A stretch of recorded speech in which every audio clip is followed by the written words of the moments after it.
So,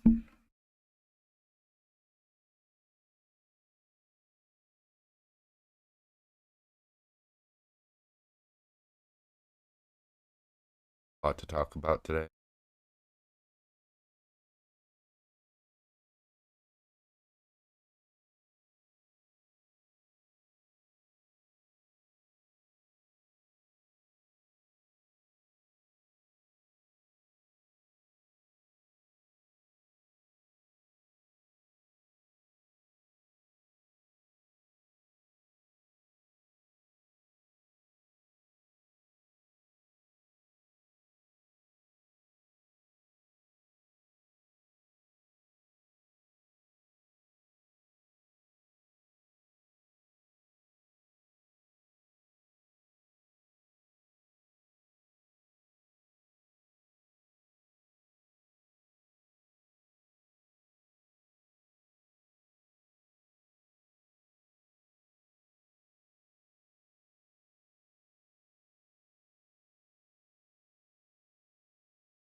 First off, I want to point out this.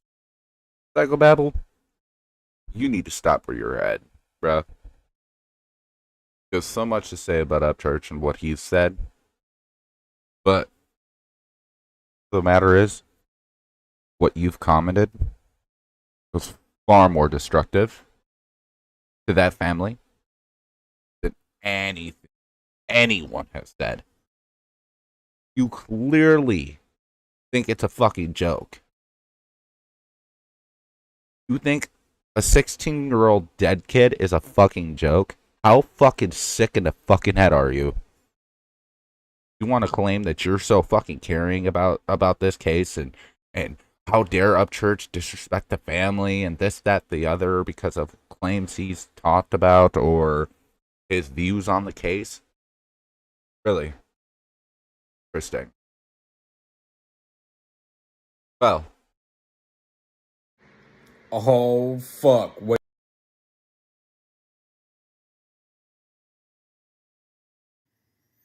All right, everybody. Psycho Babble Rap. this looked like a fucking message or comment from someone that actually gives a fuck about this case. LOL, me, Ikmel, Xanime, and American Dreamcaster kidnapped her and had a big gangbang. Sorry you missed it, and it was hella fun. Are you fucking serious right now, bro? Like, bro, if that was my daughter you were talking about, you'd be dead. Dead. Promise you that. You talk about somebody's kid like that?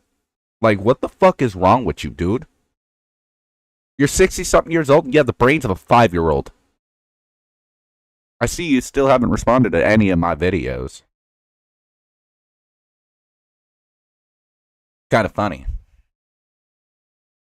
Wanna know why you haven't? I know why.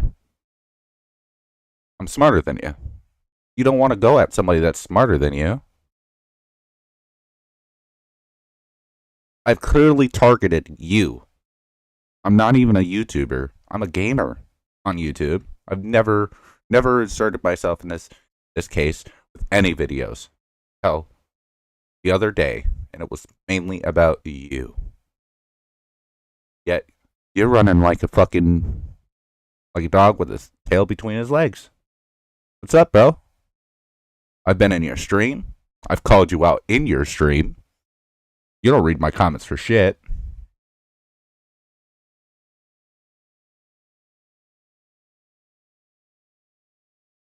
Wonder why that is. Don't say, oh, it's because of how many followers you have. That doesn't matter. Or subscribers, I should say. That's they're called on YouTube, right? Subscribers. That's not about it. That's not it at all. I know it. My subscriber count has nothing to do with my fucking brain. Not a YouTuber. And I hope to God that Kylie's family sees your fucking comment. I swear. You want to talk about a fucking suing case? Boy, I'd do more than sue you. Talked about my daughter like that. That's not even a suing case. That's worse, way worse. Fuck the law at that point. What kind of sick? And even if you think it's funny, the fact that you think it's funny, even if it clearly is false, because clearly you didn't, but you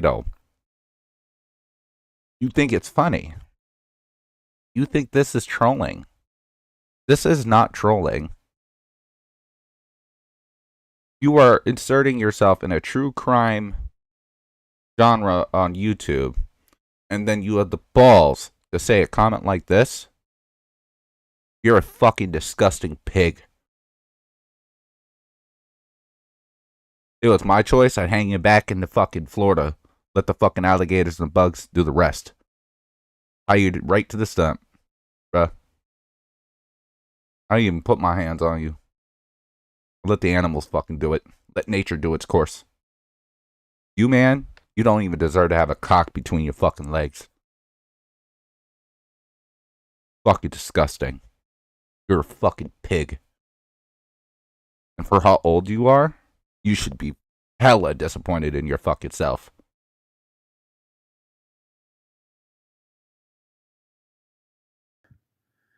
He's just so intelligent, isn't he? He's just so smart. He makes such good points. He reminds you of your dad, right? He's Nah, such a wise old man. This is what he really is. This is the guy you're supporting every time you go on his channel and like one of his videos where he anyone that's in his channel that's supporting this fucking fuck, you're just as disgusting. The fuck off YouTube. Get the fuck off the internet. You don't belong here. You're fucking disgusting. he's bashing Ryan Upchurch or bashing whoever, doxing a journalist or Fact of the matter is, Psycho Babble Rap has only came on here to be disrespectful to people. He has no life. He's depressed. He's sad. He's lonely. The only way he can get attention with his narcissistic ass is to come on here and chase clout and disrespect anyone he can. And then wants to act like a big tough guy. Boy, you ain't tough. 60 what? 62? You ain't tough. You ain't shit. You ain't shit but a sad old man.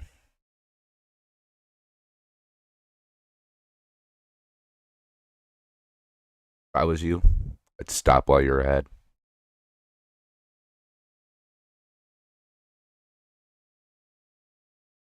Because this shit is disgusting.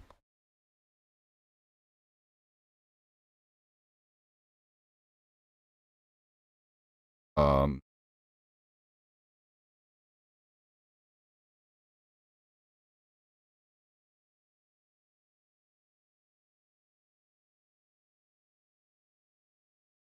y'all think this guy is so good. Following him. This shit right here.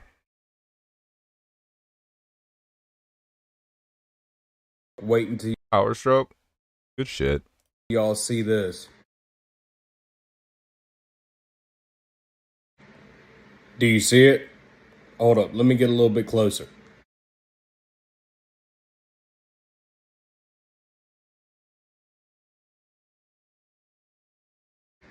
You know what that is? That's a bookmark on Tony Dodge's desktop for an Instagram profile called This Crafty Place.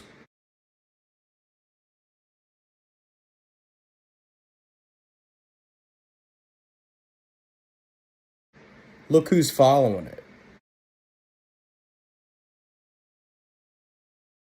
Want to explain yourself, Fat Dilbert? Come on, Fat Dilbert. I came into your stream today. Nice job deleting my comments. And then on your panel, ladies, I don't care what you do. But you want to gay bag someone. Nah. See, that's where you're wrong. This is YouTube. This isn't Pornhub. If he wants to talk about sex and all that kind of kinky shit, you need to find a different site. Don't assert yourself into a crime and try to be a crime channel and then want to talk about sex. He's a fucking sexual deviant that can't get laid because he's ugly as fuck. He's a fucking weirdo.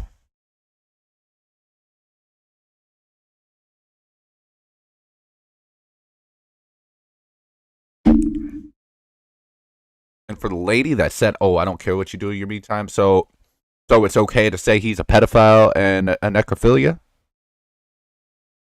That's okay? Sweetie, do you have kids? 'Cause I sure as hell do. If that man ever touched my fucking kids, he would make a YouTube video again, I'll tell you that. My kids mean everything to me. I make sure of it.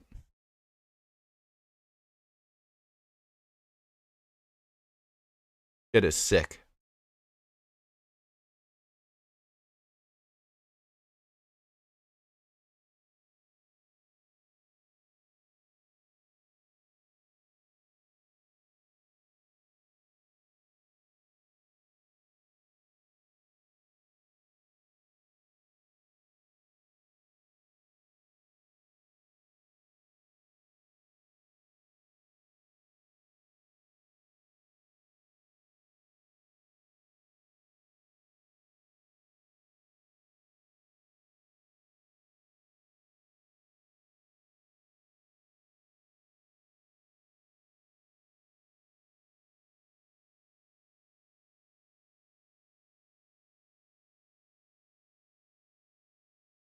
Really hard.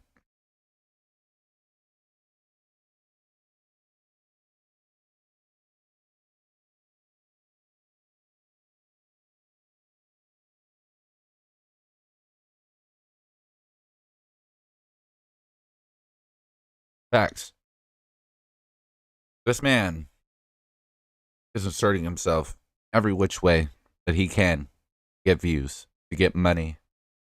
Because his broke ass ain't got no respect for nobody. And it shows every stream he has. Every fucking stream. Any guest he has on his panel, he disrespects. He is the true definition of narcissist. And it's sickening.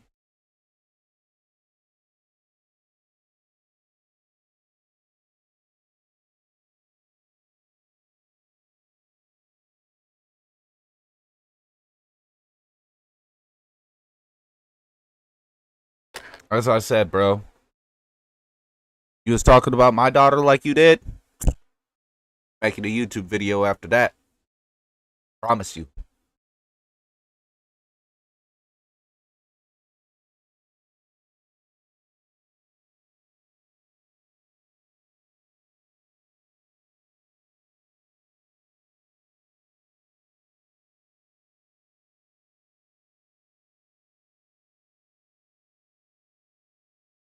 That's no.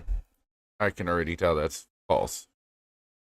Trying to say that that's not dad. Good morning, Bumble. Would you like to see the most? I'm sure because you probably missed it at the beginning of the stream. But let me show you what Psychobabble decided to say in a comment. All right, everybody. We'll backtrack. I have no problem with that. Make sure everyone sees this.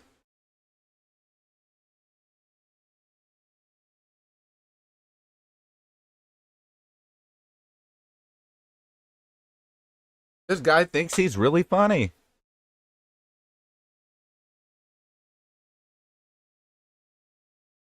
I'm still waiting for a response from him, actually.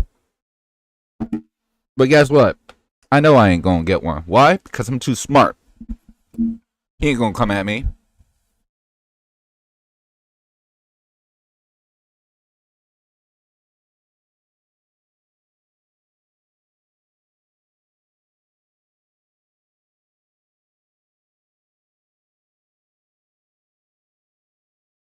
Psychobabble, weren't you saying that people can't say shit on the whatever they want on the internet because there's no freedom of speech or whatever on the internet?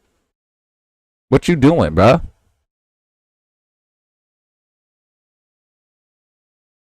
Putting this out there as if it's a joke.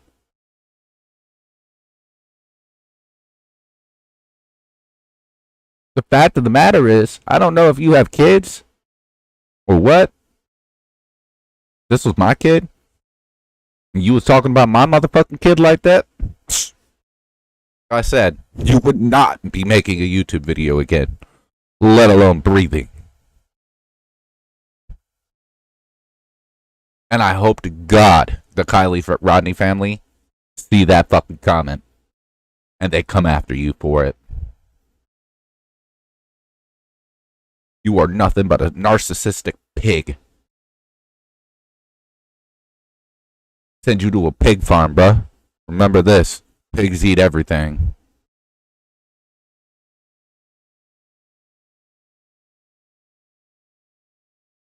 Oh yeah, 100% Bumble. Fucking disgusting.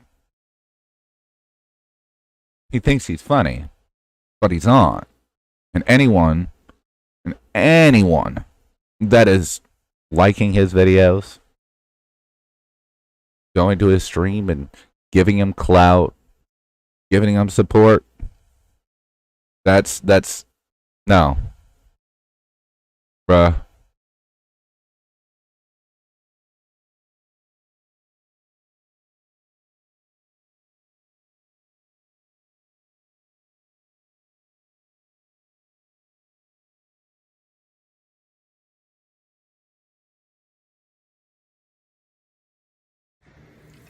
Man, you know what's crazy?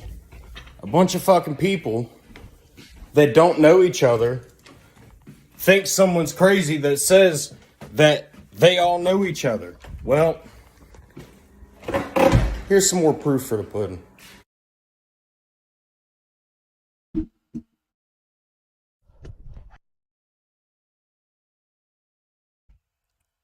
Holy shit.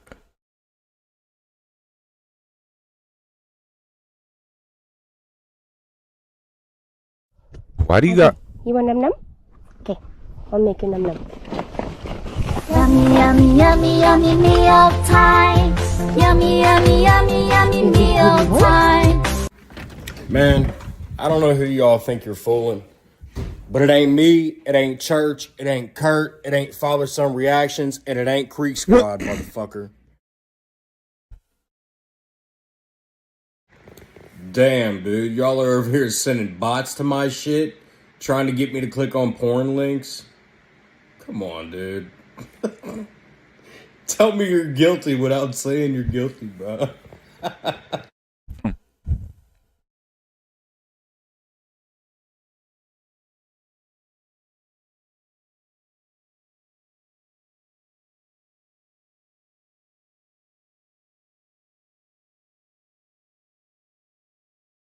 Why does she have children music playing?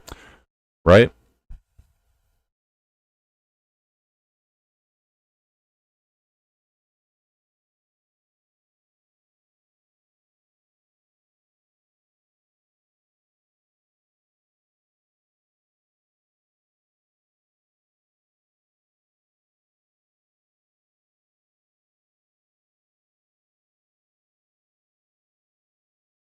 Now, I'm gonna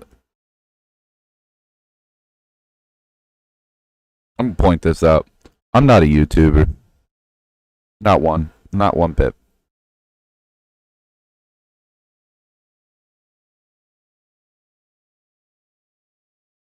Yo, what's up, real? But I will tell you this. I'm a dad of multiple kids. And I don't have a filter. I have an anger problem. And I don't. Let me re-say that so it's clear. I don't like pedophiles. Pedophiles don't deserve lives. They don't. Kill them all. Get them the fuck out of here. Because our kids need every child on this earth has the right to live a life in their childhood and be safe from anything.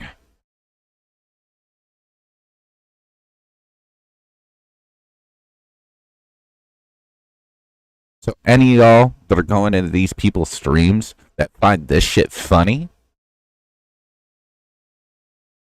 that support this shit, you might as well be a fucking pedophile too.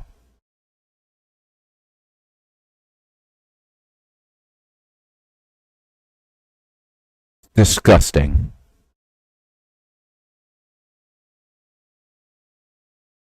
And for y'all that are making those comments like Psychobabble, American Dream Chaser, aka Fat Dilbert, bruh, what the fuck is y'all doing? Y'all are using a young girl's death. Not only using it, exploiting it to gain money, and then you're disrespecting the dead?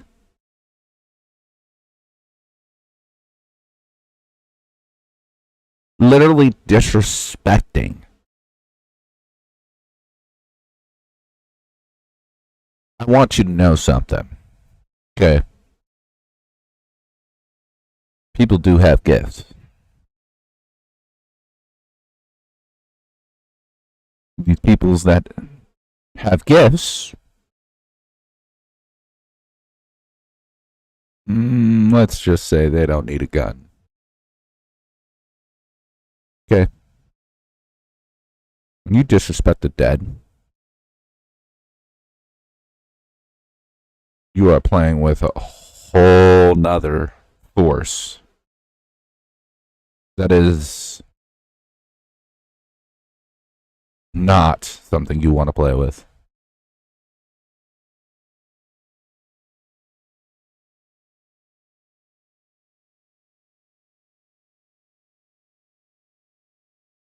You do realize that people can open portals of bad things. You do realize disrespecting the dead can also open the portal in your own home. I'm about to be watching that too. Real.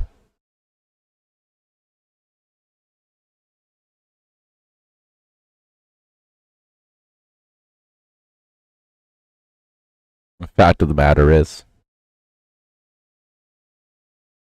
there's no which way you could spin it to make yourself look good after these actions. You said what you said. You did what you did. And that's going to be on the internet for the rest of your life.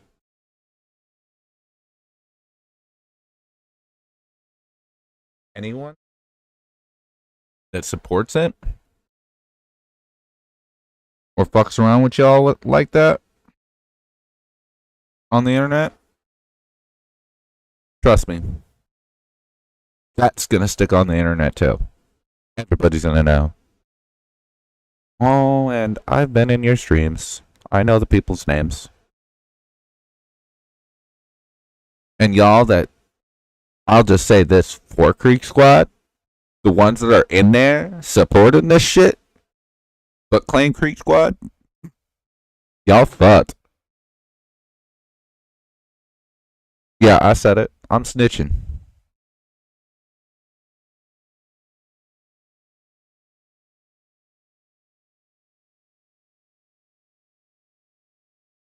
This is going to be your warning for any Creek Squad that are in those people's streams supporting this shit.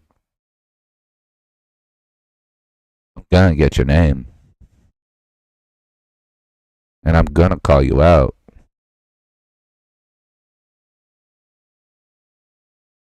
Because a real Creek Squad, we don't support that shit.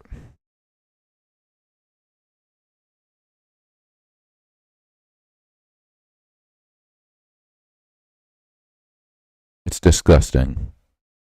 Joke or not, it's not a fucking joke. You don't joke about being a pedophile. You don't joke about kidnapping somebody's daughter and gangbanging her. Also, Psychobabble, you literally have his anime on your show. You haven't had American Dream Chaser yet, or Itamel.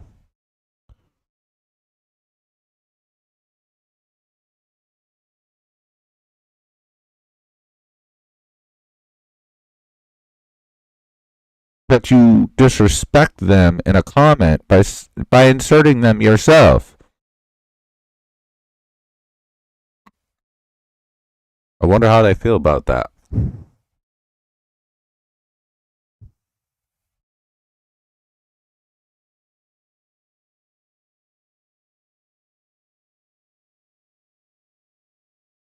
Just saying. I'm gonna check that link out, Bumble. Let's go. Oh shit. Did it end my live?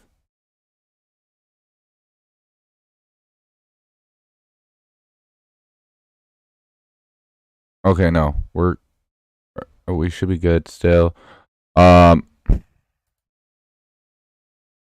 link in new tab. What? I can't click a link on here. I don't know what the hell. I'm just gonna try to copy it. Copy link address.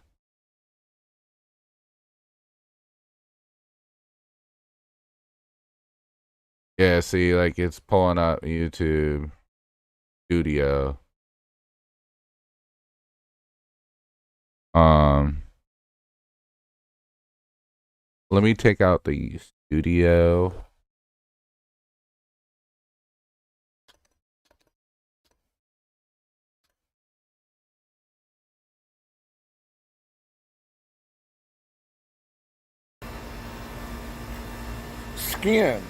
Skinettes. How y'all doing today? Just outside enjoying my a little bit of time before I had to go hop back in that truck and head back to Florida. That's what we're talking about today. Talk about Ryan. Yeah. You know what Ryan's done? First of all, let me say this. All these fucking weird ass fucking people on here, the people that are having sex with dead bodies and doing all the pedophile shit, you scare no one. We are not afraid of you. Oh, in fact, you should be terrified of us. Bring it, people. Because let me tell you something that's facts. You punk ass motherfuckers, when you came to federal prison and I and other people like me found out about you, let me give you just a little bit of a flashback. We beat the fucking shit out of your punk asses and we run you off the fucking compound. I'm doing that right now, Bubba. No fucking just a slap around. Nah, motherfucker. We did a goddamn a tap dance on your fucking Wake and head bake. with steel-toe boots on. So that shit that you're like, we're afraid of you punk ass motherfuckers. Yo, you're not even. You're cowards. You have a fucking sickness. You have a fucking disease. That shit ain't normal. Nope. Sure ain't. Now Ryan, it's been around and people have been aware of it. But Ryan is exposed you're fucking punk ass. Tony, you're exposed. Zanime, you're exposed. This Felters motherfucker, you keep changing your shit up. You're changing your shit up because you know you fucked up. You got an 88 tattoo on your fucking arm. And the motherfuckers that know what that is, they know that fucking, and you know, fucking dude, you don't want that heat, bro.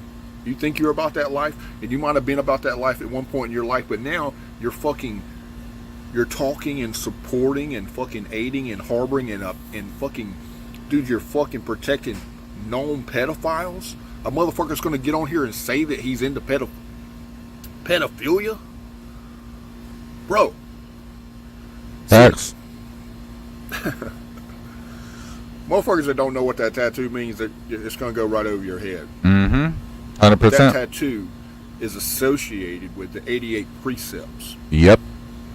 A lot of hammerheads, which are skinheads in prison, Yep. have that tattoo on their arm. Yep. Bob Matthews. Go look up Bob. Go Google Bob Matthews 1488. When you see what the fuck that's about, you're gonna be like, what the fuck? Yeah, that's a no-no. Now that dude's scared because he's gonna have to fucking answer to that. He fucked up bad. And see, there's gonna be people in Creek Squad that have been to prison. You know, shit happens. We make bad decisions sometimes, and we have to pay for For real. But at the same time, But we remember. at the same time, you have to understand that putting that kind of thing on your body, right? Especially visible, even if you're not about it, right? And then you go and support something such as pedophilia. And then the next guy over witnesses that 88. I've seen you support that pedophilia. And he's about it. It's not going to look so good for you. It's the same thing as, you know, I grew up in the hood. I grew up in North Minneapolis. Bumble's from Minnesota. Probably knows about North Minneapolis. North Minneapolis is ran by gangs, drug dealers. It is one of the worst places you could live in Minnesota, except for the res. The res is horrible. Red Lake, all that shit. Like those reses are horrible to live in. They're literally other ghettos, but they're reservations for Native Americans. Which I also am Native American.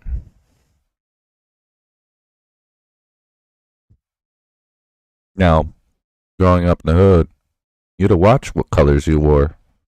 And this is just colors of clothing. This ain't a tattoo.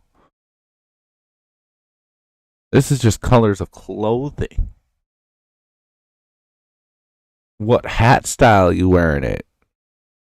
Or if you're cocking it to the right, if you're cocking it to the left. Because if you walk around and you wear the wrong colors and you not them, rest in peace.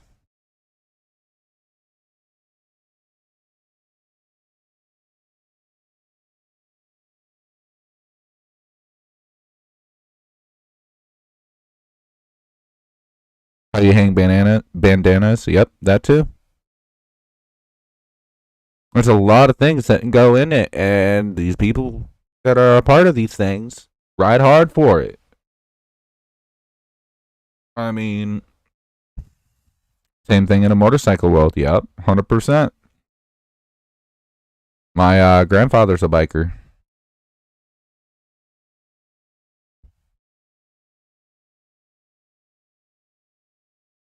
Well, not anymore. Well, he is, but he isn't. He now can't. Unfortunately, he's not in the health to be able to ride his motorcycle anymore. He can't. He has no use of his legs.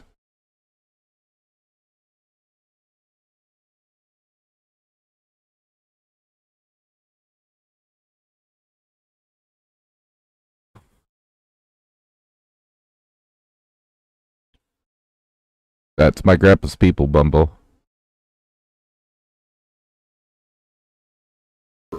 We know about things. You know what I'm saying? We don't do. A lot of us have moved on with our lives and we do different shit now, but you know what I'm saying? You can't. That's a no-no. That's a real fucking no-no. But to sit here and think that we are afraid of you motherfuckers? Shit. Yeah. That's not gonna happen. That's not happening. But you know what? I am very grateful for Ryan putting light on this situation. Same. And waking people up. Yep. Because that's what's going on right now. People are woke up. And let me tell you something else that you're not thinking about. For all you motherfuckers that you want to get on here and you want to talk shit about Creek Squad, most of us are country ass rednecks that you do not want to fuck with. You don't. You say you're about that life. You say you're about that heat. You say you're about that pain. You say you're going to do this and you're going to do that. You don't really want to go down that road with any of us. Nah. You don't. You think Nope. you do, but you don't. Nah. Because You don't. here's the deal with us. We're hunters. We're fishermen. Yep. Yep. We got guns. Yep. We like to kill things. Yep. We like to blow shit Most up. of us can knock a fucking chigger off a fly's ass at 1,000 yards out. Yep. Meaning that we're marksmen. Yep. A lot of us have military training or been in the military. A lot of us has been in prison. A lot of us know fucking how to fight. Most of us carry knives. All of us pretty much carry guns. Yep. You don't want to fucking go down that road. You think you do, but you don't.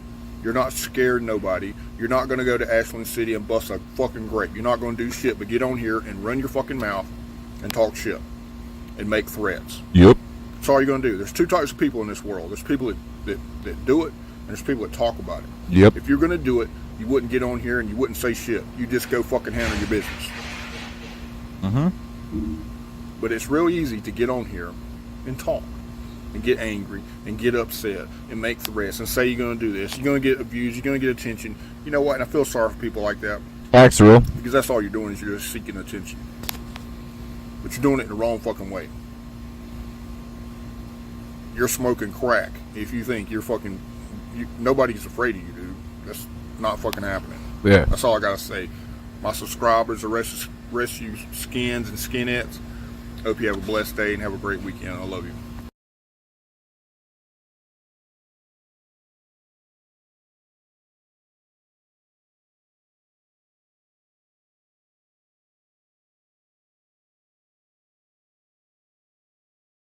Comment there.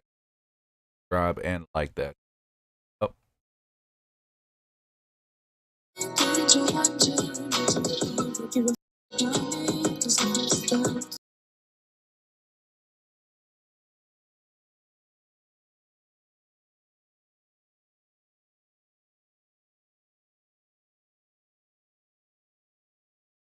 No.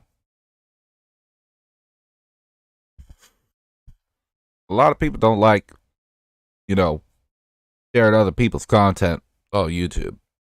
I'm not monetized. Yeah, I don't give a fuck. I'll share other people's content on my YouTube to make valid points out there. Or expose the stupidity of others. I might not have a big following on here. And that's fine. I don't need a big following. I'm not a YouTuber. Thing I am doing is getting voices out there. Regardless. Every time I stream, I show this shit. I discuss about it. More evidence of this bullshit. Of these fucking weirdos.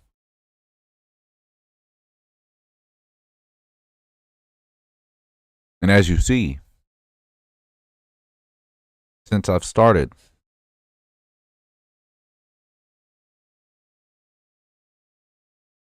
ain't nobody said shit to me.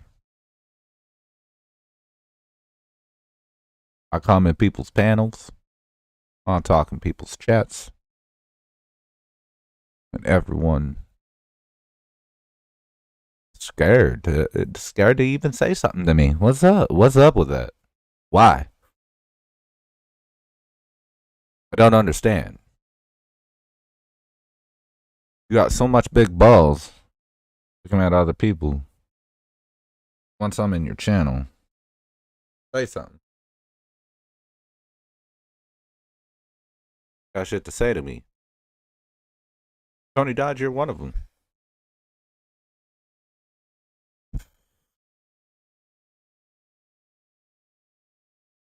So are you, Psychobabble. I've been in your chat. I directly talked to you in your chat. And guess what? Every time I comment, ignored, deflected. Why? What you scared of?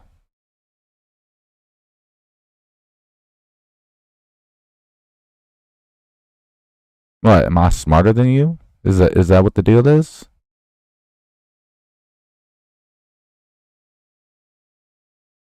What happened to low IQ?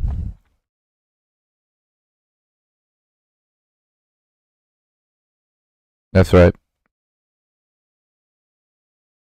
Because you got low IQ. You don't know how to respond to me. The things that I have to say, and the things that I point out are so obvious that you don't know how to reach around. You don't know how to get yourself out of it. That's why you ain't said nothing. You won't say nothing. You gonna keep acting as if I don't exist in your chat. But mark my words. One of these days, I'm gonna get in that panel. And I'm gonna record it.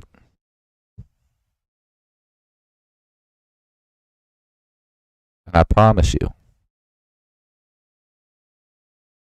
once I start talking, you're gonna boot me out. That's exactly what's gonna happen.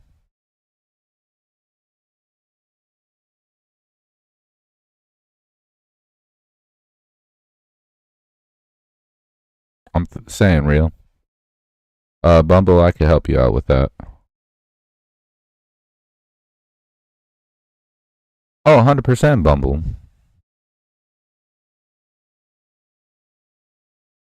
Every time.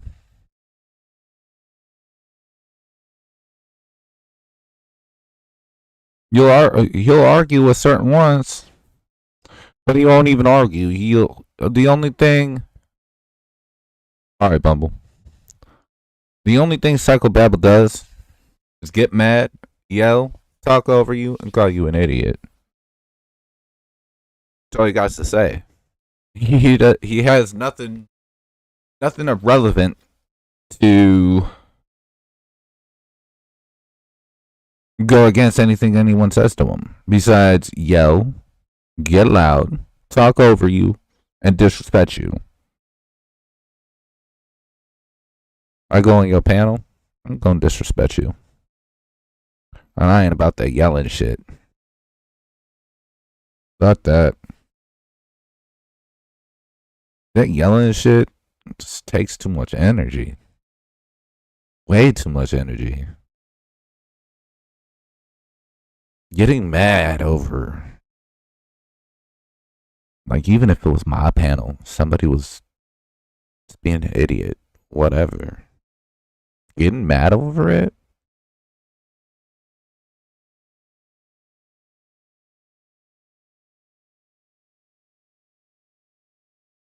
Getting mad over it and yelling and that kind of shit. It's too much. Way too much. I don't see it. I don't see why. What's the point? I'd rather talk to you just like I'm talking now. Calm, collective. Just guess what? I promise you this. I'll come in your panel and I'll talk to you like this while you out there yelling, acting a fool, call me an idiot, whatever the fuck. As I'm calm, collective talking, promise you, majority of the people are gonna listen to my voice talking to you, calm and collective, then they are going to be listening to you yelling, wilding ass. You're wilding out. That's all you're doing. You're the perfect definition of a narcissist. Bro, you probably jerk off to yourself in the mirror. You're 63 years old, my guy. You not in your prime no more. You not badass.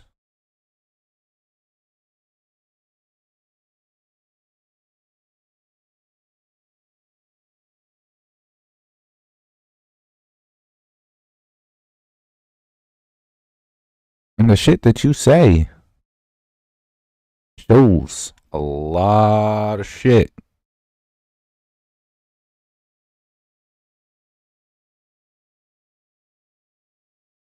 Probably tapes his shit in front of the mirror. My boy is probably fucking his own butthole with a fucking dildo. With Upchurch's name on it. Because he's so he talks about his Upchurch. He just as bad as that psycho bitch. The motherfucker want Upchurch's dick in his mouth. That's what it is. You can already see that he's a fucking weirdo.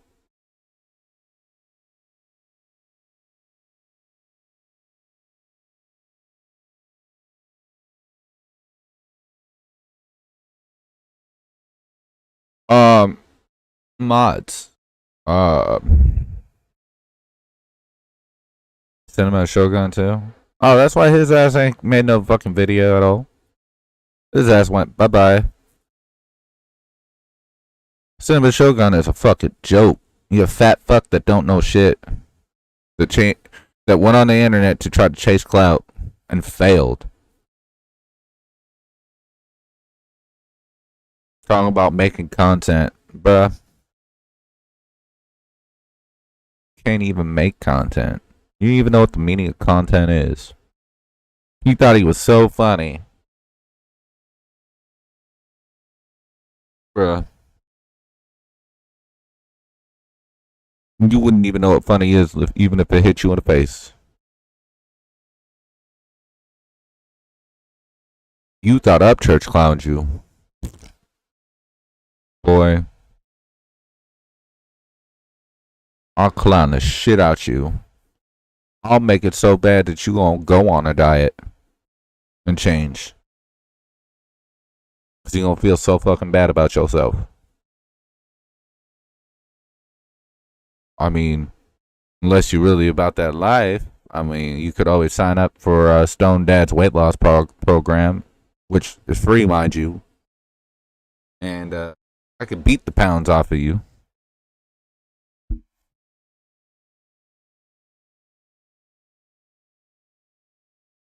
I mean, there's always that route too, you know. I like to fight. Very much so. Like I said, Bumble. Beat the pounds off of them. Weight loss program. Stone Dad runs that shit. And it's free. Rated E for everyone. Everybody can get it.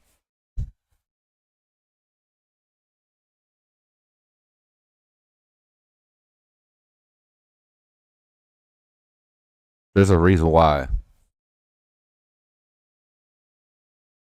I come on the internet. I've been on the internet for, been doing this for about 4 or 5 years. I was going to sign up, but I'll pass.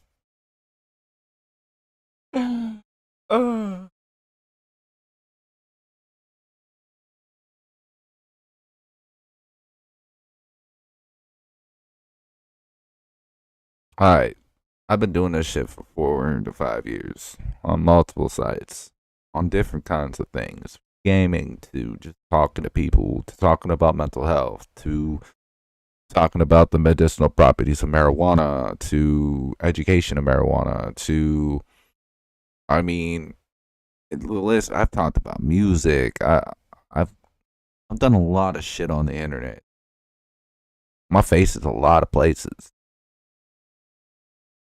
Now, will I ever claim to be as successful as Upchurch? Nah, nowhere near as successful as Upchurch. Do I have as big a following as Upchurch? Nah. Nope. Do I want one? Nah. Too much work. I couldn't handle it. I'm too real. I'd hurt somebody's feelings. I'm not for everyone. I'm not the type of guy that everybody wants to be around or talk to.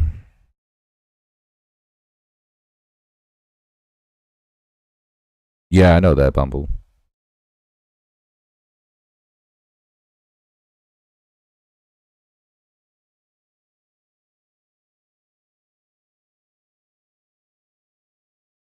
And I'm okay with the fact that I'm not for everyone. I'm very real. I speak my mind. And I don't give a fuck about somebody else's fucking feelings. I'm not here to kiss your ass. That's not my lifestyle. It's not where I would put on earth for. I know that. You looking for somebody to make you feel good inside? I am not the one.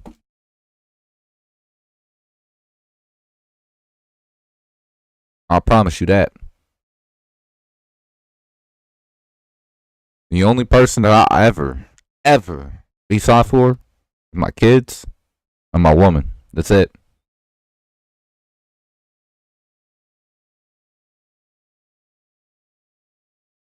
The only people I'll ever be soft for. The rest, anybody else? Nah. I'm gonna treat you just like you should be treated. You're another person.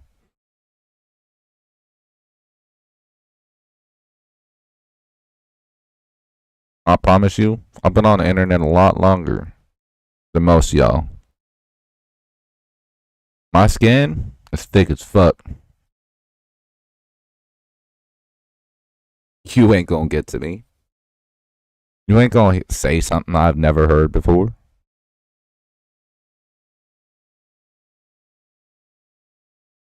I could tell you everything you'll say about me. Is that what you got? What? I'm a stoner? What, I'm 31? I'm a dad? I'm probably broke. You right, I'm broke. No far from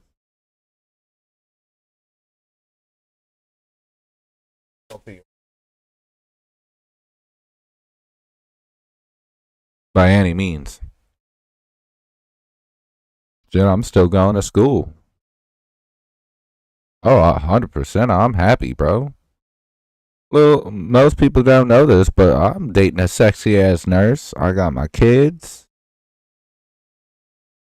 I'm gonna be married within the next year.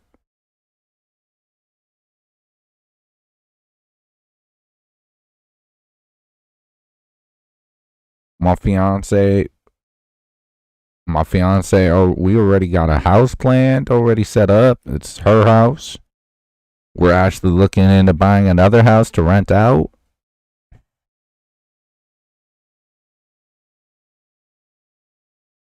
And then we're also going to be looking into a restaurant even. We're running a restaurant chain.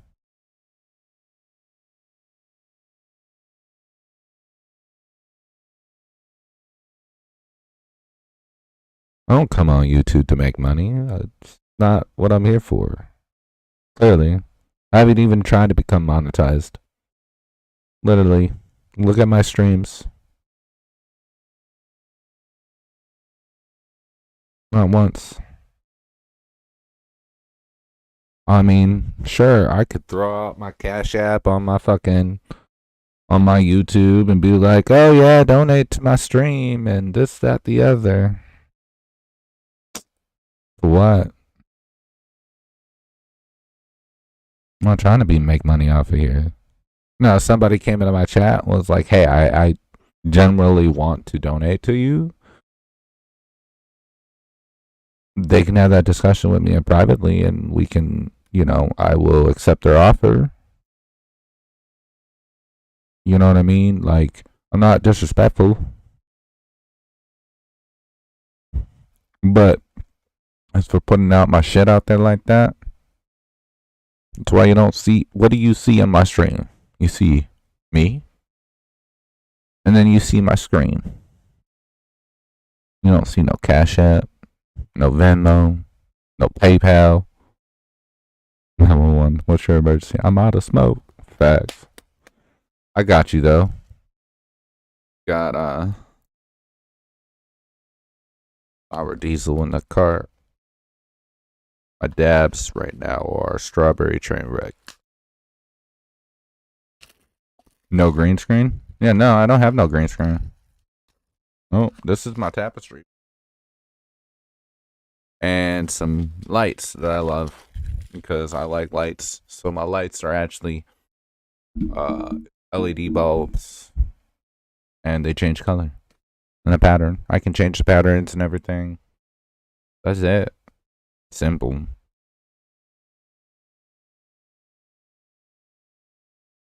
Simple shit. Keep it simple and keep it sexy, you know? Oh, it works.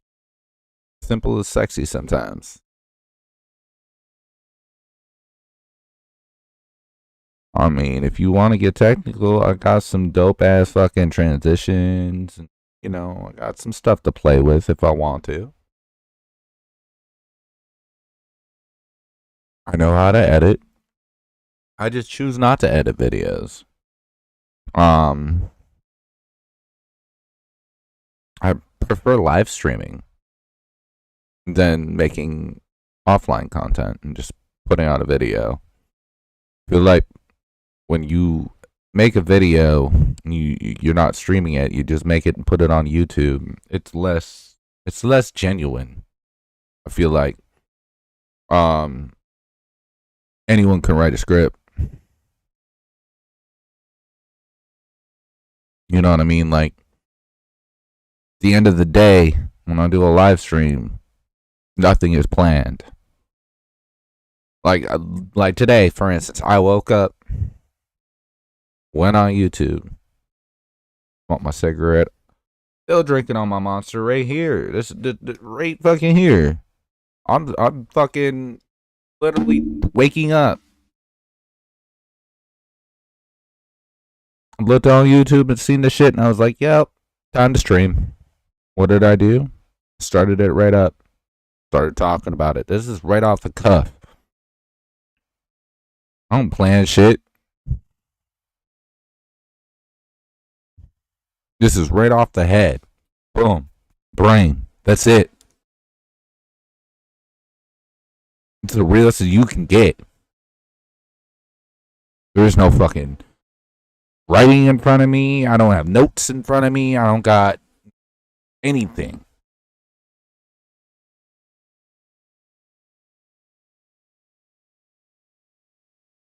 You can't get more real than this. Am I into WWE? Yeah.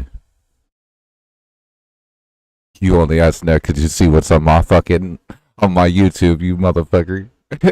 Nosy ass motherfucker.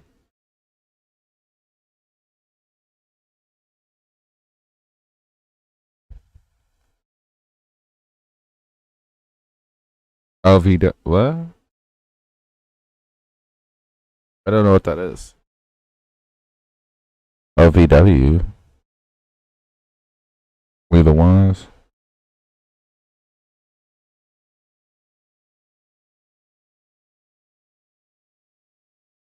I like good pro wrestling. 80s through the early.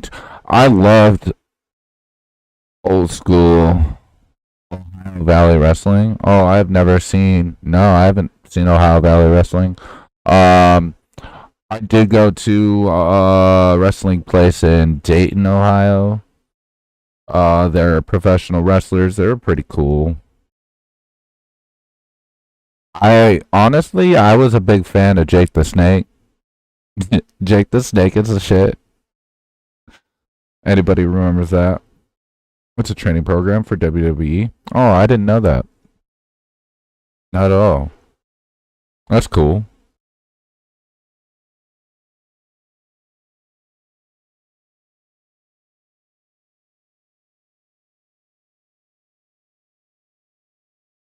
What did I go to? What was the name of it?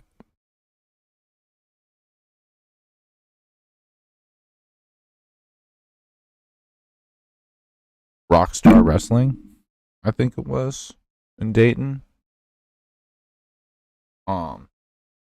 Actually, take a look at this quick. Since we're on the discussion, I don't give a fuck. We can talk about anything up here.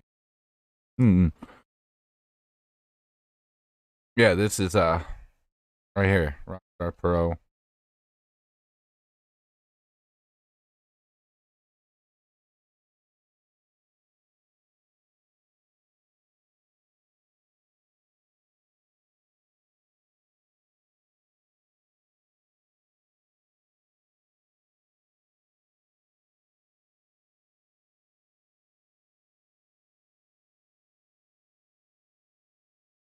I mean, it's less, it's So here we go from not as like edited and like WWE. Obviously, there's not that much money into everything. one impossibility to another. John Murray somehow winning that scramble to Samantha Heights having the impossible task of facing the King of Dong Style. Recently, Samantha Heights, she's been in a war with the juggernaut Jeremiah, and she doesn't like the way Jeremiah has been treating her in the ring. Well, if she doesn't like that, she's in there with the King of Dong Style. She's probably not going to like this matchup either.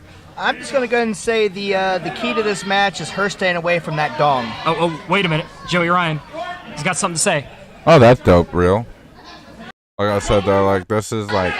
Well, Joey Ryan just wants to Off his game. games, boys. Mind games. I guarantee you Samantha Heights will be touching that dong by the end of the match. Games, boys. Mind King of Dong Style. Covered by needs Sam. more weight. Here comes Sam. And Heights catches him with the knee. Samantha Heights positioning Going for herself. that diamond dust. Oh! Sam into a hurt the face of Samantha Heights. That's a headache that won't go away. If I ever did that kind of shit, honestly, I would much rather be fucking on UFC. I like the realistic, Ooh, what's this? Taylor, what's your take I confronted All-American GKster and he lost it. Let's see this shit. on all this? I was kind of just curious how you could joke around saying some shit like that. Yeah, like what? About you're into. I'm not even gonna say it because I got kids. Yeah.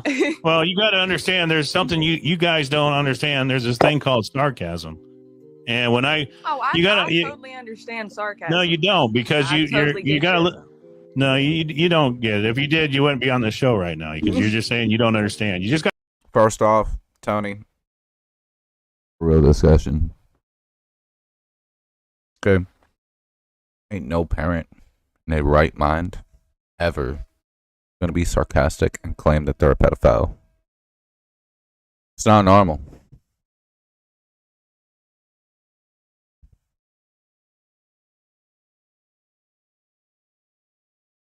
It's not something to be sarcastic about.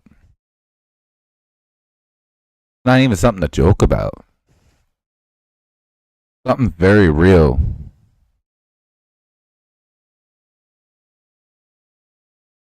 Got done saying you don't understand. I get it. I totally. No, you don't get it. You just got done saying you didn't understand. You just got done saying you didn't understand. I could just joke with it's called sarcasm. Okay, It's not a joke, dude. Let me finish, will you? I'm trying to explain. This guy calls me up on the phone. I get a jackass prank call, and I just roll with it. And I used what's called sarcasm. That's all it was sarcasm. And you know, you want to make it into something that it's not, then that's on you. What? Don't you think that's disgusting, though? Well, well, yeah. Do you think it's real? That's why I'm saying it's called sarcasm. Sarcasm. I get the sarcasm. No, you don't get the sarcasm. If you did, you wouldn't be on the show sarcasm. right now. No, To me, you don't that's understand not what I'm saying. You don't understand sarcasm. You don't. Sarcasm is it's to make fun of the situation, making light of it. It's sarcasm, okay? It's sarcasm. I'm just going to leave it at that. You want to make a big issue out of it? Go ahead. Feel free to do so. Drive yourself crazy with it.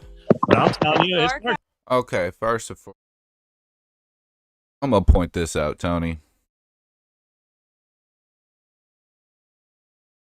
Your channel focuses on missing people.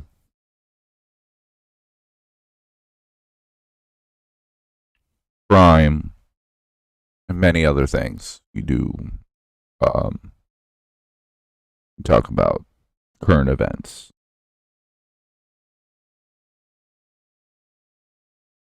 You go and do a interview with Sammy and get into this case.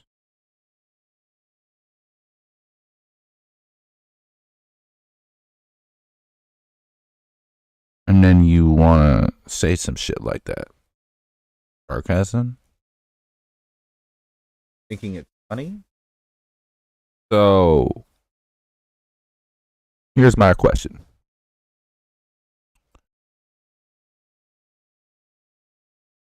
Are you making money off of dead people and then making it as a joke? Or every person that you ever looked into? Is that all a joke?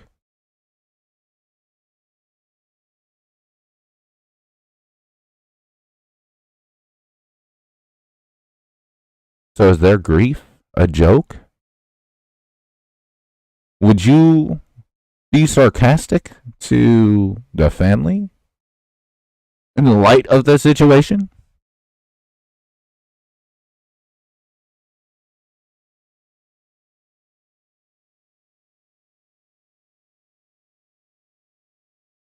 I don't think so.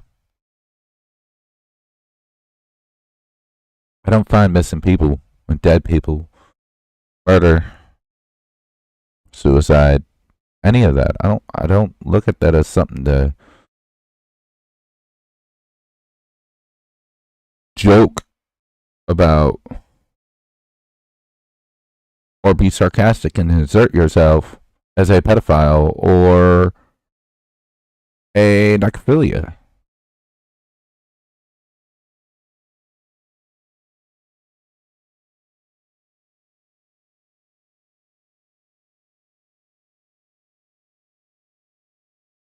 There's either you can bounce around all you want, Tony. You can bounce around all you want, bro. Fact of the matter is, you like to delete everything. If it was so sarcastic, just for content, to be funny, why you deleting everything then? Why? Please explain. Since it's also sarcasm and just a joke for content, why you deleting it then?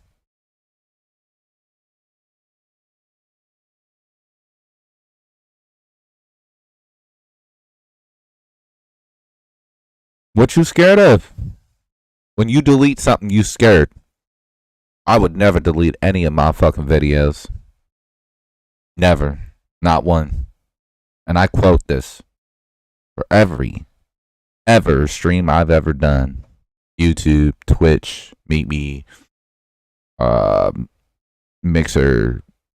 I've been on all sorts of things. Not one would I delete. Because I'm a man of my word. If I say something, I meant it. That's how I see it. And I'm not going to delete what the fuck I said to hide anything. Even if I did get a bunch of people coming at me about it, I ain't deleting it. Fuck, keep coming at me, bro. What's up? The reason why is I got intelligence enough to have a discussion about the things that I said and explain why and have valid reasons. I don't beat around the bush.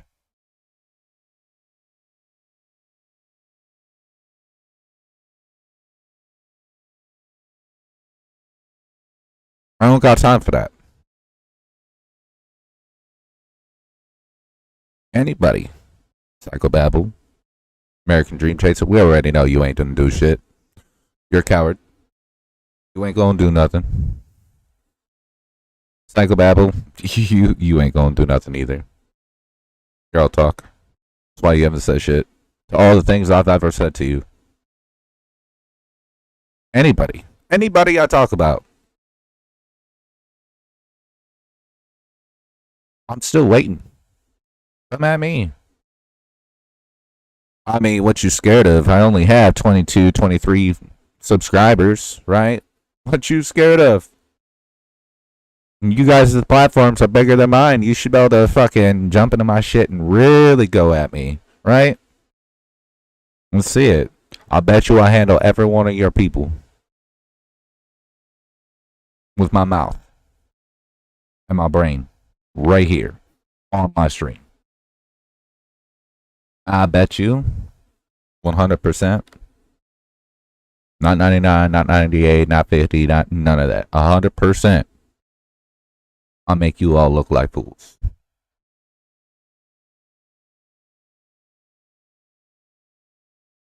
It is what it is.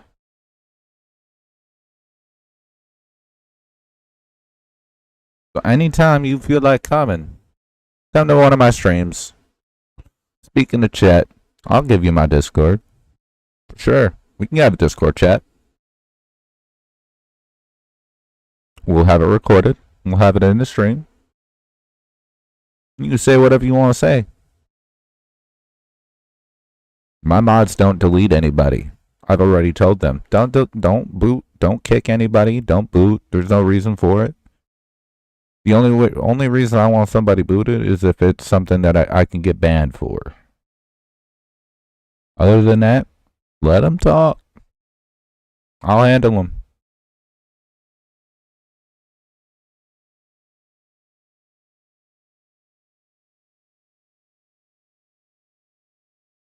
The reason why I say that, I ain't worried about some trolls or some haters or some idiots. Because I know I can outsmart your ass. 100%. As I said in my, what was it, 2-3 days ago? First video that I put out about this shit. My troll level, 1 million. Your troll level is 1. I promise you that. You think just cause I only stream I can't do it? I know how to edit. I know how to make GIFs. I'm intellectual as fuck. The things I will do in an edited video about you to troll you make you cry. And not only that, I'll come in your own stream and I'll troll the fuck out of you there. The difference is I won't stop. You might boot out one account. That's cool. Boot me. I got about 5 others that I could jump in there.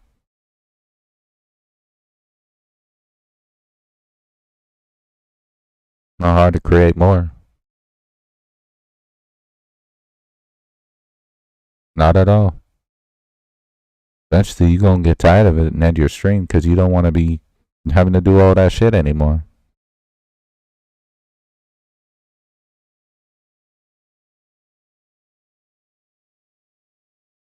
with people I know, I'll have them even go on. I have lots of people that I am close with, let's say, between Twitch, Mixer, all sorts of shit. Every one of them have a YouTube. Everyone has a YouTube. YouTube's already automatically on your phone when you buy a phone.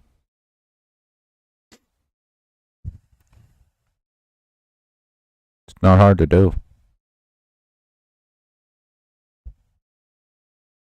You want to talk about Creek Squad is coming and attacking people? Do you understand what the meaning of attack is? No, Cycle, you don't. American Dream Chaser, you have no idea what sarcasm is. You don't know how to be funny. You are a weirdo, and it shows. And the people that come on your panel are weirdos too.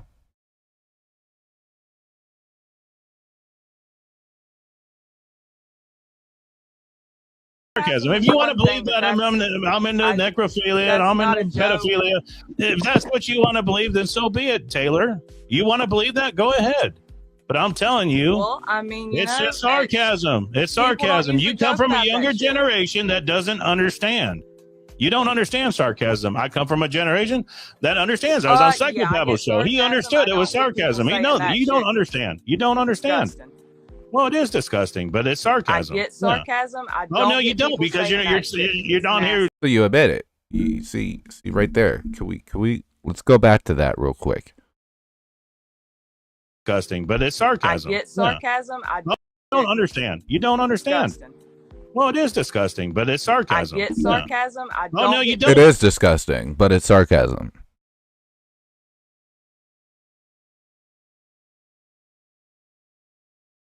Really, bro? You're right. It is disgusting. So why the fuck would you put that onto yourself?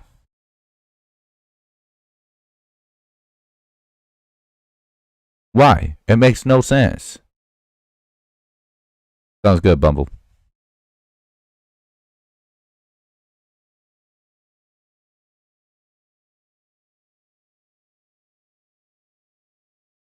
You need to realize that you are on the internet. You are putting your face on the internet when every time you go live. Every time you're on your show. What you say, what you do represents you and your brand. Your brand is American Dream Chaser. Your thing is the Insomniac Hour, which it should be Insomniac Hours, since your stream is not just an hour. But I'll digress. However, whatever you say and do on the internet represents your brand and who you are.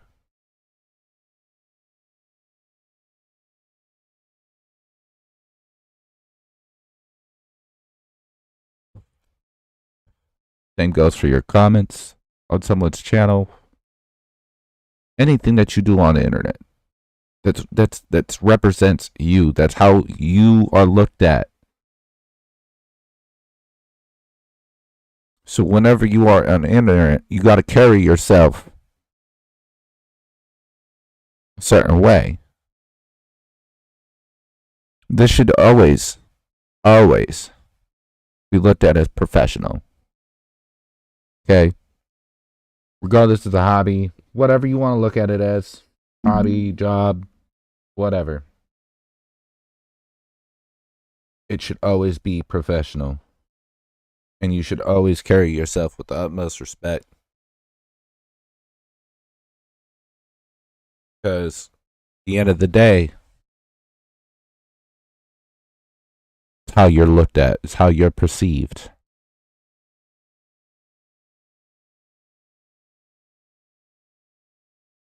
It's the same thing with a business. You do realize that when you're streaming, once you get bigger into streaming, you can get companies to support your stream, and then you support their company. That company ain't gonna support you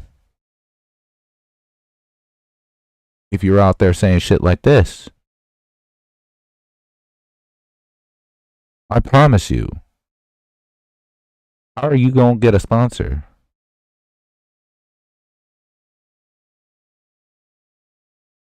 You're monetized, so obviously your goal is to get a sponsor at some point.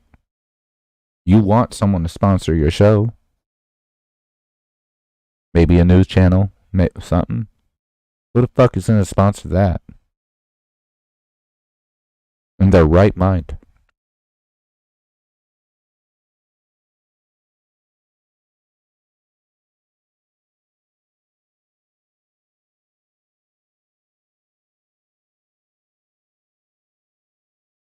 This is what I mean by intelligence. So, I have a low IQ because I'm a Creek Squad, but it looks like if my IQ is low, y'all's is much lower. Because y'all didn't even know that. Hence the reason why your comments, hence the reason what you say and do on your streams and other people's streams. Like, what's your point here? What is your all-time goal?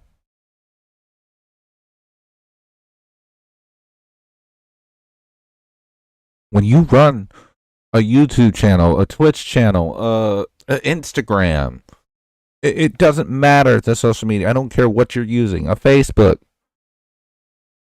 You are representing yourself.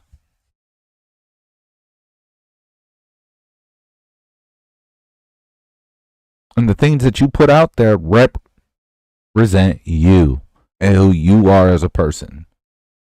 And that's what everybody that looks at your channel is going to see. And then they're going to put up in their own mind, based on what you talk about and see, and what they see you do with your actions.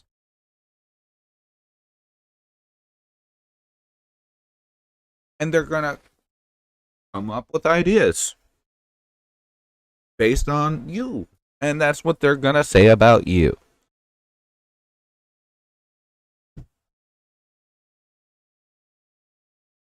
That's how this works. I've done my homework. I've watched your streams. I know what kind of person you are. I know all about you. Same with Psychobabble. I've seen all your streams. I'll give you that view. Sure, why not? You know what that view did? Sure, might have helped you. But guess what?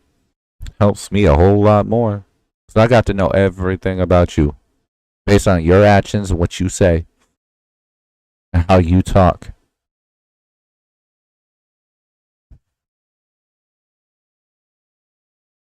It's called educating yourself. And this is what the big problem is, right? And I'm going to explain this purely on things I've seen, right? We're going to talk about Upchurch. Upchurch, you already know I have the utmost respect for you, bro.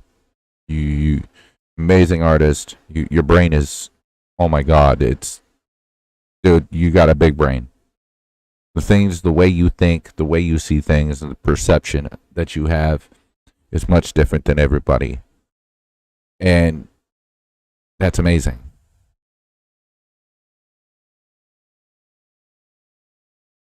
Go back in the day where Albert Einstein, if anybody knows anything about Albert Einstein, he didn't graduate high school. Everyone looked at him as he was crazy.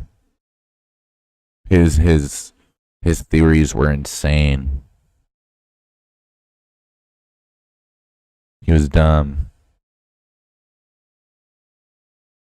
All that shit. But what did he create? What kind of things did he figure out that were real? The atom bomb was never real before. He had a theory. He put the information together. And he created it.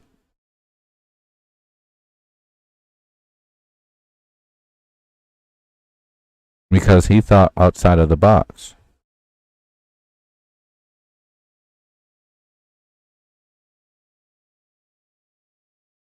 Right, and thinking outside of the box, that goes with anything. Investigating. When you're an investigator, you gotta think outside the box. You gotta look at a crime scene, you gotta put yourself in it.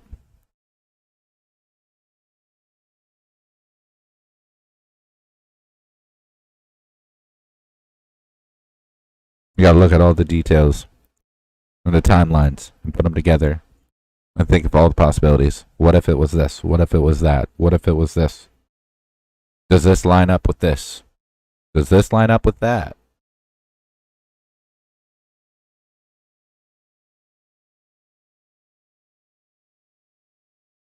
Now, going back to Upchurch, he's had a lot of people come at him. A lot.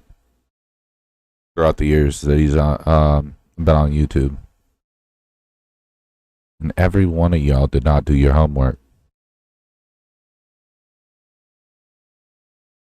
None of y'all did your homework. Not a single one. Y'all say the same shit. He's a druggie. He's crazy. Low IQ. What, because he's Southern, he got a low IQ? Is that what it is? That's that stereotype shit, right? Oh, he from the South. He country. He redneck. He a hillbilly. He fucks his cousin. He's dumb. He's on drugs. But not one of y'all did your homework.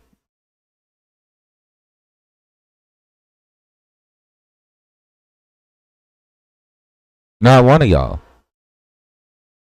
Because if you did do your homework, you'd be able to roast him. Before it was his teeth, bro. There was so much stink about him having a gap between his teeth.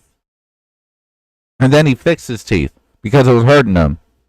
And then there was so much shit about that. Oh, you did that because of this and that. Dude, do you have to deal with the fucking tooth pain? Do you know what a toothache feel like?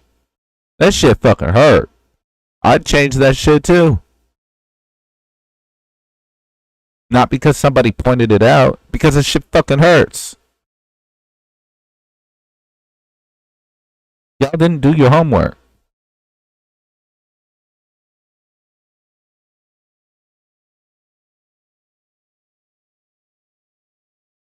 Y'all say the same shit as the last person. And y'all think that you're gonna get somewhere.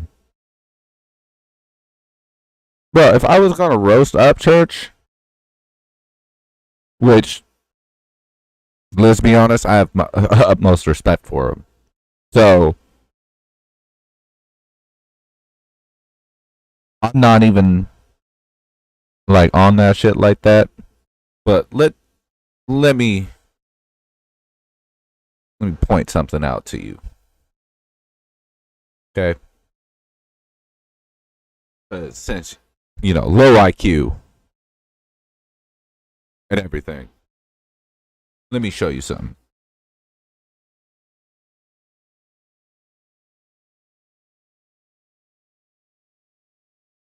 Go to his page.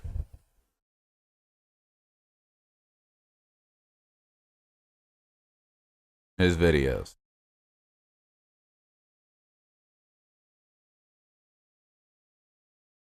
Yeah, I'm not a fan of Church. I didn't just watch every fucking video he's put out already.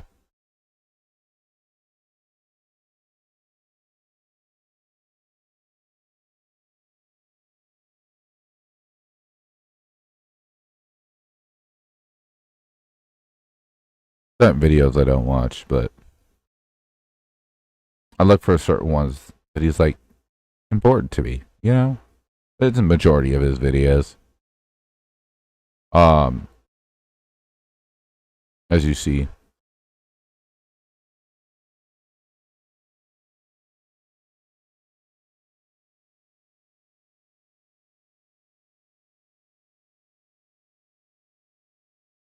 Okay.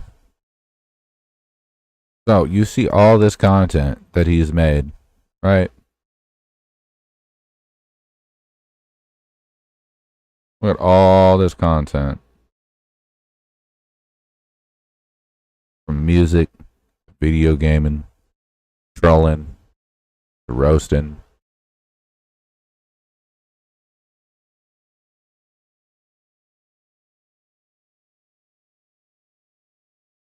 All this shit right here. You're gonna roast somebody? Go through every one of these. Okay? Every one of them all the way through. Right? Because this is how you can get to know information. Right? You can point out certain things. Fuck what he looked like. If you a dude and you judge another dude by what he looked like, you gay, bro. Just saying.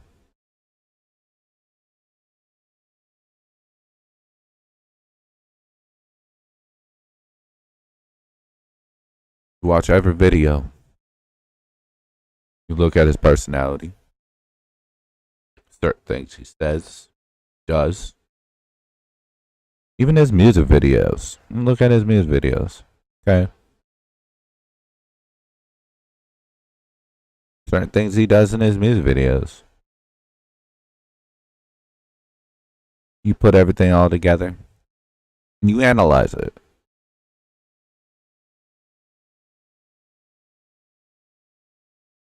The changes from him getting older is my perspective. Things he does. And you point out things. You take it and you switch it around. You switch the narrative. And that's what trolling is. How do you think he was trolling Johnny Gobble, for instance? They get along now, they drop beef, but I mean, I'm gonna use this as an example. Right? The beef between Johnny Gobble and Upchurch. Upchurch analyzed everything Johnny Gobble was putting out. He watched it, he looked at body posture, looked at how he was talking, looked at things that was behind him, his environment.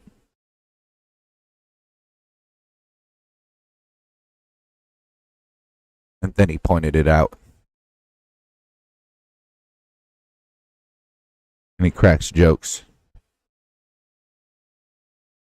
Trolling based on what he sees. Now, I'm going to go back to one of Upchurch's old songs. He literally tells you, he lets you see a very small amount.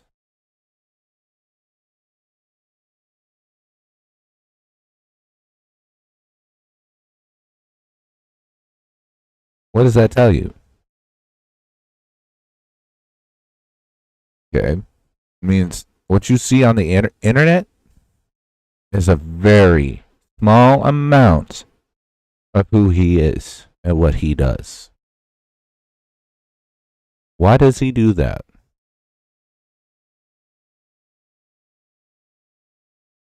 Well, one, he's a celebrity, right?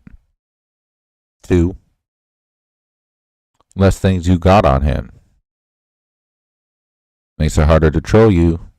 You don't know shit about him. You can't troll him. Because you don't have the information. You don't have the receipts. Right?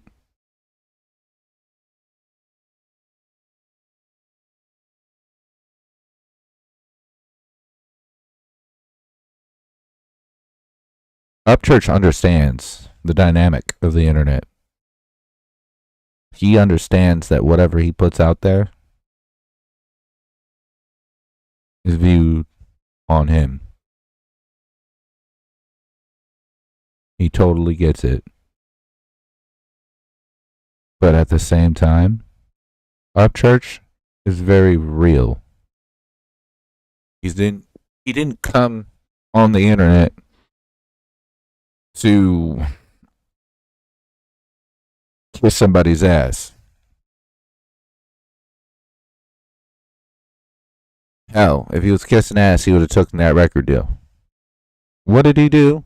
That's right, he went and got a Lambo and said, "What now? What you gonna get me now that I can't get myself?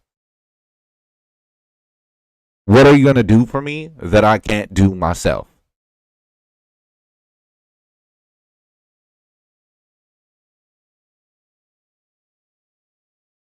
He's not here to kiss your ass. He's not here to make you feel good inside, give you fuzzy buzzies. Okay? The internet is not all about unicorns and rainbows, motherfucker. And if you can't handle the fucking internet, get the fuck off. Zanime, you are one of them that can't handle the internet. I don't even know why you on it. Your emotions are too rampant. You act on emotion.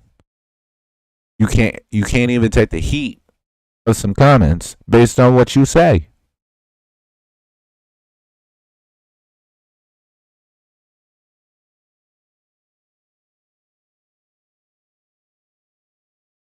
I could have 1,000 people in my chat all saying negative shit about me, threatening me, whatever. You know what I'm gonna do? Laugh at it. Wanna know why? Not one of those people actually know who I am, what I'm about, what I can do, where I live.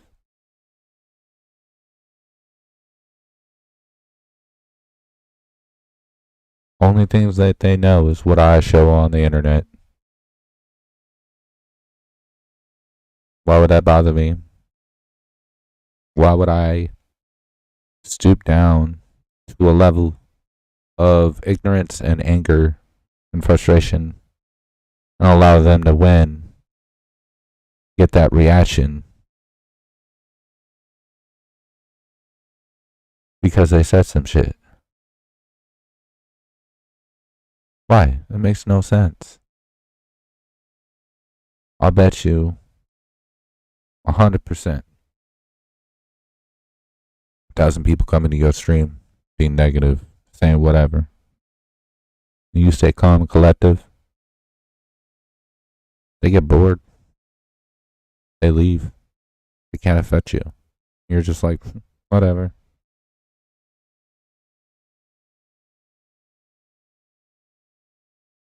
They're going to get bored. They're going to stop doing it. They're going to move on to the next person because they're not getting that reaction. They're not getting content that they want from you. When you start getting upset, getting nervous, start saying stupid shit, talking out your ass, talking out of emotion, that's what they're looking for. Look, it's all over the internet. Pay attention.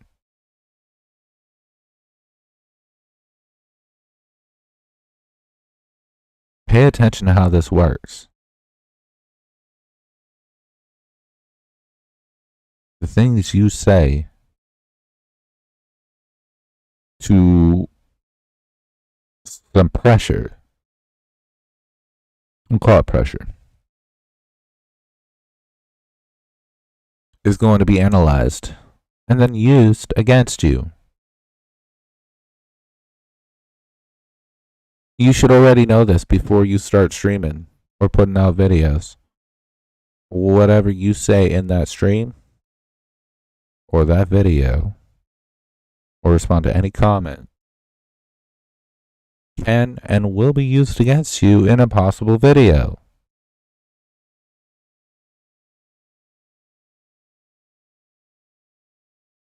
This is why everyone at Upchurch says the same shit.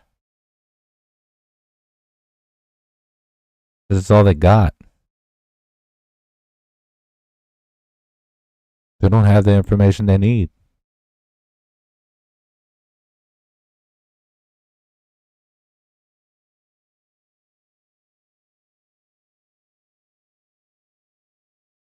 It's fucking sad that y'all don't understand this. Y'all don't understand the dynamic of social media. And it shows every video you do. And this is meaning Psychobabble, Fat fucking Dilbert, Zanime, Ikmel.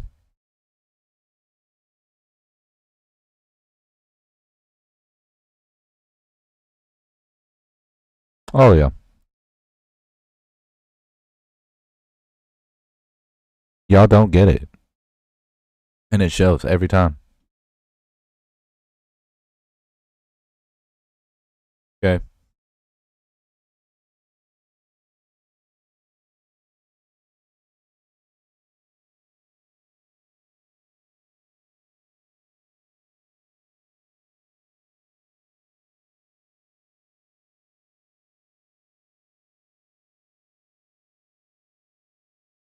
Now,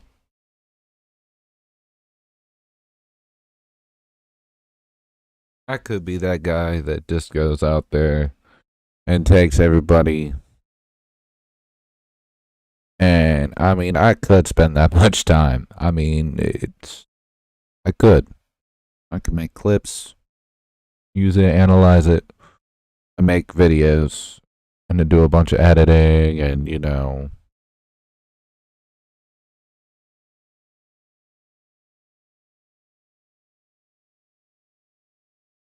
go at y'all. Very easily. I'll make it so fucking easy.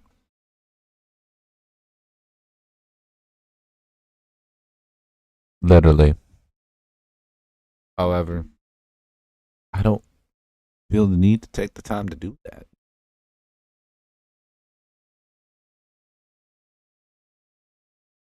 Because if I give you that time, I've already noticed. What are you gonna do about it? Nothing.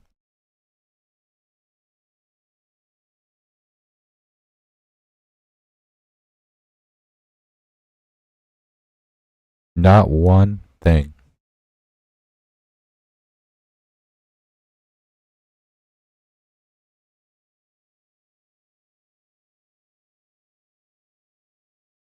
I want to finish this video though. Taylor, what's your take on all this?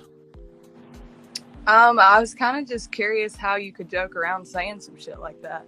Yeah, like what? Taylor, thanks for the proof of this too.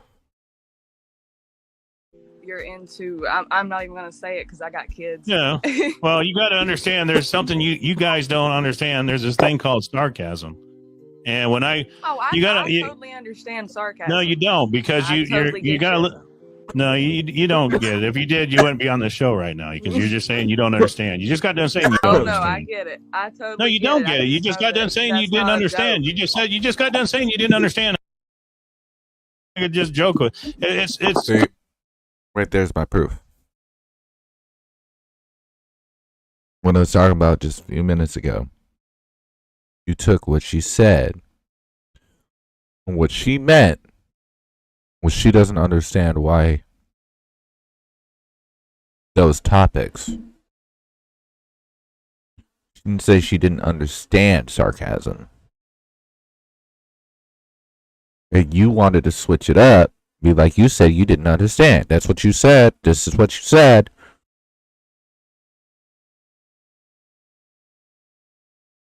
This is what I mean by you wouldn't be able to beat me in a conversation. Because the only thing you can do is repeat what somebody says. Are you fake? Are you fake? Is that a real phone? Or is that a fake phone? Look at it. Look at the repetitive of every time you get called out.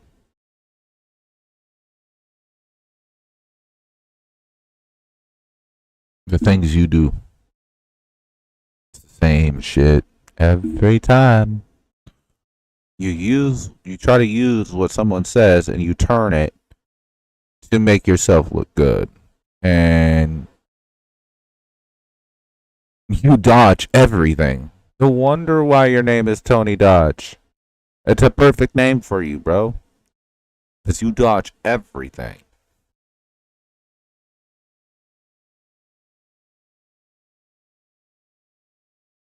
Why?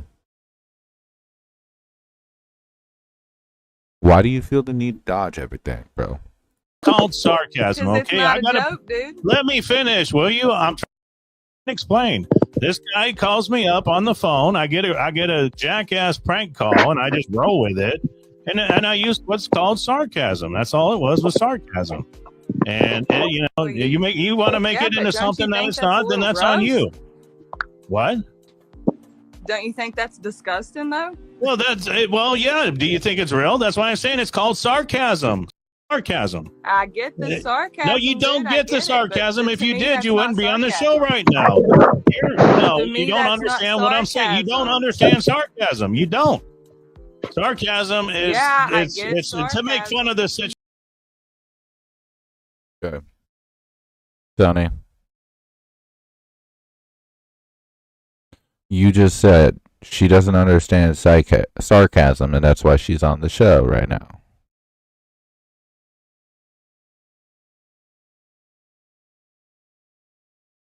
That makes no sense. So everyone on your panel doesn't understand sarcasm? That's why they're there? All your viewers are there because they don't understand sarcasm? Is it your mods even? Even your members? They don't understand sarcasm? That's why they're on the show? Right?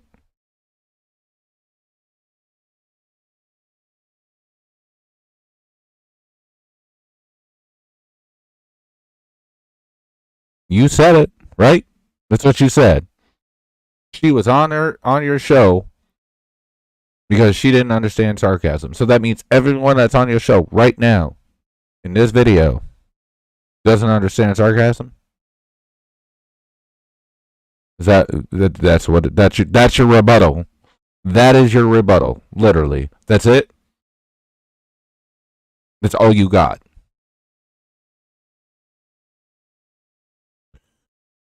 If it's sarcasm, why are you deleting videos? Why was your first stream back not the first day? You had to take a day off. And then when you did do a stream, you made sure it was only members only. And the whole time that it was members only, how many members were actually talking? I think there was like 2 in your chat. Why? What you scared of? If it was sarcasm and you could defend yourself, prove it. If you're so innocent, and that was an innocent DM about fucking gangbanging somebody, why didn't you talk about it? Why did you deflect? Sure, if you are into, I'm not a kink shamer. I'm not gonna shame your kink. If you like gangbanging a girl, if that's what gets you off, that's on you, bro. I mean, you want to share a girl with multiple cocks. That's all on you. But the fact that you were deflecting and you just didn't say, "Oh, it was a conversation with somebody random and I was being a smartass," or "Here's the messages. Look, it wasn't what you think it is." The fact that you ran away from it, you deflected, you got nervous.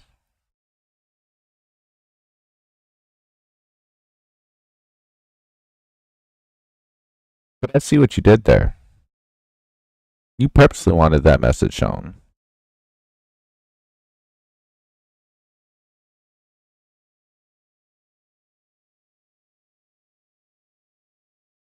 Publicity. You knew Upchurch would call you out.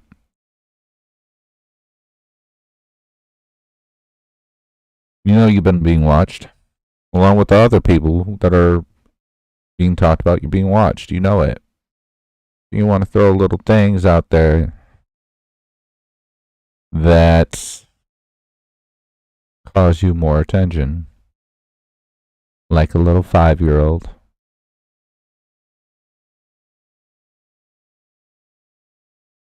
Bad attention, negative attention or positive attention, it don't matter. It's attention. And that's all that matters to you. Is you get that attention.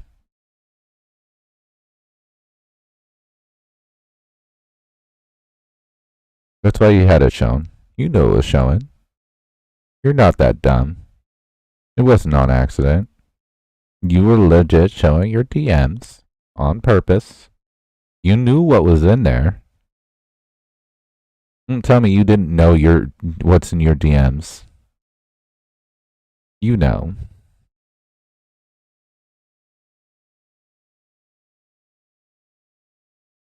I'm not stupid. I know how this all plays out. I know how this all works. And I know not many people are going to watch this video. And that's fine. Only about 30 to 40 people watching my videos. But those 30 to 40 people are going to see my perspective. And they're going to look at it. Especially if they're looking into this shit. They're gonna take this advice and they're gonna look at it and analyze it. And it's gonna help them get a perspective of their own. I don't force my perspective. I'm not calling anybody out. Tony Dodge, I'm not gonna say you were part of the Kylie case. I'm not gonna say Ickno was part of the Kylie case. I'm not gonna say anyone is. But what I will say is y'all act sus. Y'all aren't trustworthy. Y'all are disgusting people. Just based on what you've shown on the internet. We want to talk about facts and having it backed up. Okay. Well, I got the facts. Y'all are disgusting. No, I don't have any facts about you and Kylie. No. That's why I will never, ever say those words. What I will say is, you're a fucking disgusting human being. Same with Psychobabble. Same with Zanime. Same with Ickno. Y'all are disgusting. The fact of the matter is y'all try to make money off someone's death. With your YouTube.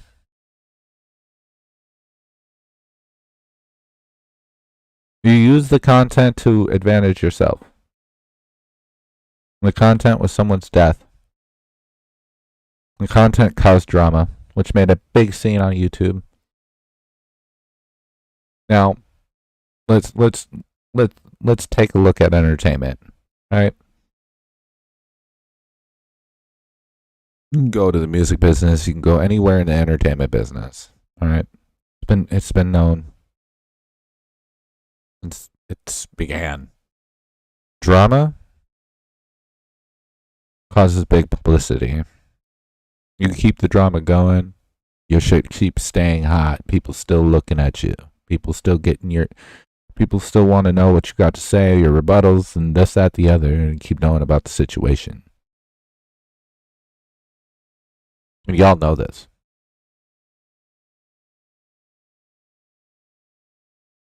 Y'all know you keep it going, the more attention you're gonna get.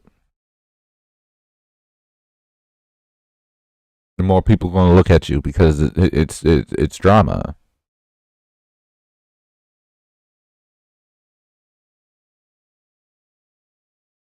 And that's cool and all. If that's your way of getting content out there and getting your name out there. It's whatever. But the things that you're saying and the things you're representing, it's not. Joking around about pedophilia, it's not okay. joking around, being sarcastic, saying that you kidnapped a girl and gangbanged her, it's not okay. There's no way around it that you can make it sound okay.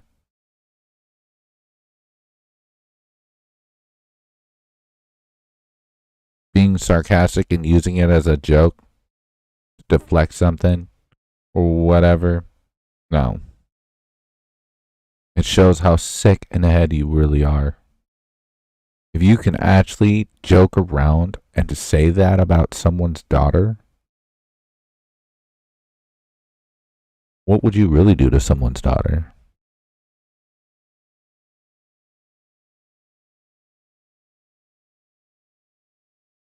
What do you represent? I could never, ever joke around about that or be sarcastic about it.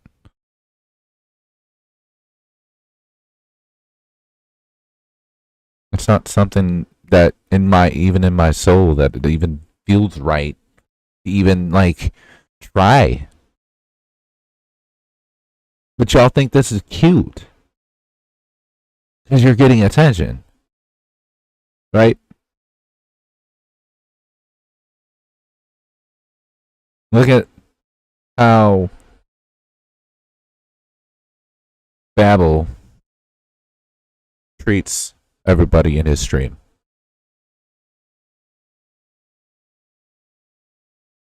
The people that go to his stream and watch it think it's funny how he treats people. It's entertaining to them.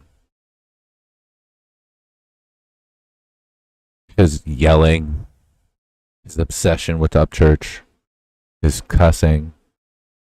He literally goes to, oh, you're dumb, you're on drugs, but he's yelling it. He can't have a conversation. He can't remain calm. He can't remain collective. He gets super angry and he lashes out. When you lash out like that, it means you're getting defensive. Defensive is a sign of guilty conscience. Guilty conscience seems it is what it is, right?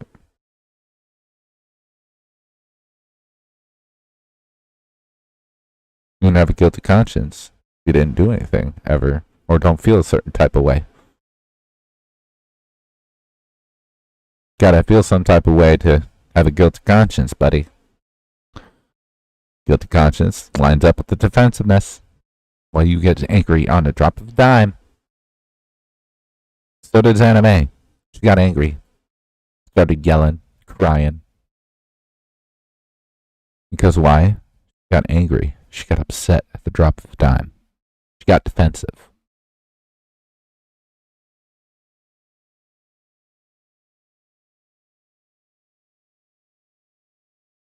You're confident about what you say and what you stand for. You ain't got time to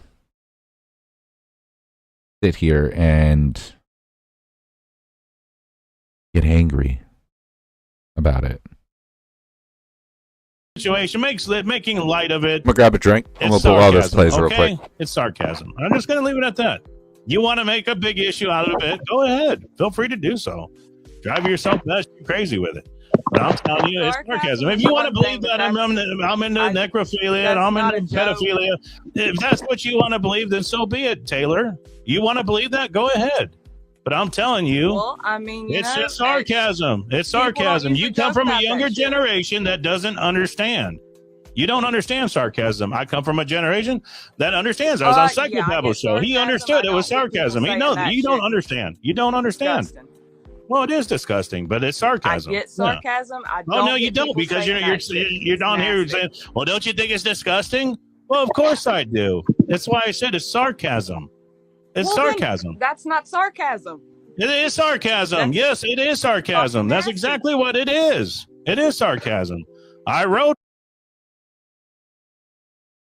with it. I was being sarcastic. Look it up in the dictionary. Go on Wikipedia. I just want to throw this out.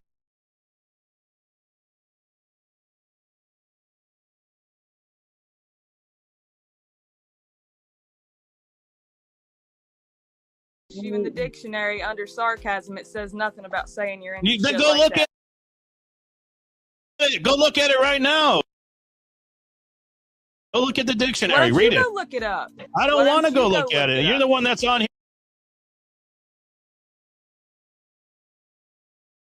You're saying that it's disgusting and you don't understand, and then you say you do understand, but you don't understand. Oh, but I do understand. Hey, y'all. For a minute. That's not Taylor, sarcasm. how much education? Odds, are you guys in here?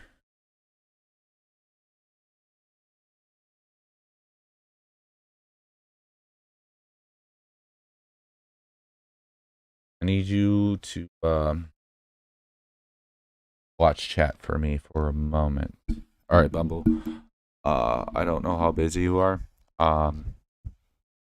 Perfect. I need y'all to watch chat for a moment. I need to make a pot of coffee. I'm gonna put on video. And I kind of want to get people's perspective on it. It does have to do with information and shit.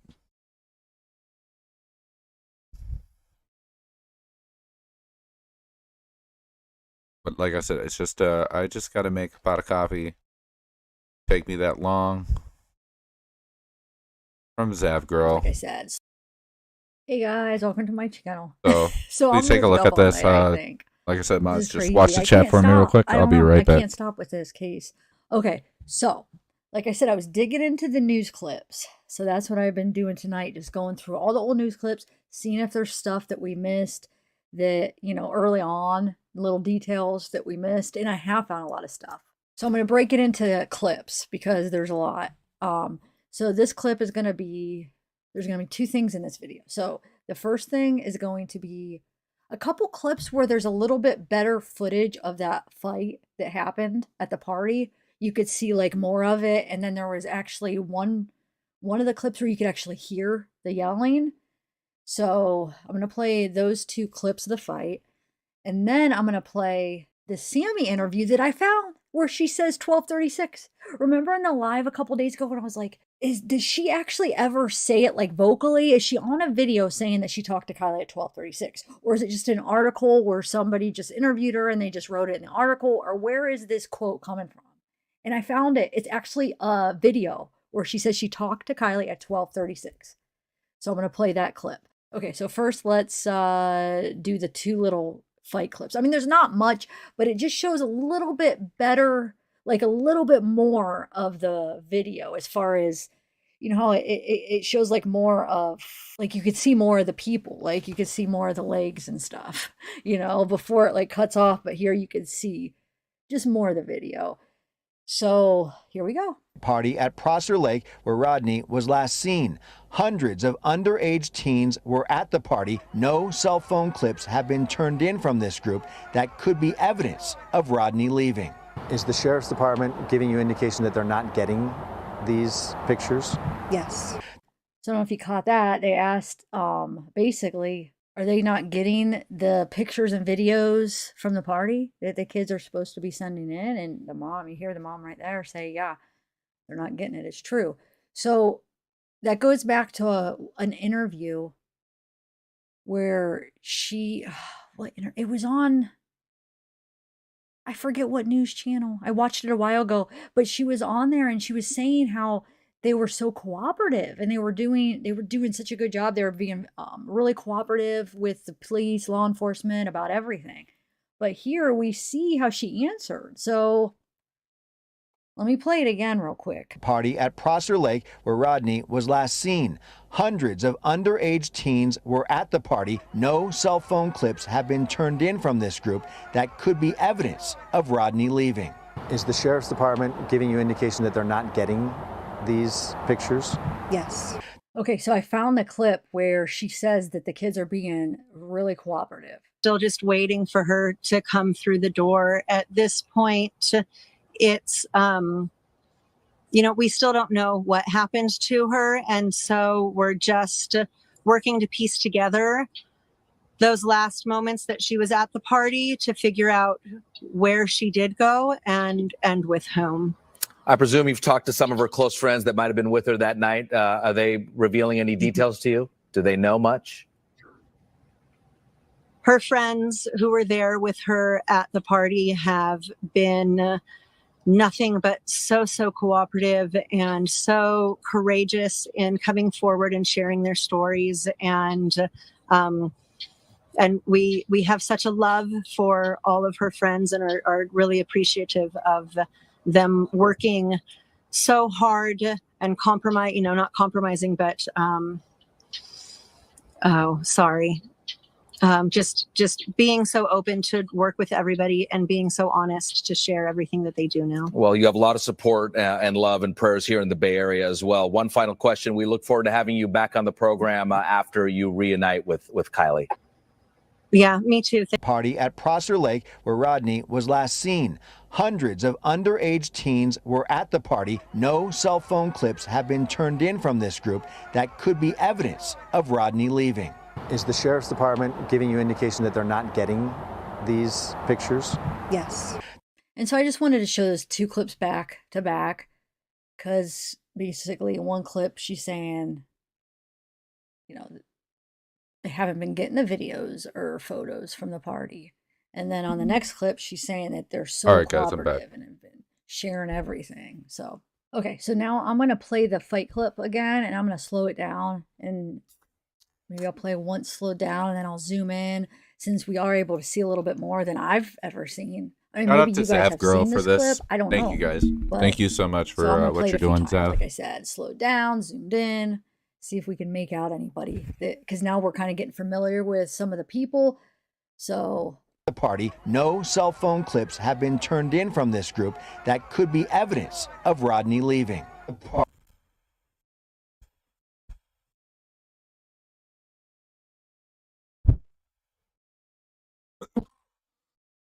Party, no cell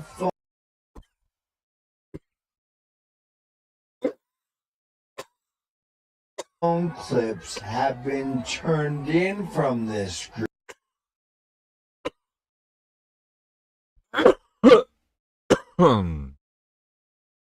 Group that could be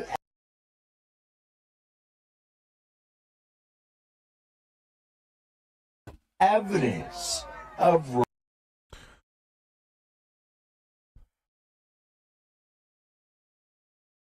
Rodney leaving the party.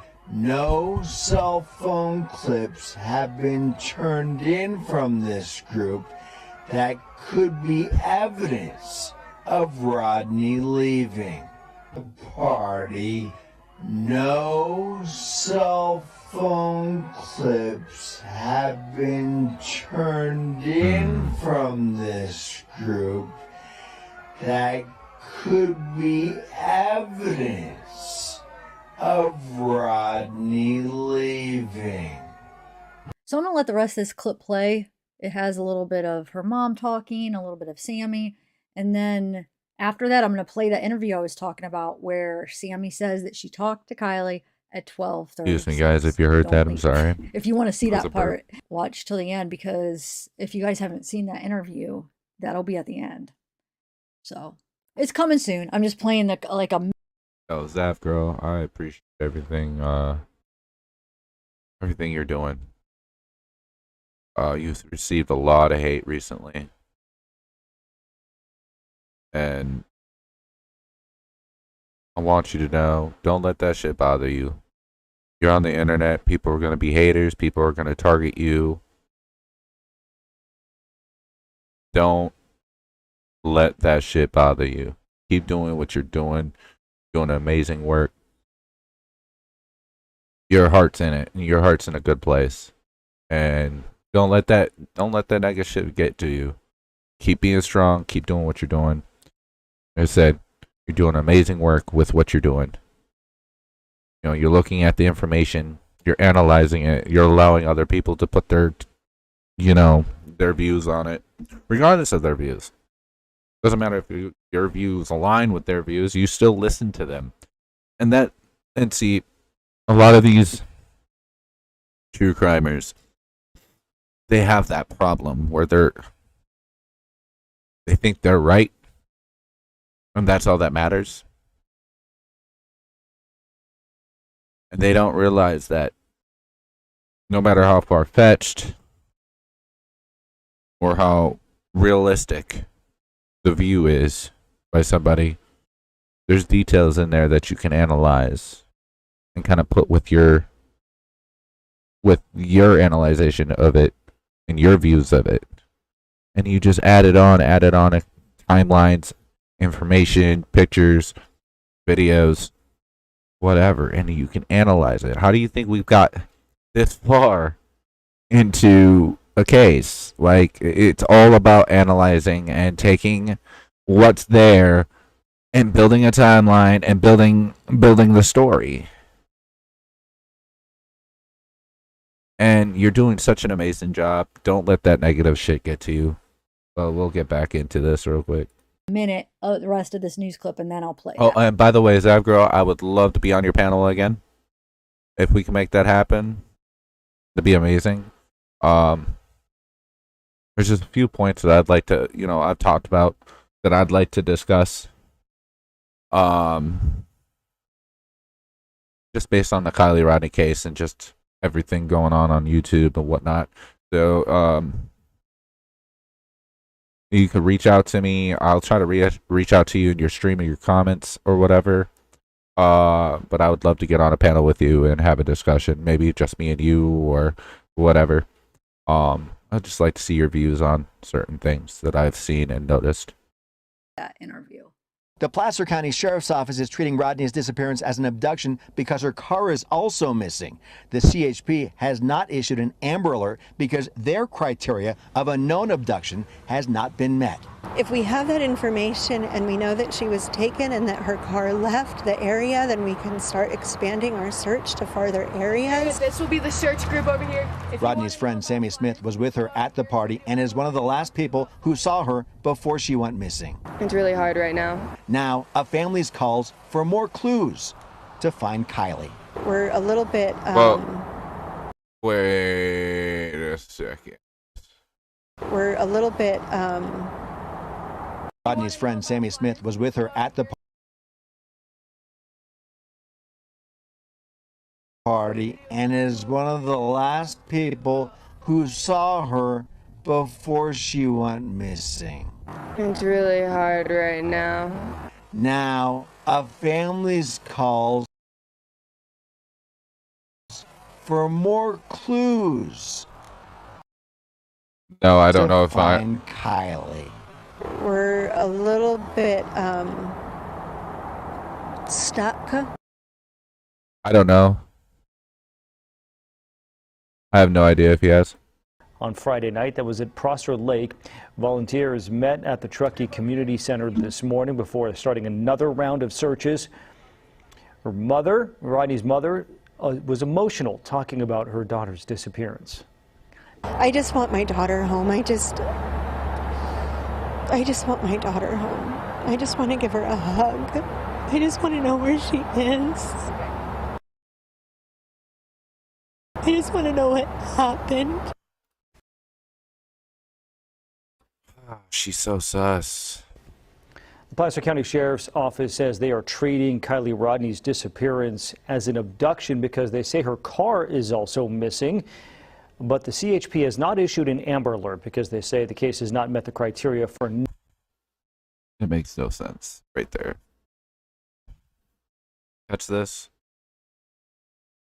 We call it an abduction because her car is... But we can't put out an Amber Alert because it doesn't have enough to say it's an abduction.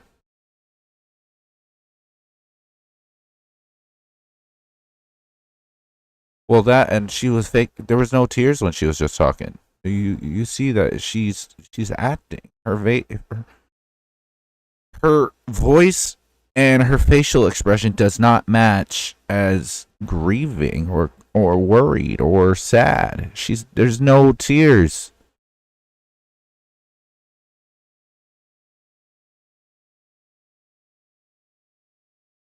And the fact that she's so close to Sammy, like, how is, as a parent of children, right? You know, going off the information we have, Mags was Kylie's best friend. So wouldn't you be more close to Mags than Sammy? Sammy wasn't her friend. Sammy was the person she met at parties to get drunk and get high with.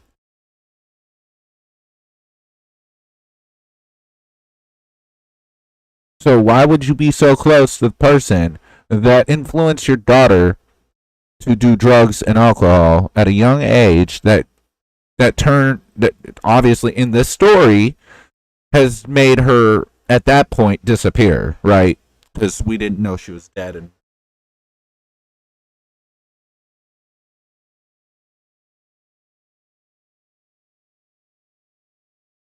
I get keeping your enemies close, but she's doing far more than just keeping your enemies close. She's like praising Sammy at this point.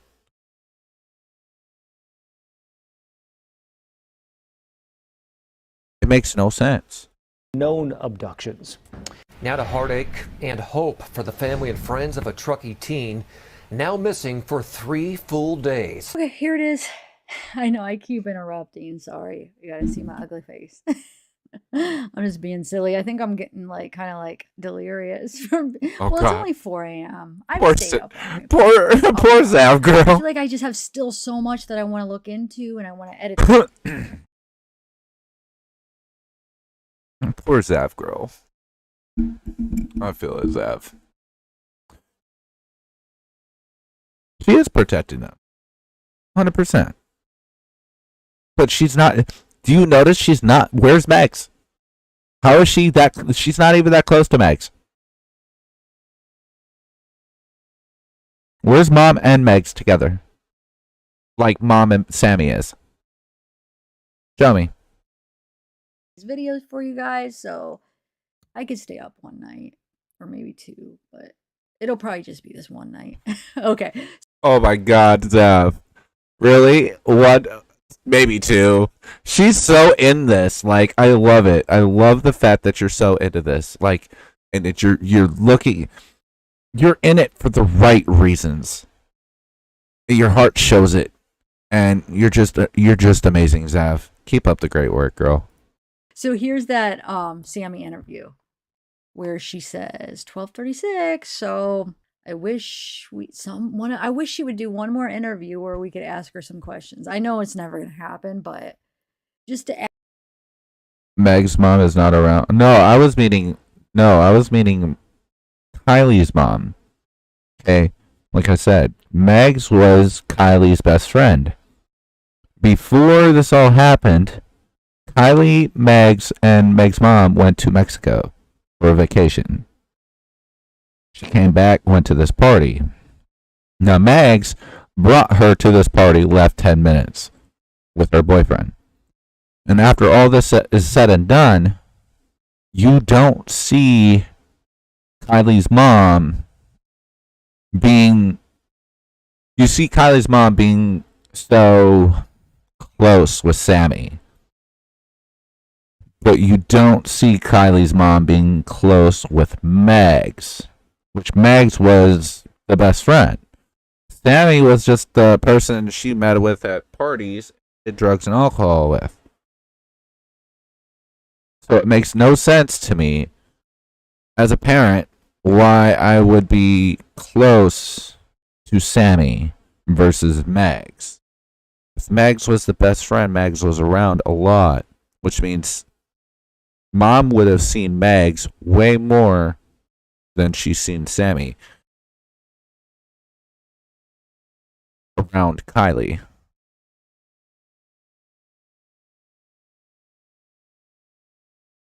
Right, because she's her best friend.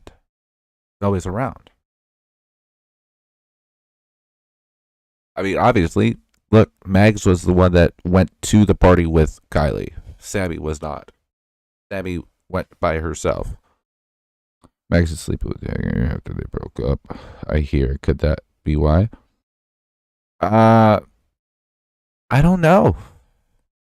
And I mean, I can't really say, like, that's a speculation. Jagger, or however you pronounce his fucking name. I think it's Jagger, right? It's either Jaeger or Jagger. It's spelled the same way. I'm sorry. I don't mean any disrespect to it, but that's just speculation that they're sleeping together. They were kids. I mean, obviously Kylie and Jagger broke up, and whatnot. So, how would there be jealousy between that? The only jealousy would be Kylie being jealous of Mags because Jagger, and the fact that Mags was her best friend and there was a betrayal. But why would that lead to Kylie's demise? Now, Sammy, it makes more sense because Sammy's 18, Kylie was 16. Kylie's life was very shut in. She homeschooled, So the idea of Sammy being jealous of Kylie because she was 16, graduating, possibly going to med school, shows that she's very intelligent. And she's 16, hanging out with all these older people. That clearly has a reason of jealousy. But if it was between Kylie and Mags wouldn't have been jealous of Kylie because Mags got, if we're going off of she was sleeping with Jagger, Mags already had Jagger. So what could they have been together before that? That still would be Kylie at Mags, not Mags at Kylie. Does that make sense?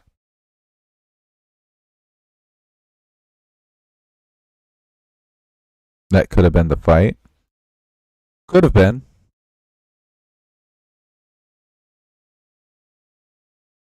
Very well could have been. Do we have actual proof that Mags left 10 minutes later of the party, or is it just hearsay? Just because you say something, it doesn't uphold in court. We got to look at this. If we're going to look at speculations and stuff like this, is what I tried to tell people. If you look at speculations, you got to put yourself in a position of where a court is going to look at it, right? Courts do not look at hearsay. They look at proof. It means documentation, videos, photos, and all that kind of stuff. They're not going to listen to, you on a video saying I left 10 minutes. Okay, well, can we confirm that?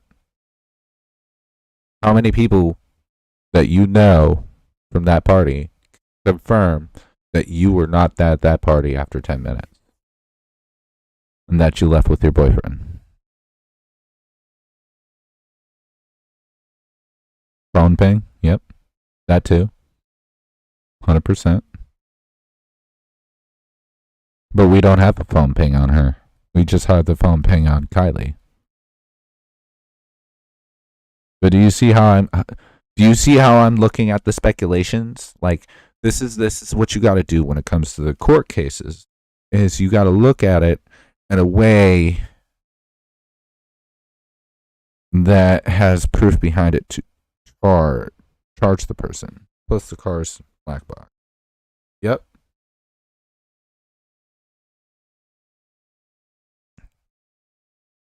It's all based on facts. that she left in. Yeah, 100%. Now, do we know? So obviously, Megs and Kylie went together. So obviously, Megs was in Kylie's vehicle at first. If we go off of Meg's story, 10 minutes later, she left with her boyfriend. So her boyfriend's car showed up, picked her up, and they left. Now, who's her boyfriend? Did her boyfriend have drugs and drop drugs off and then left with Megs? Which you can get a subpoena for. Yep, 100%. But do you see where I'm going with this? There's a lot of ways you could speculate. But with speculation, you always need to look and theorize the proof that you have in front of you.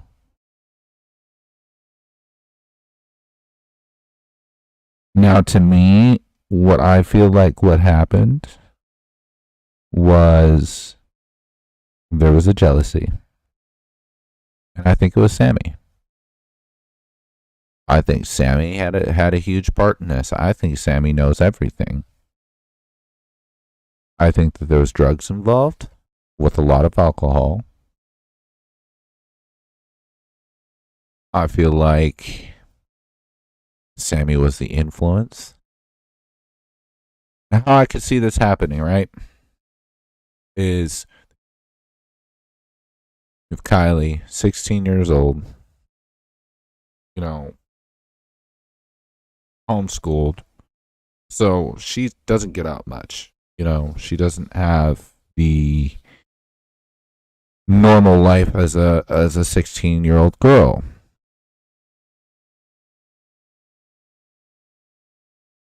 So when you when you're very shut in and you get the chance to be, a 16-year-old at a party without your parents knowing, and it's the big party,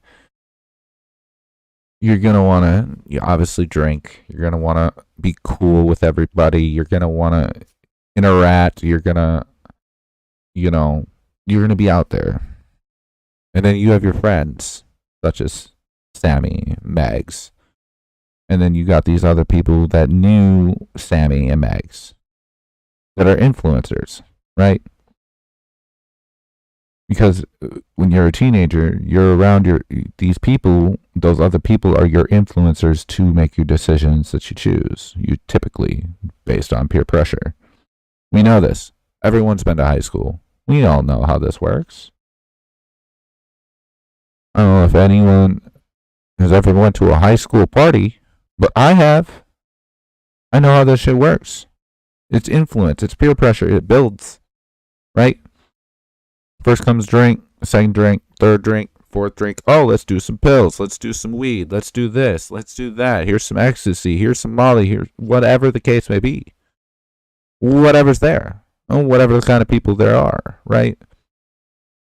We already been told that there was older people at that party that were supplying cocaine, supposedly. Well, if there's cocaine, I'd imagine that there's some sort of pills.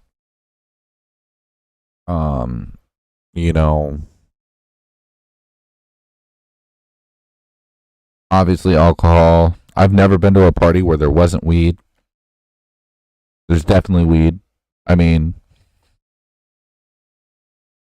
so we put this all together, right? You got a girl. She's very shut in. Sammy's very out there. Sammy influences her to drink, influences her to do drugs. Gets her really fucked up.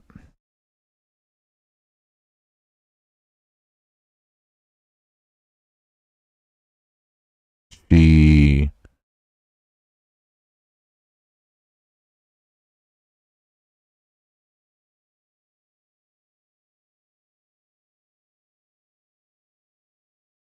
gets really fucked up, and either one passes out or two ODs. Right? Based on Sammy's influence. Sammy gets nervous. Well, before that, if she got really fucked up, Sammy's used to this kind of stuff. Sammy's been doing it. It's teenagers. They're making fun of Kylie. Because Kylie isn't used to it. Kylie doesn't have a tolerance to all this stuff because she doesn't go out there like that, right? So she's the joke of the party. Does that make sense? She's the one everyone's laughing at and it's like, oh my god, you're so fucked up, it's funny. You can't handle it. These are teenagers. This isn't an adult party. This is a teenager party. We gotta think of like a teenager. They make fun of her because she's so fucked up. Which led to her demise. They got nervous. They dumped her. And crossed her because obviously they were nervous and they didn't want to get in trouble. So they dumped her into Prosser.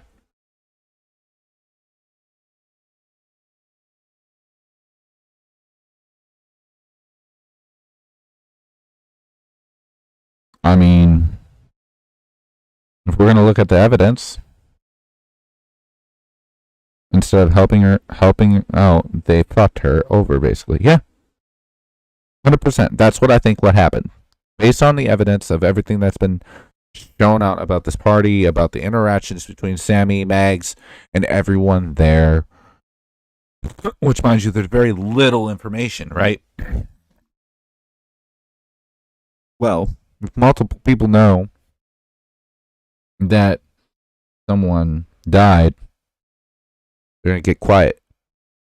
Who's going to really say, oh yeah, I was doing drugs, I was doing alcohol as a teenager? Especially if, parents get to find out, and then there's law enforcement and the feds, everything like that. It's a lot of pressure for someone that's anywhere from the ages 15, 16 to 20, 21 years old. It's a lot of pressure. It's a lot of heat. You're not going to openly come out and just say, yep, that was there and I did it and I know this and that, the other. Not as a teenager. Not going to happen. You're going to be nervous and you're not going to talk about it. What I want to see is how certain people behave after all this happened, after the party. Like, after all this happened, what I'd love to have happened would be seeing each person, like Mags and Sammy and the people we don't have names for, right? Because there's obviously like 300 people that were at this party. So let's just put I'm going to say 10 to 20 people, including Mags and Sammy, and you watch their behavior for the week. You try to point out anything that you might see that is weird or strikingly odd. And Sammy has shown strikingly odd behavior. She stands out for a reason. And it's not because she's out there over helping or anything. It's more than that. It's when you see Sammy, you just get that feeling of you're weird.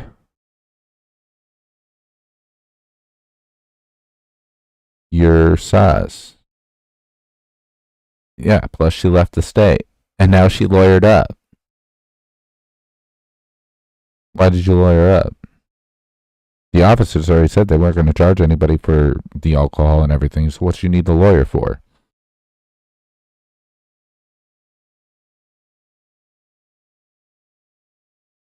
If you didn't do anything besides, participate in the party, and you don't know anything that happened,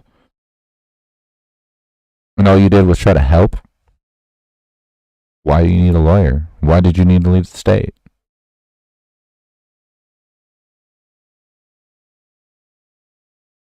There's things that add up that just say you're weird. Criminal lawyer at that. Exactly. My point.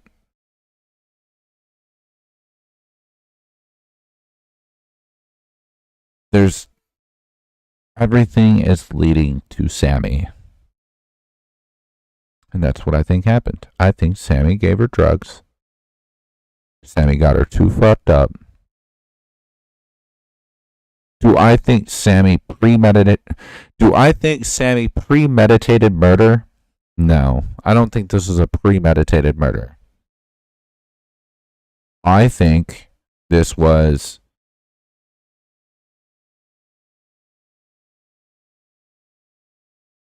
play devil's advocate. It's not a bad thing for a person to exercise their constitutional right to an attorney. You're right. 100%.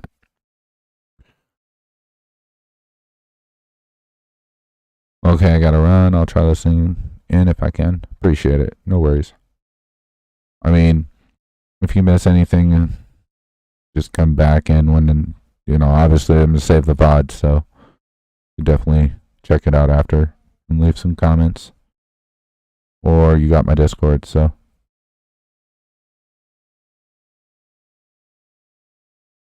Like I said, you analyze the behaviors, you analyze things that are said, you analyze all this information, you put it together.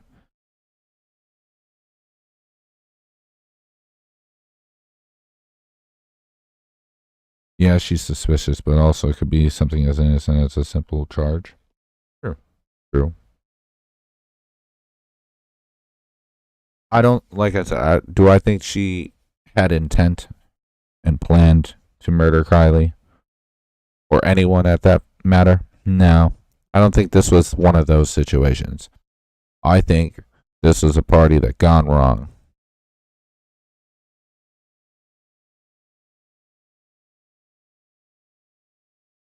Okay, the cops said they weren't going to look at drinking and drugs, but why are we even going to trust the cops? 100%. Why do you think no one's talking? They don't trust the cops. That's why they didn't talk.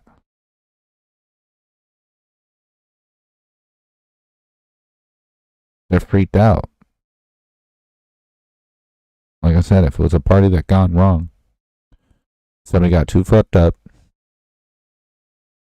OD'd, and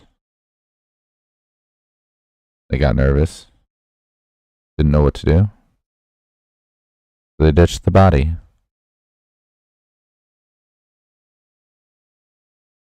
That's why I had to play devil's advocate for her getting a lawyer. Understandable. Now, but if you go with my story, right? Got fucked up, got too fucked up, OD'd, got nervous, hit the body. Her parents are PI and lawyer. Do you think she told her parents? Let's say she didn't, right? She didn't tell her parents anything.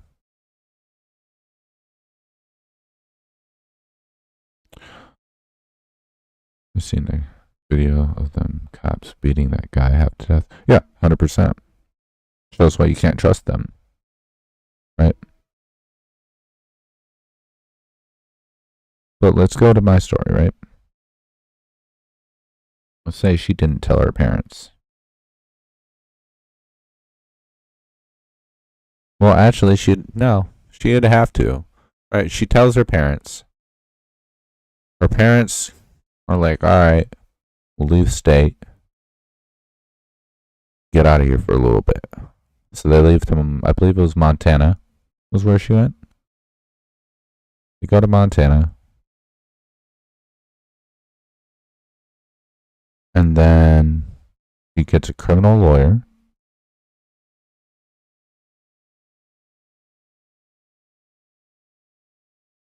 She tells the criminal lawyer what happened. Defend her from trying to get charged with, at this point, I believe that would be manslaughter. Because it's not intentional murder. It's not premeditated. So I believe that would be manslaughter. Would be technically the charge.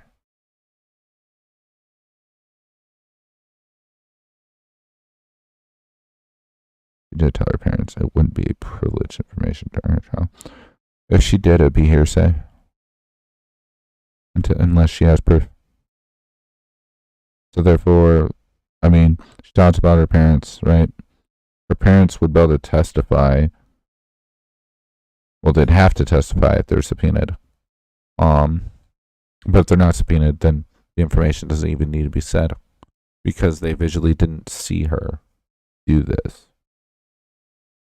So therefore, that would be hearsay because they heard it from her mouth. It wasn't visually. Does that make sense?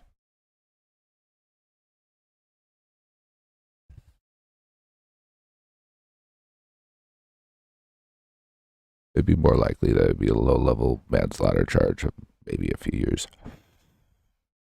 Yeah, that's what I 100% think. I believe it was a manslaughter. I believe it wasn't intentional.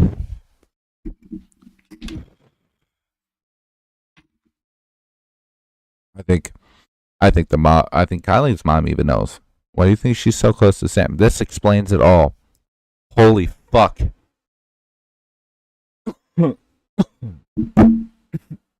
Yo, think about this, right?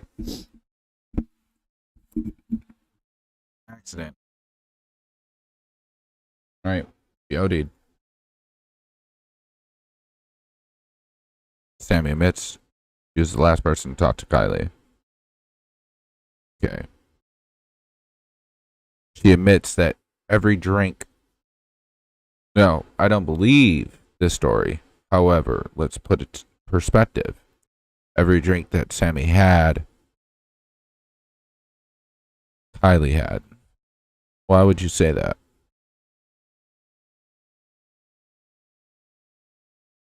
You say that and then you say she was really fucked up. That sounds like a cover-up. Did you spike her drink? Were you the one handing her drinks?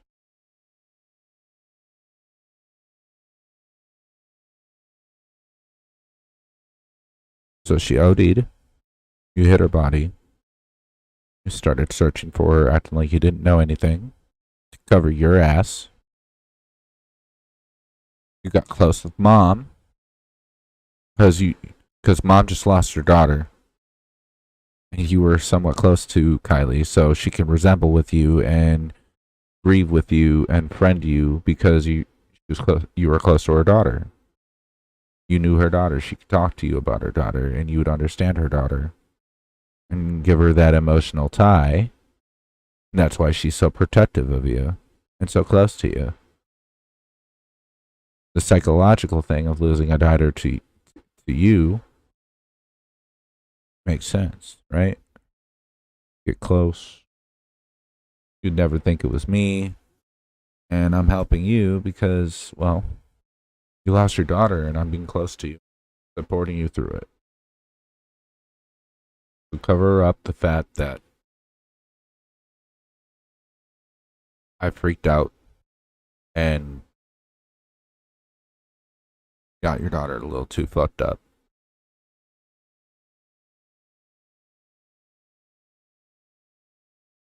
That story that I just made up, highly realistic, right? Makes sense. You put it all together, right? Look at the information we have. That's the reason why Sammy looks so sus all the fucking time, right? It all lines up. Now, the shit that Church is talking about with fucking these weirdos isn't directly at Kylie, right? I don't think they were involved in Kylie. I don't think Zanime. I don't think Zanime was really truly involved in Kylie. I think she's just really fucking weird, and she's about some weird shit. Same with Mel. I think that he's fucking weird. Same with Tony Dodge. I think that's a pedophile and all that shit. That's weird. And Upchurch had a reason to call them out on it with their weirdness and just being like, "Yo, this shit's not okay. Like you're not. That's not cool." The timing of it all, there's a lot too. You're doing this all within the timing. That's what makes you look sus.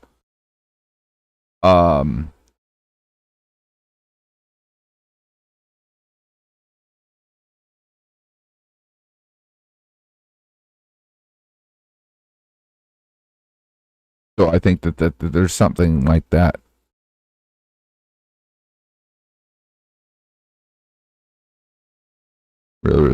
It ain't related directly, but it's related to the fact that this one girl, missing girl, uncovered it. 100%. Yeah. That's exactly it.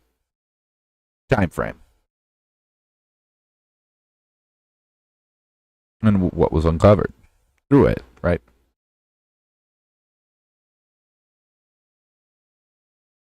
Now, directly to the Kylie case itself, that is 100%.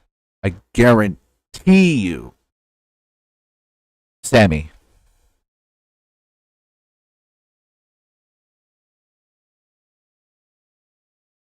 Ask her about the 1236 thing. I mean, I'm sure she's gonna say, "Oh, I miss read the time or something," but I don't know. I'd like to see what she would say about it and about a lot of other things. But okay, here it is. This is why, another point, sorry for pausing so much, talking a lot, but I just have a lot of views and my brain just works a certain way. I have ADHD, kind of weird, okay? But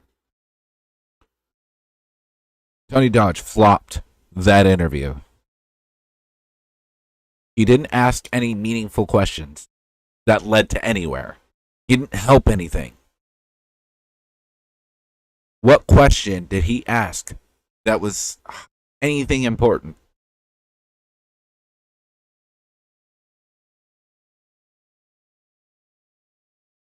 Nothing. All he did was, let's get to know you. Who are you, Sammy? How are you? Oh, okay, you're doing fine. Yeah, you're doing all that. What do you know about Kylie? What kind of person was Kylie? Oh, okay, she was smart and beautiful, blah blah blah. Okay. That's all it was. It was as if they were met up at fucking, they might as well have met up there and just talked about each other. Oh, well, let's remember Kylie and who she was and talk about who you are as a person. Oh, you're cool. You're this. You're into that. You're doing a great job helping this, that, the other. Let's kiss your ass a little bit. There was no actual questions that retained any information about anything. I was the last person to see her and talk to her, actually. She called me at 12:36 in the morning asking if I still needed a ride home from the party, even though about 10 minutes before that I had told her, like, I'm leaving, I already have another ride, because I didn't want to drive home with her. And so I had... I was the last person to see her and talk to her, actually. She called me at 12:36 in the morning asking if I still needed a ride home from the party, even though about 10 minutes before that I had told her. Look to the left. Right there. I was the last person to see her and talk to her, actually. She called me at 12:36 in the morning asking if I still needed a ride home from the party, even though about... Right there. Even though, she said even though, to pause, that give that pause to talk, to think of something. 10 minutes before Now she's looking directly. that I had told her, like, I'm leaving, I already have another ride, because I didn't want to drive home with her. And so Another movement to the left. I had told her that, but she still ended up calling me at 12:36 asking if I needed a ride, and she sounded just really drunk, I guess. Don't you think she kind of sounded like she was... You hear that? Hold the fuck on. that I had told her, like, I'm leaving, I already have another ride, because I didn't want to drive home with her. And so I had told her that, but she still ended up calling me at 12:36 asking if I needed a ride, and she sounded just really drunk, I guess. Sounded really drunk, I guess. You guess?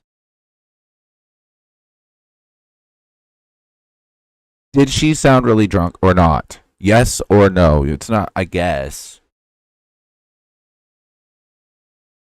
Don't you think she kind of sounded like she was mad? Like I almost felt like in this interview it was like you could see like the anger towards Kylie that she had for some reason. I really think that argument was between them two. Because watch, I'll play this again. It seems like she's angry. She's like, because I didn't want to ride home with her. Like almost like she's like, well, I don't know why she called me back. Like I told her I had to ride home. It's almost like there was some kind of hostility there. Let me know what you guys think. I'm sensing it big time on this one. Yeah, watch when she says, because I didn't want to drive home with her. Like you didn't want to drive home with her for some reason. Yep. Why? Because there was some kind of fight. Right. I mean, that was the other thing, and she says she was drunk, I guess. She calls her back, and it's like almost like she's like mad, or like she's like, I don't know why. Like attitude, man, it's coming through like crazy. All right, I'll shut up and let you guys watch it again. I was the last person to see her and talk to her, actually. She called me at 12:36 in the morning asking if I still needed a ride home from the party, even though about 10 minutes before that I had told her, like, I'm leaving, I already have another ride, because I didn't want to drive home with her. And so I had told her that, but she still ended up calling me at 12:36 asking if I needed a ride, and she sounded just really drunk, I guess. Okay, so let me know what you guys think in the comments about that, about what you think.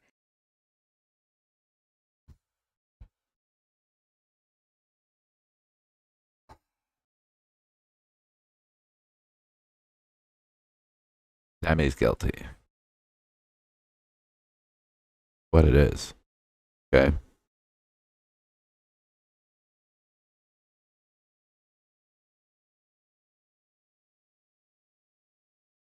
Sammy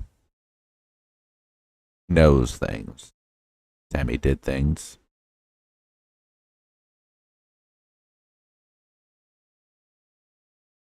The whole I guess statement is very off-putting. And then the whole, like Zap Girl said, the whole I didn't want to ride with her type of deal. Like, what? It just strikingly odd. And yeah, about what you think about the Sammy part and what you think about the party. If you recognize anybody, I try to like add freeze frames and go slow at different spots so maybe you could see some of the people better. And then I want to play one more little clip. It kind of gives you a different perspective. I know we've seen clips of this angle, but I just want to point it out. So it's from across the lake or across the reservoir or whatever. It's when they're pulling Kylie's car out, but you could see like how steep it really is. Like I know we've had locals go down and show and they've looked up, but you can see it. I mean, it's a hill, so you could imagine the car coming down. I mean, it could get, when it hit the water, it could have hit pretty hard. I mean, at that angle, you know? So that will be the last clip I play. So have a good night, everybody. I mean, I'm going to still be up making videos, but I'm talking about that'll be the end of this video. So have a good one. Bye. That they discovered a body that they believe to be the missing 16-year-old Kylie Rodney in her silver 2013 Honda CR-V. Well, I already know that it was definitely deep. Ooh. That's nice. This was 1 hour ago. Just What wanted is to this stop about? in real quick, share the winner of last night's gangbang, guy named Mr. Hair Guy. And got to make it brief. The wife is using the office today. So I got to go out in the shop and do what I'm supposed to be doing. But I want to present Mr. Hair Guy to everybody, the winner of last night's live gangbang.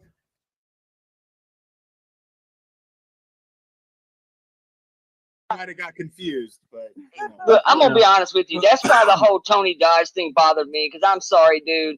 When you are screen sharing and that's part of your daily stream, dude, we've all done it. We all. That is rookie shit. That is rookie shit. I thought it's not part of his daily stream. That's nonsense. That's I'm just saying that's nonsense. rookie shit to leave that That's you, open and just that's leave you. it sitting Let me there tell you like that. something. Right. That is you creating a Dude. boogeyman. That's you Unprofessional, creating man. a boogeyman Unprofessional. to believe in. That's what Every it is. time- You're creating a boogeyman to believe in. I have nothing set my wrong with shit. the Oh, family Holy he got. shit! What the fuck just popped up? Dude, who touched your hand? I mean, like It's I voices- said, I it's think voices Tony behind Gang, Dodge gang. is Voices super behind my balls. obnoxious. He came for the gangbang. I know he's here for the gangbang. I'm sure.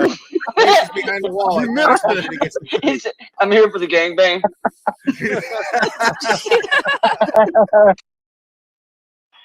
Hope you guys enjoyed Mike that. 1, Mike 2, Goldilocks, Sweet 15. Okay. So.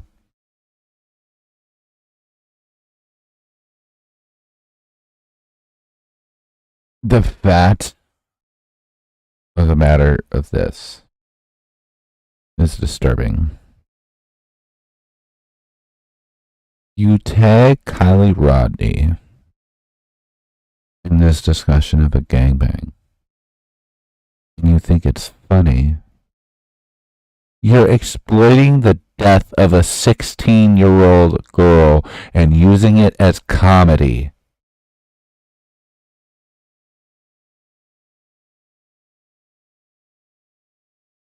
What is wrong with you? Your wife should be beating your ass. Literally. You are exploiting a 16-year-old's death and making fun of it.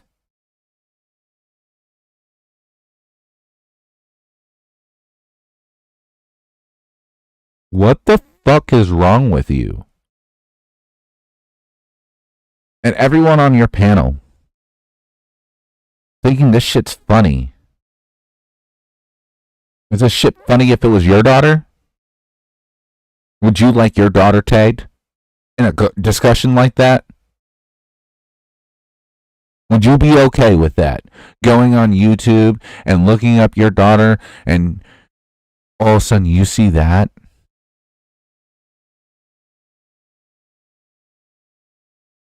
How would that make you feel? If people are using sexual innuendos of a gangbang, putting your daughter's name into it.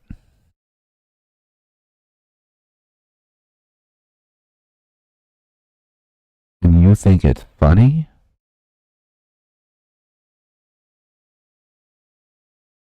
What is wrong with you guys? Like, and the woman that's in there, who is she? Oh, her name's covered by the comments. Redhead, glasses. Yeah, the whole time there's a fucking comment block on her name, of course. Whatever.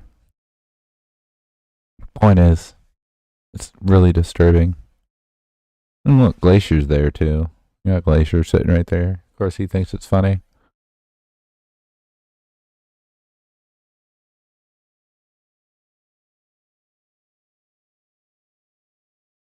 I feel so sorry for Kylie Rodney.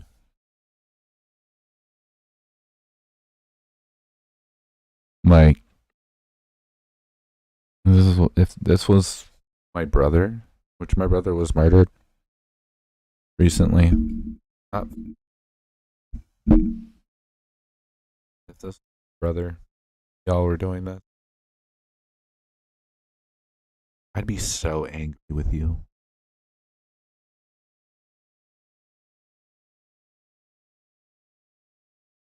I still grieve over my brother. You know? And I just think this was flip it into one of my kids. And I see that. It would make me so sick to my stomach. I'd be so filled with anger and rage at you.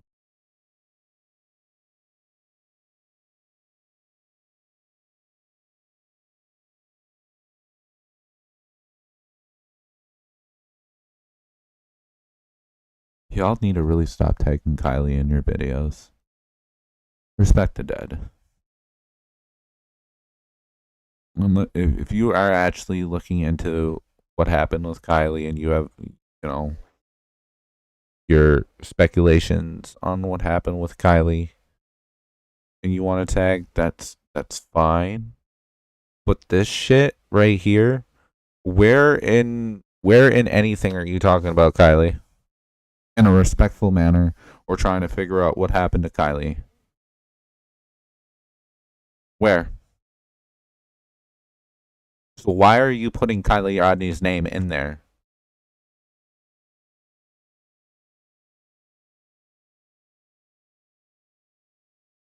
People like this have issues. They have no respect for other people. They're only out for themselves.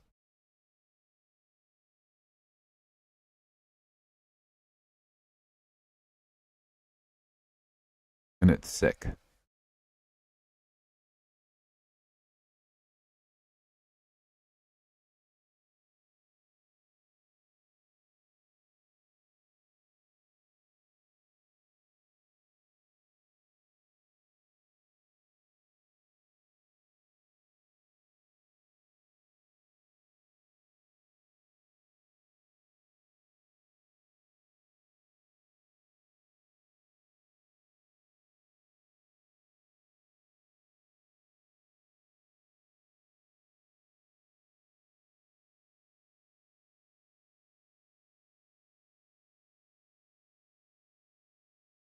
Actually kind of curious about this. This is All American Cartel. This venture's purpose, did the car flip on its own after being submerged, or was it helped, and how?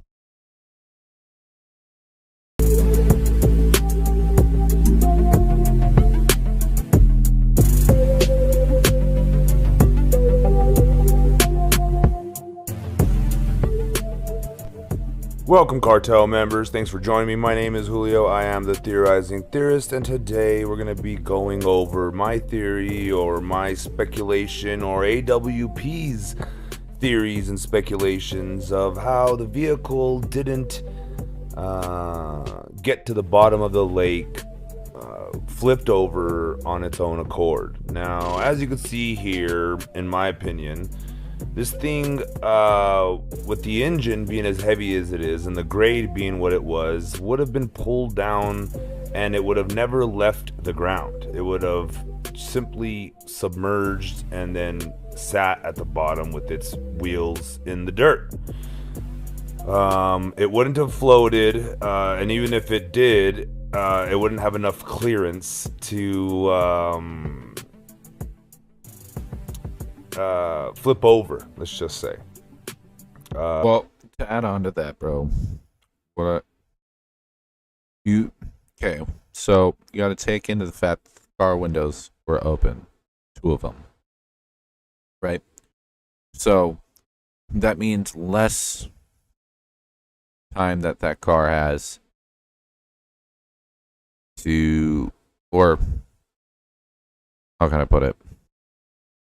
Water is rushing in a lot faster at a faster rate because it's not sealed. The windows aren't shut. The windows were shut. There's a buoyancy, there's air pockets, right? So if you're hitting the water, let's say you hit the water, your car's going to kind of float a little bit before it kind of goes down and submerges. And when it submerges, it can either flip or roll depending on the make and model and the style of the car, right? Because you got different. A sports car is going to go in differently, and the floating and everything and the buoyancy is going to be completely different than a truck or an SUV, right? Because the different shapes and the weight and the structure difference of the vehicle. So you got to think of that as that way also. If it's coming into the water and its windows are open, it's gonna, all that water is gonna rush in, so it's not gonna give it that time to float because the water's already all filled up in the car. Which water is heavy. Once you ever think of it, take a bucket of water and you lift it up, feel how heavy that bucket of water is, right? That's more weight in that car pushing it down into the lake. Versus if the windows were shut, car is, you could say, leaking through, which causes you to have more time for that float for you to get out of the vehicle because you have that air pocket.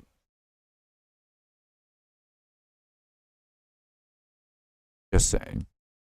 The vehicle is about 12, 13, 14 feet long, and that's the depth that they found her in. How could it possibly flip over like that? It's possible, I suppose, but very, very unlikely.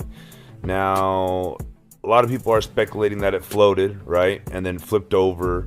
No. But I maintain that the transmission and all the under parts of the vehicle would still drag the vehicle under, unless, of course, it had all the windows sealed, and then that whole cabin area, you know, it would make it float obviously a little bit.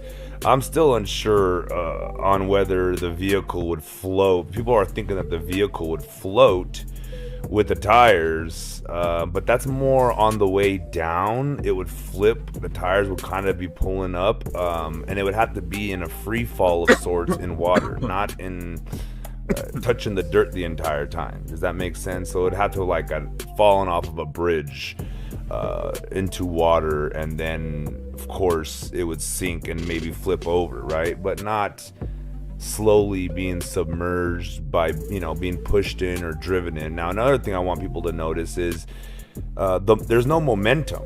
Just like when you shoot a bullet into a lake or a river or a body of water or anything like that, the bullet stops almost immediately. The vehicle would have crashed unless it was pushed in slow enough to where it wouldn't create an impact. But if it would have crashed, it would have stopped almost immediately and then went down like I'm showing you as fourth, right? It wouldn't have floated out with no current, because that's what AWP said. It would have hit the water and then kind of just slowly, in 30 seconds, how far could it have gotten, right? If you ask me, they just pushed it in. It wasn't driven in. Nobody jumped out of it. It was simply just pushed in as far as they could get it. Maybe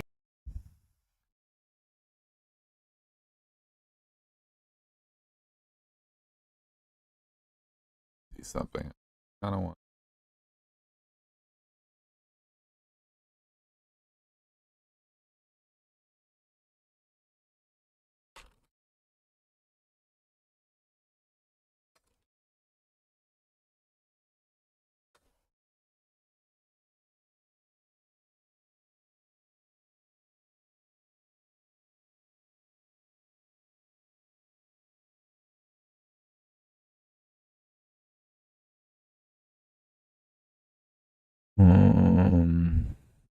That's not how I should.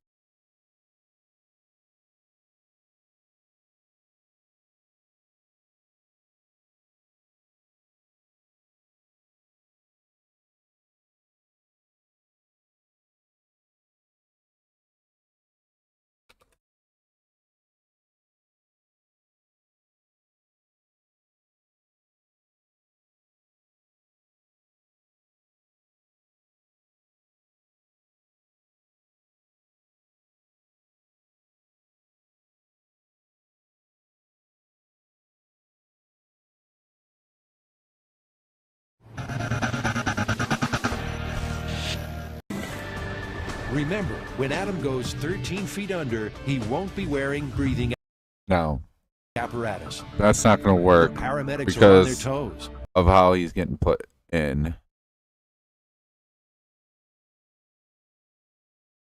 You have to see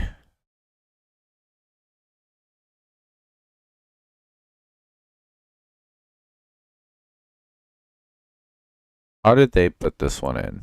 I don't remember. Overwhelmingly, majority of the vehicles that we find are upside down.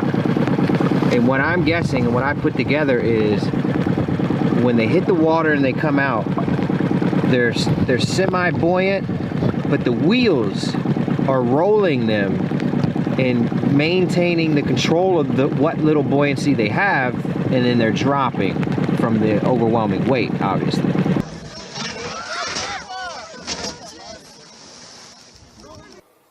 I'm making this video in hopes that this can save at least one of my viewers' life.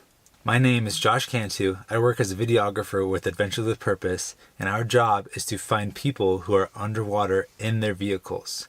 Now, as a husband and father, I am passionate about this video because most people think they know how to get out of a vehicle when it's in the water, but they are wrong. What we know is completely wrong. Reaction time and speed are key for survival. A sinking car will not immediately submerge, which means there's a small window of opportunity to act. Okay, I'll remind you. You have to look at it also this way. A sinking car, right?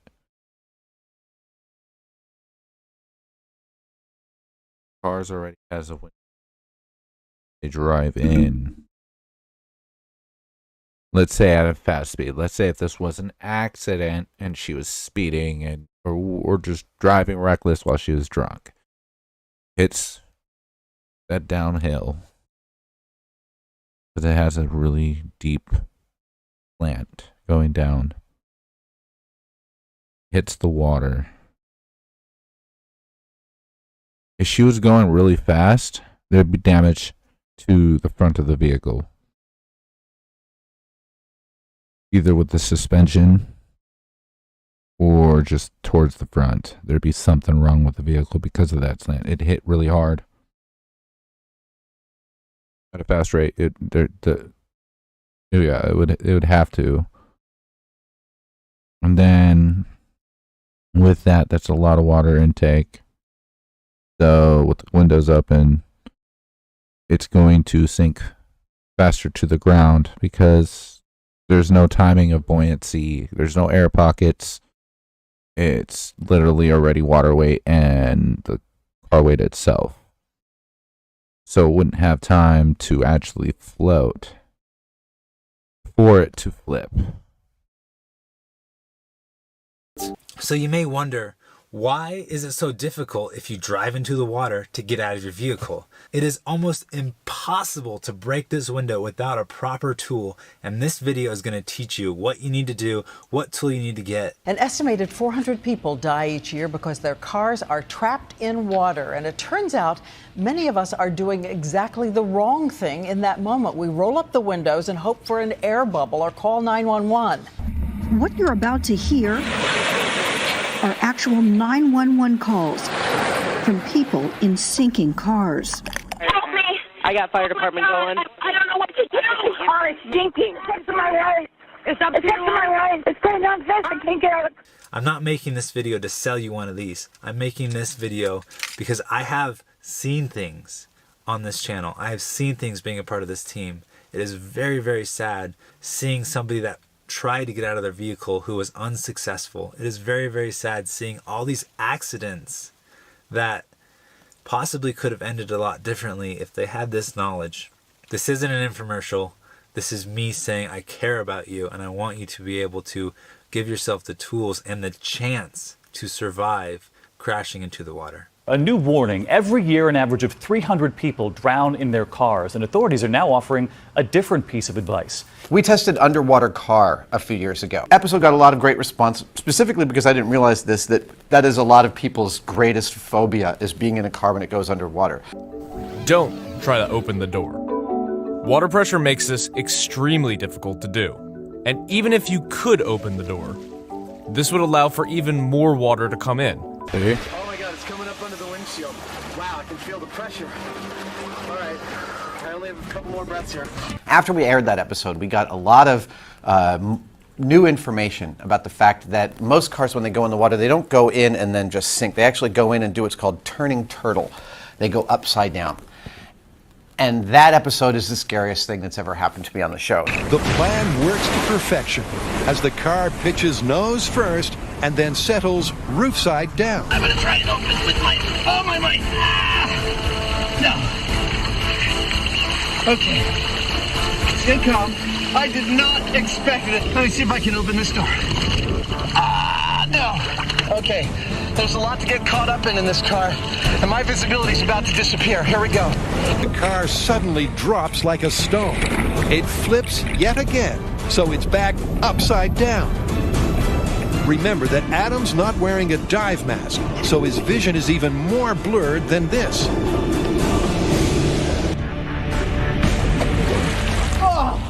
I absolutely had to partake of the onboard air supply. The car's turned over again. All right. My air pocket was changing constantly. And when it finally started to lurch and go under at the end, it went really, really, really fast. I had about 10, 15 seconds of warning. You're in this super confined space. You cannot see anything. You lose all your bearings. I mean, I couldn't find the handles on the doors. But Adam only got out with... And now take that information and he's sober. Right?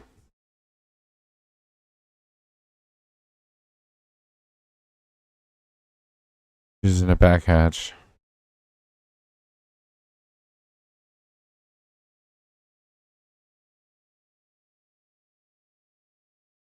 This shows why I don't think she wasn't an accident, and I don't think that car was drove in. I think it was pushed.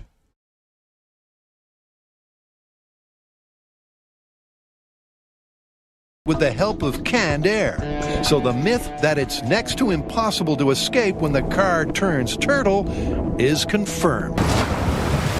But this isn't an accident. We're learning how to survive an emergency from the Indiana State Police. Here's the headline you must remember. You have to get out of the car before it sinks. That means you likely have under a minute to get out. Speed is the key to saving your life. The old way of thinking was that the only way to survive was letting the car fill with water before opening the door. Not anymore. Unless you want that to be your final resting place.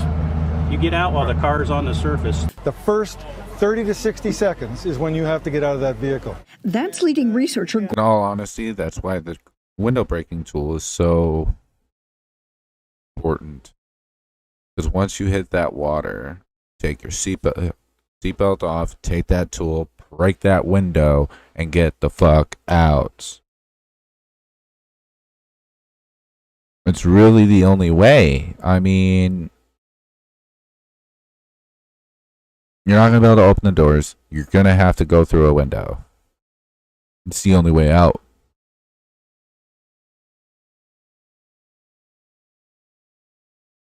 But now I wonder, because this isn't talked about, I don't ever hear your weight into the car, right, with the water. If you move around different areas of the vehicle, does that switch the weights? So if I'm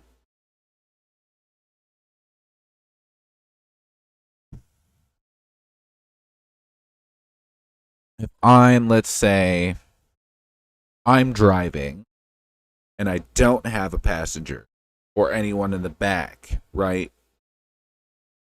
Is that weight going to be completely different and shift the vehicle differently in the water than if I had, let's say, a full amount of people in the back and I'm driving? Or I have a passenger and a couple people in the back? To switch the weight difference and make the car react different?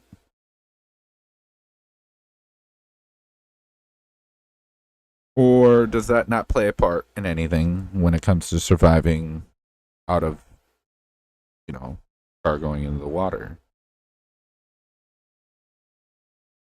Gordon Giesbrecht, who says it's too late to try to push a door open when the car's underwater. So this Florida dive team shows what can be done. Okay, guys, ready to go.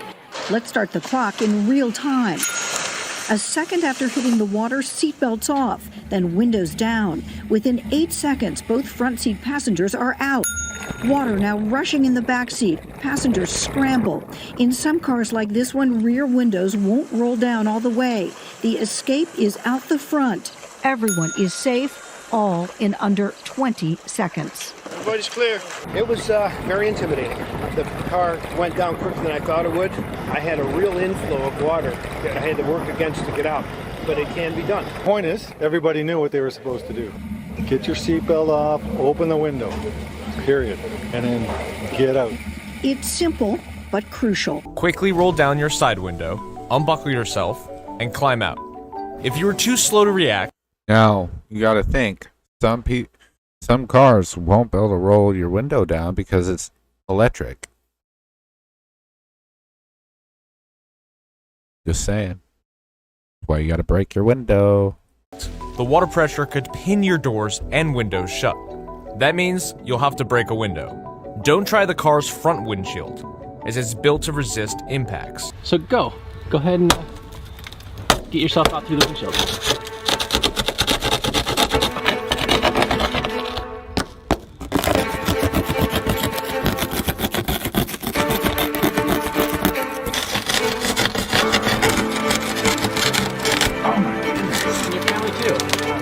Oh my goodness!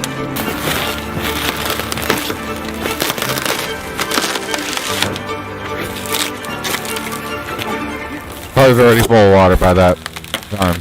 And what if you were upside down in the water right now? Right. It's devastating The seeing glass how is hard cutting me, this so is. I'm kinda- Because, like we all know, I'm not crawling through this seconds window. matter. Seconds matter in these situations. I mean, you can clearly see. I mean, if you have to do this, obviously, survival by all means. But this is gonna get you into trouble. Go for the tempered glass. When you're ready to attempt an escape, look for anything you can use as a hammer. If it's heavy and hard, chances are it could work. Next, aim for the upper right corner of the window. This is most often a window's weakest point. A few months back, Jared, Doug, and I made a video at a junkyard demonstrating how to break a window. I brought my own knife thinking I already had the tool that would work to break one of these windows. And what I learned that day was absolutely shocking. Okay, so I'm gonna close this. Now I'm gonna give you a little bit of advice as well. To properly break a window, it is best to actually pick a corner. Will actually break easier rather than the middle. But Okay. it's your tool that doesn't seem to work yet. If I didn't know the information, I would go for the middle. So go for the middle. I mean, that's why we're doing this, is so we can educate people on what works best. So I was gonna say, so if I didn't have this, my first response would be an elbow, which sounds like a terrible idea. Oh, I want to see you do the elbow. Seeing you guys try to break I one want window. to see you do the elbow. Fuck yeah, I love it. Oh. Come on, Josh, with your elbow. That's not, you gotta think also, that's just it. Right? Oh, Josh. All right, so you got your fancy little tool, 30 bucks. Oh, that's not working either, Josh. Try a corner.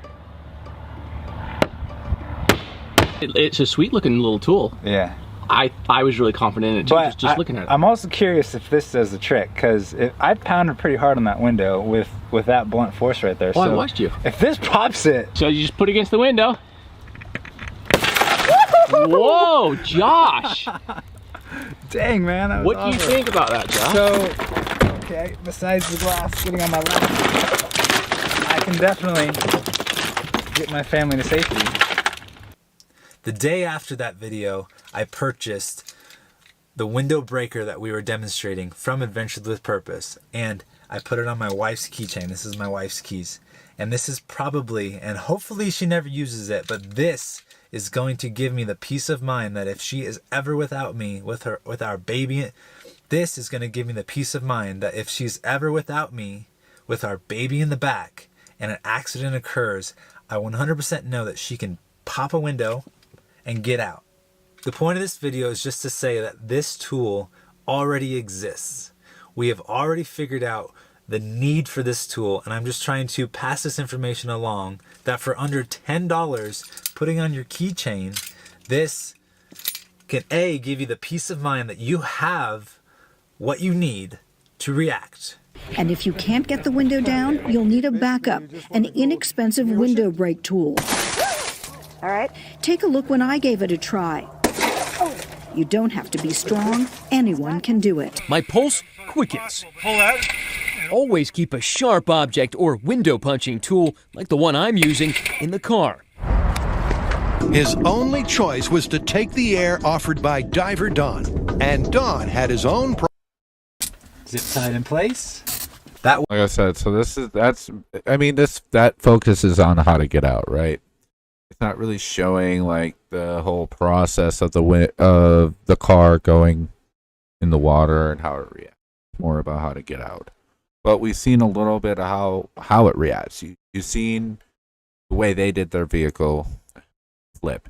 But if you're thinking of how her Terran was, so it was a really slant down, and then you got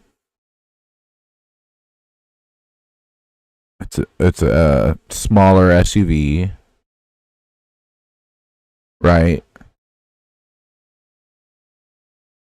If it went in at a high speed, the reaction of the car with the windows up, and it would fill up faster, so it would have less time to sink. Or it would have more time to sink, less time to float.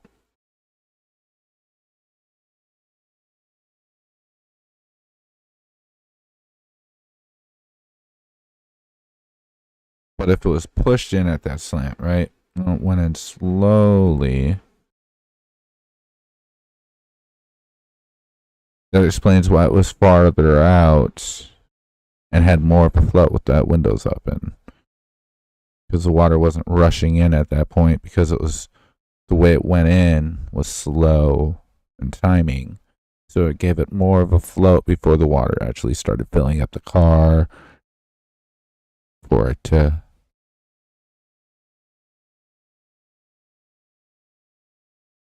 which gave it the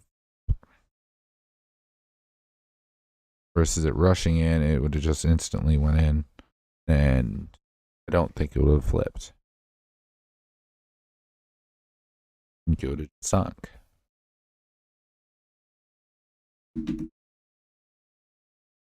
I don't know. I'd really like to ask Adventures with Purpose with that question. I would love, and not even to get clout or anything like that. I think it would be an interesting conversation to have with Doug or any of them and see what they say about my perspective on it. Because honestly, that's something they could talk about. It wouldn't be anything with the investigation. You know what I mean? Like, interesting. New Kylie Insight driver Nick. What? Hello everyone, welcome back to my channel. The diver from Adventures with Purpose, Nick Wren, the hero who helped locate Kylie Rodney and her vehicle, was interviewed by the channel Grizzly True Crime, and also with the diver from Check It TV, who found her laptop and belongings left by law enforcement. Yeah, I gotta say that I was a little shocked by getting the info about the stuff that this random, paddleboarder guy found, and how do I say this? If we were to do that recovery, we would have done it differently. But yes, that's fine. We're told, hey, you guys, you're done. Thank you. Now let the FBI and law enforcement step in and take it from here. And obviously there was something that happened there that they didn't double check after it was taken out. I'm not sure exactly what happened there, but I was a little shocked to see that those items were found and not recovered. Nick describes what he thought once Check It TV located her laptop and belongings, and how they would have done the recovery differently. Yes, and keeping it in the position that we found it would be another crucial way of keeping the evidence. And I don't know if you noticed, but when they recovered the vehicle, I noticed when they finally got it, when their tow truck was pulling it above the water, one of the windows was broken out that wasn't broken out when I dove on it the first time. So, like I said, I'm not trying to knock on anybody. I'm just saying I would have, and I know our team would have done it slightly different to try to maintain as much integrity of that vehicle and the belongings as possible. He mentions their protocol compared to law enforcement and how they would have sealed the windows and would not have flipped the vehicle. The passenger window is either broken out or rolled down.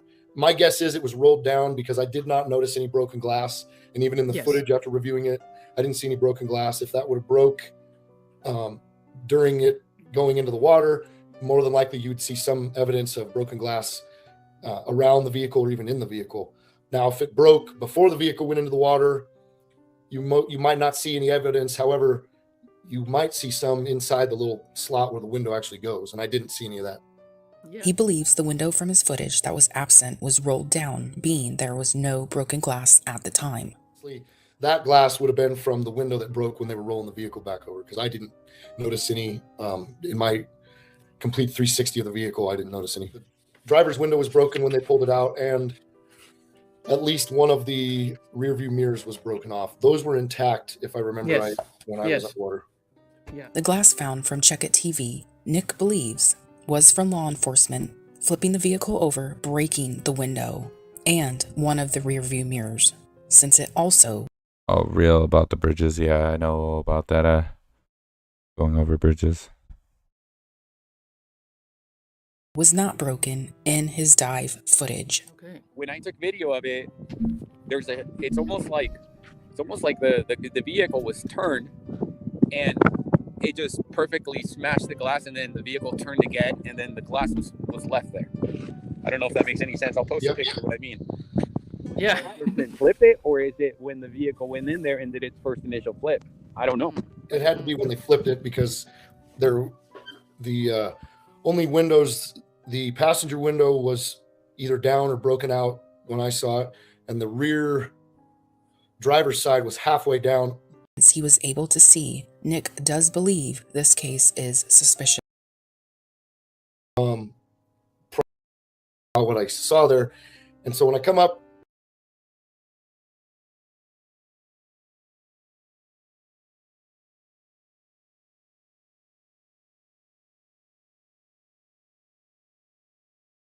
I do want to update my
no. How should we put this?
So, in all seriousness, I want to offer a proposal to the wanted man of the hour. Tony Dodge, Anthony Dodge, Mr. Dodge. See, I'm gonna not do any jokes. I'm gonna take this seriously because I have a serious offer. I am sure you're not appreciating videos being made about you, poking fun at you, you know, Squidward, pug face, you know, that's disgusting stuff. It's terrible, man, really, really. It's a shame. So, my proposal to you, in all seriousness, would simply be this. You, I'm sure, are aware of some of the general suspicion or mistrust, or perhaps from your perspective, confusion. I offer that you and I have a simple discussion. I have a few questions that I'll ask respectfully, intelligently, calmly, no jokes, no nothing. And perhaps, excuse me, I'm still a little sick from watching some of your older videos. Sorry, that was a little poke. It was just a mite, just a, you know, poke, jab. So my idea, Tony Dodge, man, I'm sure you want to get back to living your American dream chaser. Aren't you getting tired of taking people's money? You know, they want to say something and you rob them of their freedom of speech, which is just too ironic and sad when you have the name American in the title of your show. So I fully recommend that you embrace some of the questions that people would like to hear the answer to, and perhaps, just perhaps, you could get to the bottom of this. We could all get to the bottom of this, and you can go back to chasing your dream, getting your subscribers only mode or member fan bullshit badges where people have to fork over dough just to be able to use their fucking voice. I'm sorry that I am cursing. I don't have much respect for people that silence other people's ability to free speech. I'm a huge advocate of the First Amendment. I think all of us as YouTubers within this community that I've seen in some of your videos, you have a massive respect for. So what happened, Tony Dodge? You know, the video I saw last night, you were all about defending your name. You were all about clearing the air. You said nobody's gonna fight for me. Nobody's gonna fight for me. Well, you have the opportunity to fight for yourself and fight for your name. And if it is still a good name, as you want it to be portrayed, well then, let the truth set you free, my man. The truth is pure, no matter how, like, even if it is dirty, it's pure, because it's the truth. You feel me here? So before I go to my everyday life, get back to the 9 to 5 and yada. Yo, actually, I'm glad he put this up. I've been on channel before, and I was very respectful.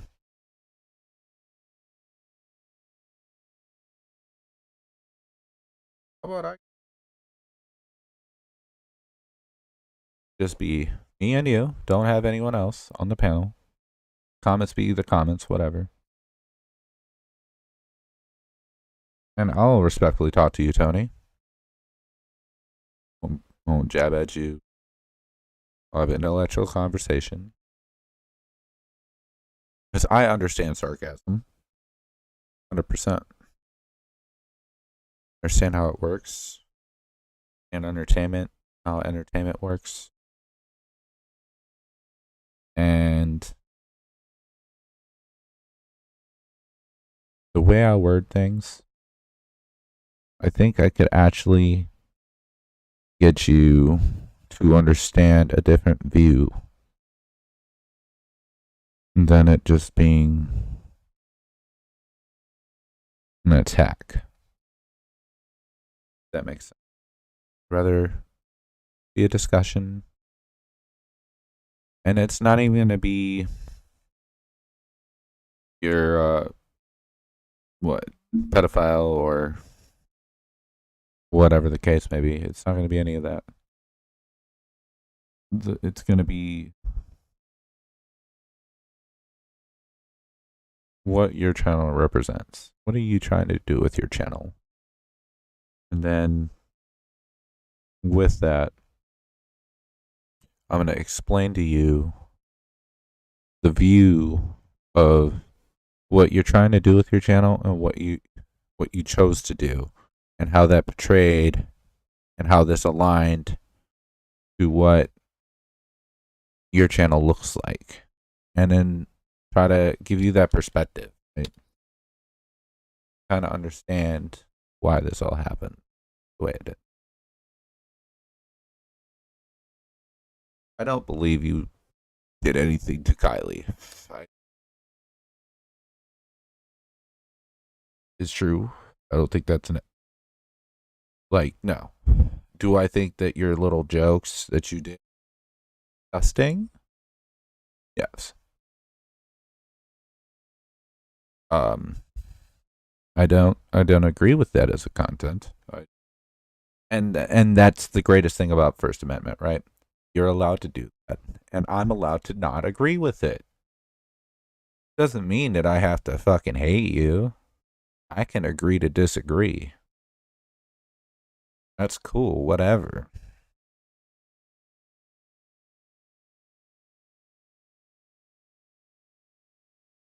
What? Come on. My channel isn't big. Not a show. I don't. After this whole thing blows over, I'm probably never gonna do YouTube videos like that. It's gonna be gaming. It's what I like to do. I like to play Warzone. I like to have fun. You got your channel and I got mine. My channel isn't about this stuff usually. My channel. Go look at my Twitch.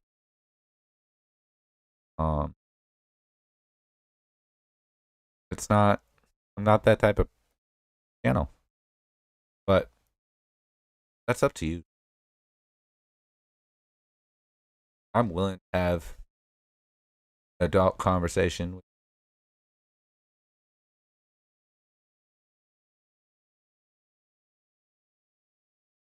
Ooh. I think she's the one that did the video of.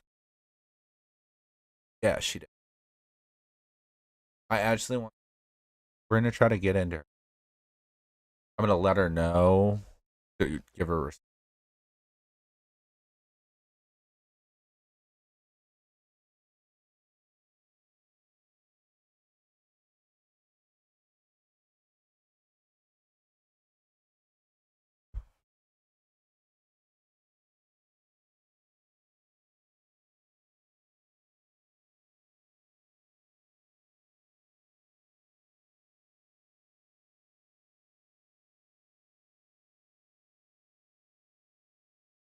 She's supposed to be.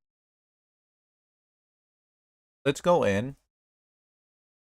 I'm gonna.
Okay, so.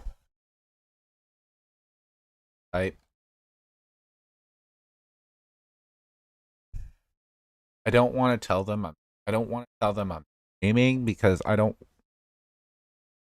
Not a cloud chaser, right?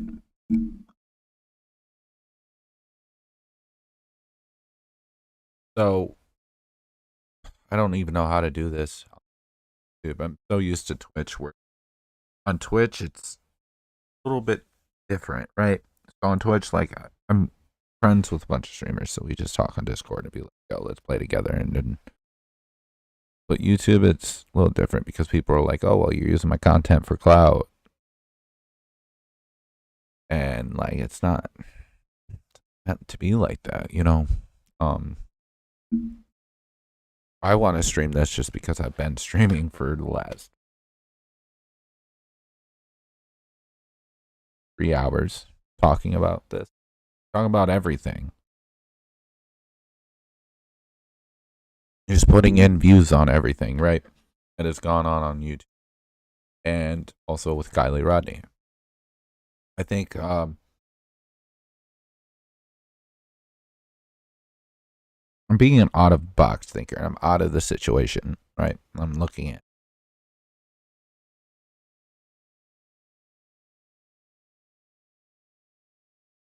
American Dream Chaser is a weirdo. Okay.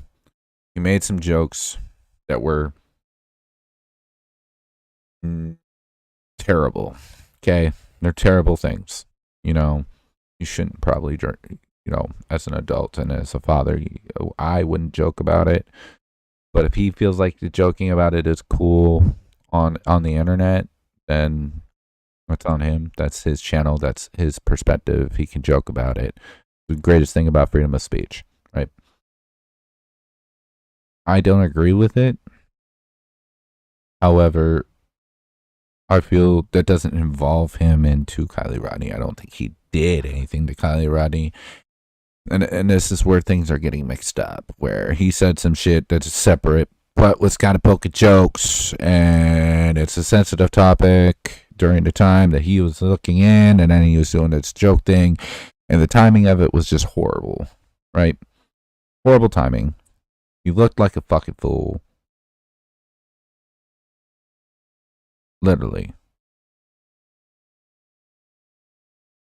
And when you joke about that shit, it makes you look weird, right? Because who the fuck is really gonna be like, hey, I like pedophilia? Like, even as a joke. I don't see a normal person online just oh, yep, that's me. Or I'm into necrophilia. Yep. Like,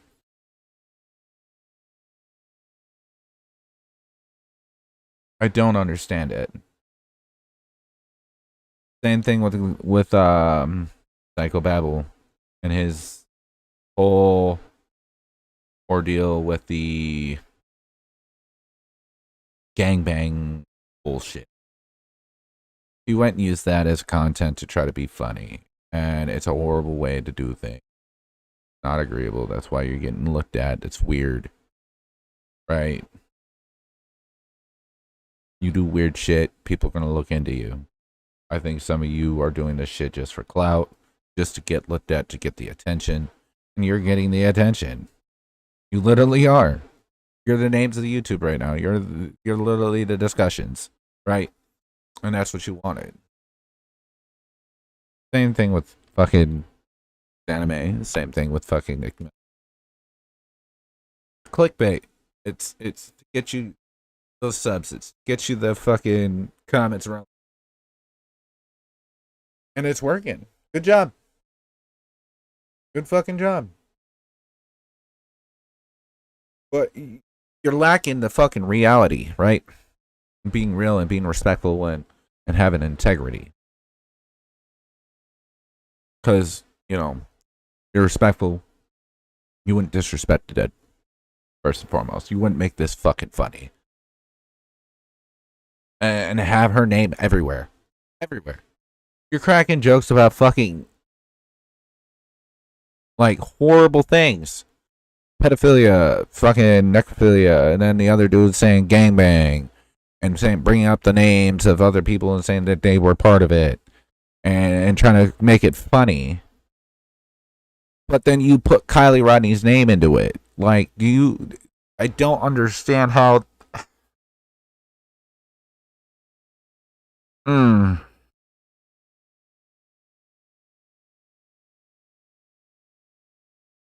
Yeah, I don't understand how you think this is okay. And how disrespecting her for your clicks is okay. It's wrong.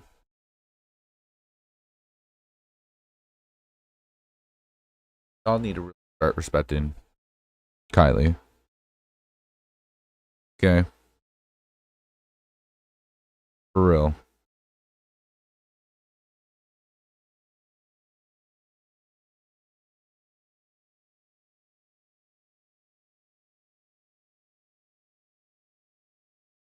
Y'all have any respect. Not for not even speaking of her family and friends, just Kylie herself. Have some respect for her. At least. Because guess what? Kylie Rodney wasn't on the internet. She's not a streamer. I guaranteed you she didn't want people talking about her in those kind of ways.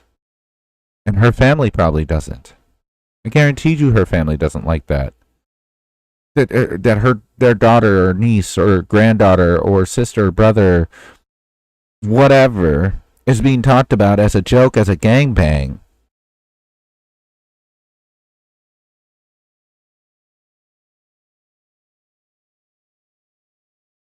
Like, I don't understand.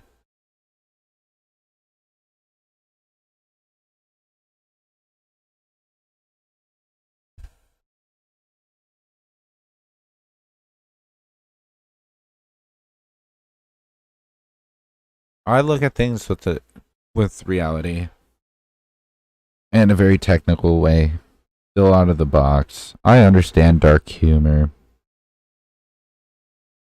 and sarcasm, but at some point, right, there's a line that you don't cross. There's a respect. And when you cross that line,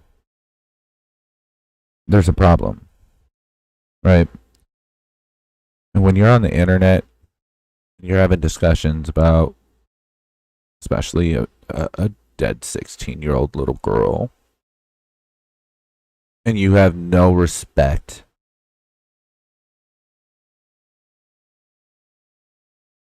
you're bringing YouTube drama and attaching it to her name.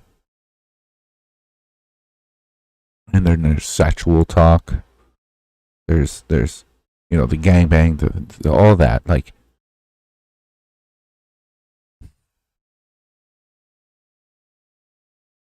do y'all ever think about other people?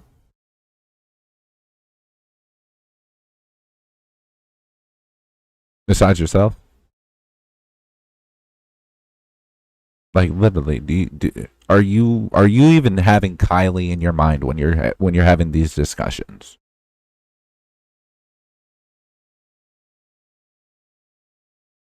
Are you looking at it as that was your daughter when you talk about her? What if that was your daughter? You say, okay, psychobabble. You're the one that's talking about this gangbang shit, right? Okay. You have a wife. In your last video that you made that obvious. I see you. Cool. You have a wife, whatever.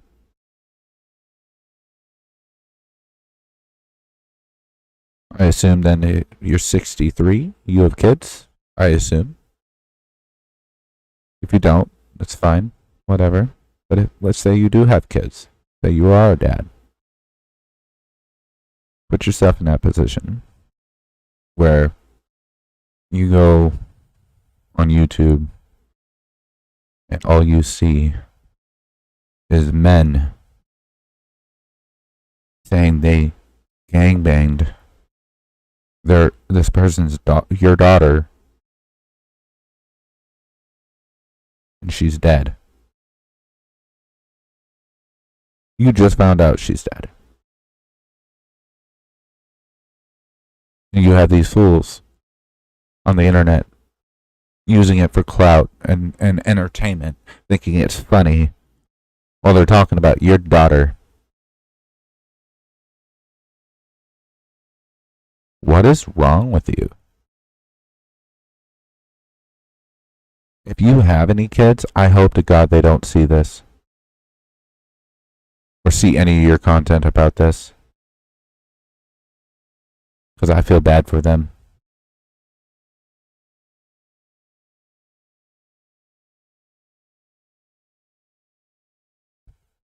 I would never. If someone was like that with my daughter, the rage that I would have is enormous. Let alone someone else's kid.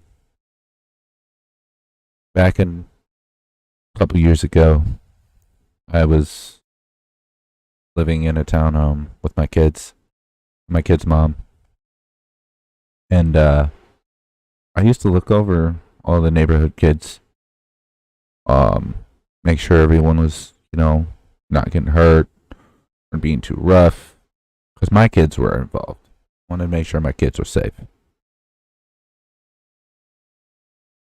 Anytime someone else's kid was even remotely in danger, I was the one to make sure that they were safe. I had one kid that was one of my neighbor's kids. He was like, I don't know, 7, 8 years old.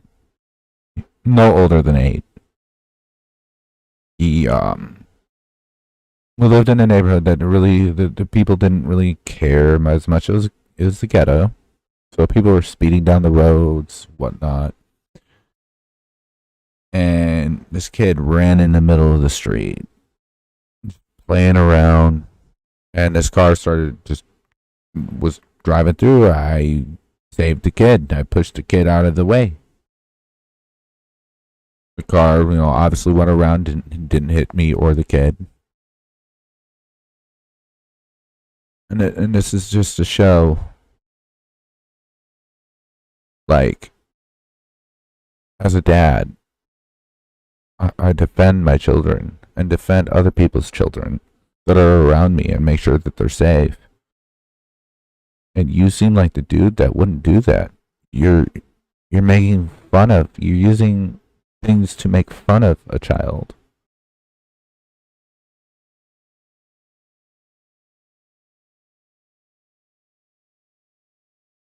You're 63 years old.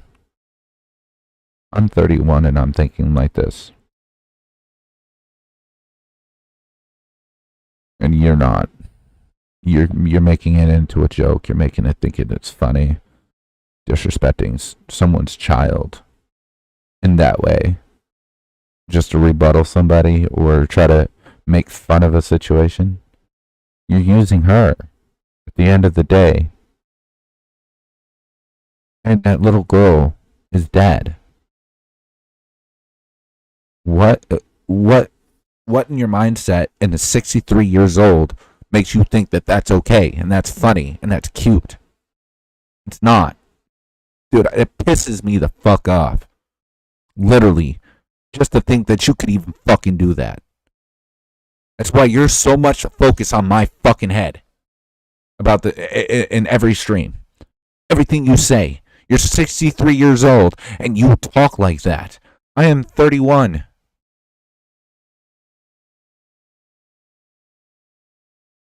You should be ashamed of yourself. Same with you, the American Dream Chaser. You should be ashamed of yourself.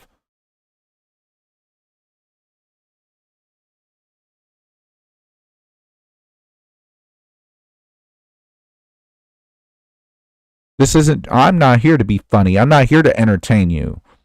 I don't give a fuck about my views. I don't give a fuck about my subs. I'm not here to get famous. I'm here to point out the shit that you guys are doing and show you guys the realistic thinking of it. You're on the fucking internet.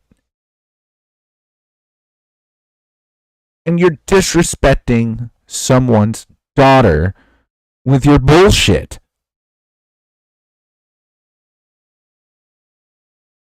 Just stop. Leave it the fuck alone. If you're gonna talk about it, don't put Kylie's name in it, bro. For the people that are actually here trying to figure out what happened to this little girl, you're sitting here fucking chasing clout and fucking making fun of it. Who the fuck are you?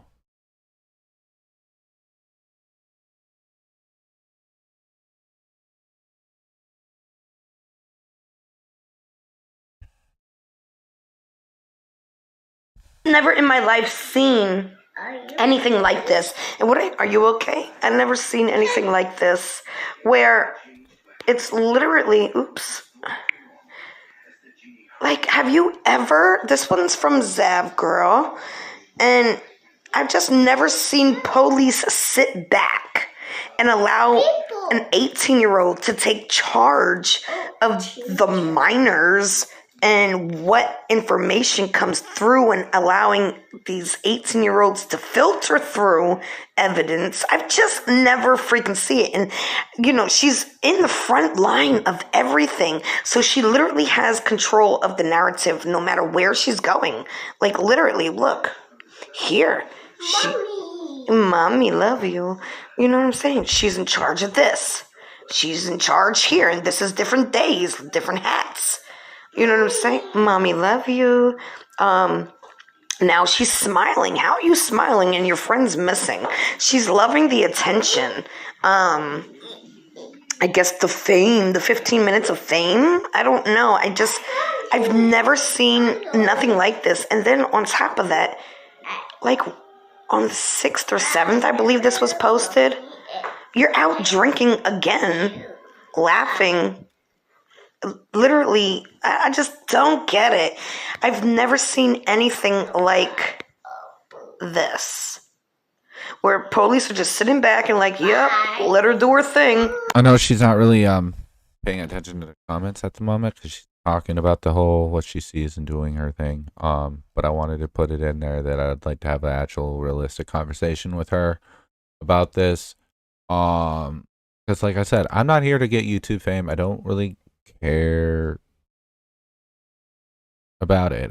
I'm here to just have fun. Typically I play games and just talk to people, and it's just a hobby. I like to do it. Fun for me. But this is, I've gotten super passionate about this because, like I said earlier, it's interesting. It's obviously there's no exact science for how a vehicle reacts once it goes into water. Based on my experience, I can tell you that with multiple windows open in a vehicle, it's not going to nosedive per se. It's going to take on water really quickly in like seconds. And if my experience, no, I find that extremely suspicious. Welcome, Cartel members, to this Saturday Deluxe. Yo, again, appreciate you, Cartel, for the amazing content you do. I'm not trying to, I'm going to explain this again. I'm not trying to take anyone's content. I'm just using it for discussion, and key points in this thing. So, again, keep doing a great work. Early morning, late night, special extravaganza, deluxe edition episode. Yeah, basically that's it. Got some pretty interesting thoughts and theories now. Of course, I was right about how the vehicle would be damn near impossible to get into the bottom of the lake and flipped the way everything is okay. Right. So he just confirmed that it did not float, okay. It did not flip, okay. It basically rolled down and should have just sat there facing upwards. And well, how do they get it flipped, right? That should be the main question on everybody's mind. Now, there's going to be there's also something else that he mentions that I find and I'm going to make sure you guys see this whole video here in a minute. But before you watch it, I just want you to keep this stuff in mind. So, also, a lot of people are kind of clamoring and saying that Click It TV is an FBI agent, screams FBI. And of course, I've already theorized that. And, not to say I told you so twice in a video, although we don't know any of this stuff to be factual. Of course, even AWP says in the beginning that none of this is a science, the way a car sinks. But if you guys recall, I told you so in regards to that unless it's dropped from the sky, like from a UFO or a helicopter into a lake like that, that's when it would float and take a while to sink and do the whole nosedive deal with the engine first. But when it's rolled down an incline like that, it maintains its and this is what I was saying earlier, right? It didn't drop and go in. It was rolled down. It either drove or rolled down. It's completely different movements, so you're gonna get a different reaction. Footing, let's just say, okay? Maintains its footing. It doesn't float up. It doesn't flip over the way it did. And so there's the first I told you so. Now, with this guy being an FBI agent, of course I don't know. And just like, anyway, to stay focused, they talk about in this video how interesting the glass wasn't broken when they flipped it, okay, which makes me wonder, how did the side view mirror get broken, right? So he's saying, and it would be because of the weight of the entire vehicle, but when they roll it and the glass doesn't break, the whatever passenger, whatever window doesn't break, they're saying that it wouldn't break because it was so soft on the bottom. But we have this Click It TV guy going down there and making it very specifically clear that he came up with a handful of glass. He thought it was one, like a pane of glass still. He thought one big piece. Like, come on, man. Come on. And it just seems very suspicious. Now, anyway, I'm not going to speculate too much. I've already done enough theorizing. I don't know about, okay, well, when Nick found the vehicle, the glass wasn't broken. So the police, when they rolled it, obviously underwater, that's when it broke, which it broke then, and it explained why there's glass. That's literally how that happened when they rolled it. I mean, you look into the video of AWP, there was obviously stuff in the vehicle. So when they rolled it, they obviously didn't roll it the right way where they'd hold everything inside the vehicle. They rolled it with the windows down and everything, and window broke, everything fell out as they rolled it back and then pulled it out. Rising, I think, for one case. So hopefully this Kylie Rodney case starts to wind down a little bit and we get some more answers, although it seems like lots more videos are going to be made about this Kylie Rodney case. So I guess everybody prepare a little bit. With that said, I'm going to go ahead and ask y'all to please subscribe if you can. Hit the like button if you can on this Saturday morning while you're eating your cereal, having your adult cartoons in the form of true crime drama on YouTube. Make sure you're hitting the like button, notification bells, commenting down below. That's where you'll find me and have... I love that he put... Yo. It's literally all it is. Like, you get a little bit of the true crime interest, right? And then you got the drama between every YouTuber that wants to get all in their feelings or do weird shit, or you got all of that mixture and it creates drama, and then you got the people that are watching the shit and finding it entertaining while they're fucking doing whatever and they're bored. Easy access to me, let's just say. And yeah, as always, to God be the glory. I'm really curious about this video though. Hello everyone, welcome back to my channel. Doug with Adventures with Purpose did another interview, this time with the channel It's a Criming Shame, to give us more details surrounding the Paved roads in and out. Okay. So my This time with the channel It's a Criming Shame, to give us more details surrounding the Kylie Ronnie case. They asked if someone may have had placed Kylie in the back cargo area where she was found in her vehicle under the water, and admits it's very suspicious. You know, it's obviously there's no exact science for how a vehicle reacts once it goes into water. Based on my experience, I can tell you that with a multiple windows open in a vehicle, it's not going to nosedive per se. It's going to take on water really quickly in like seconds. And if my experience, no, I find that extremely suspicious. I don't see there being that much time to do that. And then why would you pass up a window that's open and a window that's halfway down where she's tiny? Yeah. So for me, 100% doesn't make sense, nor does where she ended up. So what do we know? What does the public know? She texted her mom at 12:33, right? Very legibly. She didn't misspell anything. You know, she had the wherewithal, the common sense to text her mom, "I'm coming home." This is a really beautiful campground, nice paved roads in and out. The road to access where she was at is a hard left turn, and it's a path, barely even a road. Once you're on this, there are huge ruts, like you're four-wheel driving it into this location. Very hard. So this isn't a wrong turn road on the way home after having too much to drink or smoke or anything like that.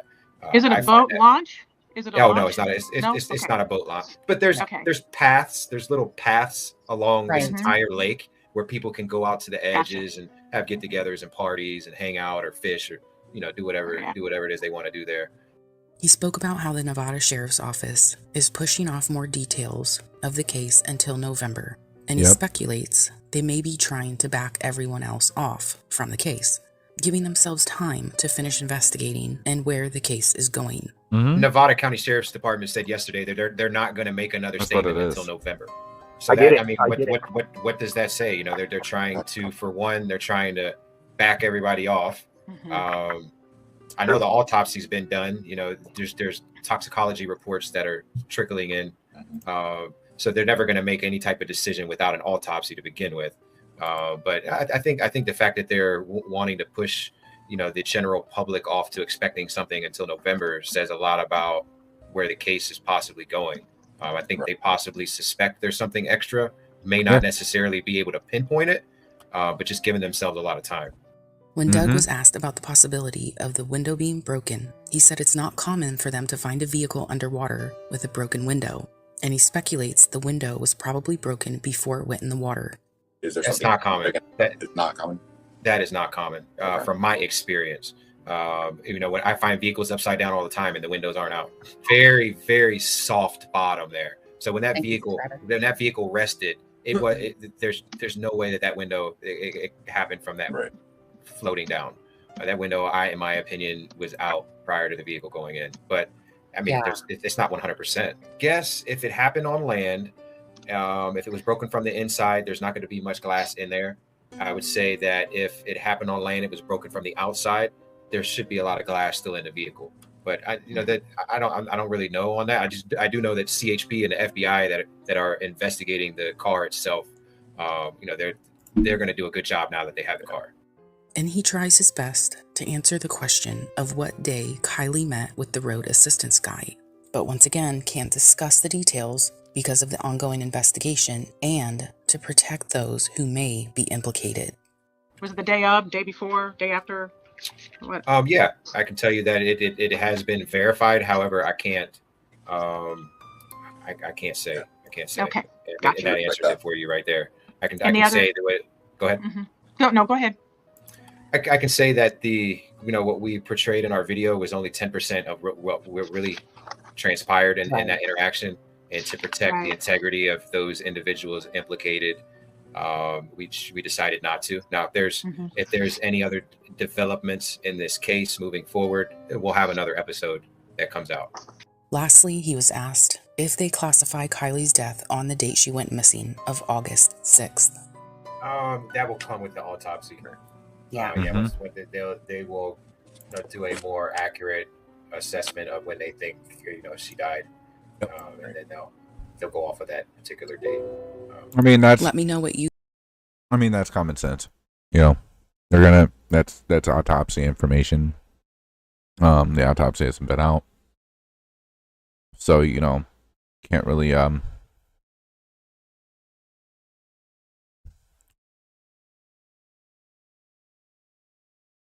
say much about it until it comes out.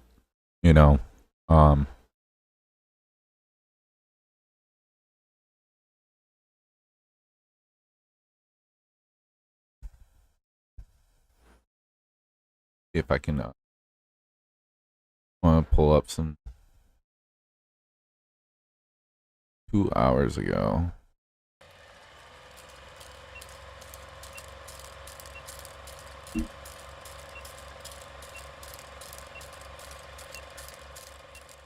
Can't believe it. There has to have been one person. There are people sitting in cars. There are people everywhere around this place. I was the last person to contact her after the party. It was scary.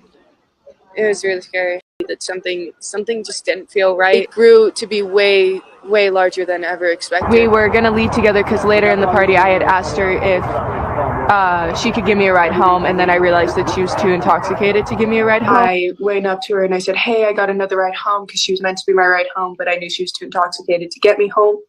So I said, "Hey, I found another ride home. Like, I hope you stay safe. Like, I'll see you tomorrow. Like, I love you. Like, have fun and stuff." The last time I saw Kylie was around 12:25 in the morning of the party. I was leaving and I gave her a hug, telling her I loved her and goodbye, and for her to get home safe or be safe.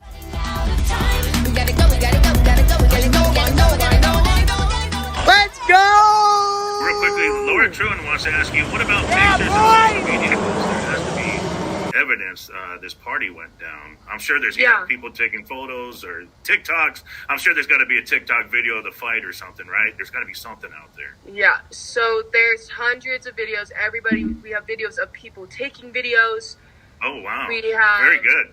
Very good. Hundreds of videos, hundreds of pictures. We've asked everybody to send us any videos and any pictures that we have, even if it's a picture that looks exactly like something else sent us. It could have different angles. We are looking at an app called Be Real, which is where a lot of kids waited, because the Be Real, it's an app where you So there's proof there's fighting. post a picture, and there's 2 minutes at random points in the day. There's only one a day, and it comes as a notification will pop up on your phone that says you have 2 minutes left to post your Be Real. Like, everybody has, you can post it later in the time, but you're supposed to post it in that time. We're looking at everybody's Be Reals because we know a lot of people waited until they were at that party to post their Be Reals. So we're looking for people to look back in their Snap memories of anybody that we can see in those videos, anybody that we can see in those Be Reals. We are looking at Instagram posts, photos taken on video cameras, photos taken on Snapchat, videos on all of these. And at a random point throughout the day, you never know when it's coming, but you'll get a notification telling you it's time to be real. And then you go to the app. You can't see anyone else's until you post yours. And essentially you take a picture, and it takes a picture with your back camera, so whatever you're looking at, and then right after it takes that picture, it takes one with your front facing camera, so it takes a picture of you, so it shows people like what you're doing and what you look like, I guess, at the time. And it's just fun because like you never know when it's going to go off. You're just going to see what random people are doing at that given moment in time, what your friends are up to, and sometimes they're really funny and sometimes you're just laying in bed. I will candidly admit, people do end up getting in fights over who won, but not this time. I don't know what happened at this party, and it's really all I can think about. If you go through their TikToks, you'll find proof that these fights were pre-planned and that they won money at the fights. Well, whoever won the money at the fight. But if you keep following their TikToks and follow the money, you seem to realize that maybe these pre-planned fights weren't all just quote-unquote friendly fights. It makes me wonder what they were deleting at the teen-to-teen meetups. Please believe me when I say you can tell these accounts were all wiped. And unfortunately, this is all that remains to give us some proof of what happened beforehand. Let's make this happen, please. Tickets are $10. I'll pay twice that. Is this beef? Yep. Laugh my ass off. Yeah. So, when's the fight? So, okay. At the end of the party, when I saw her. And if Sammy really wasn't the last person to see Kylie, Do you think she has guilt that she knows she left her friend behind when she knows what really went on at those parties? I really had a sleuth to find some of these pictures and videos. What are they really trying to hide? What do you think? Interesting.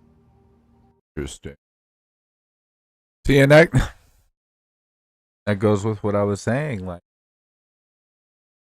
earlier, you know, with the whole situation that Sammy is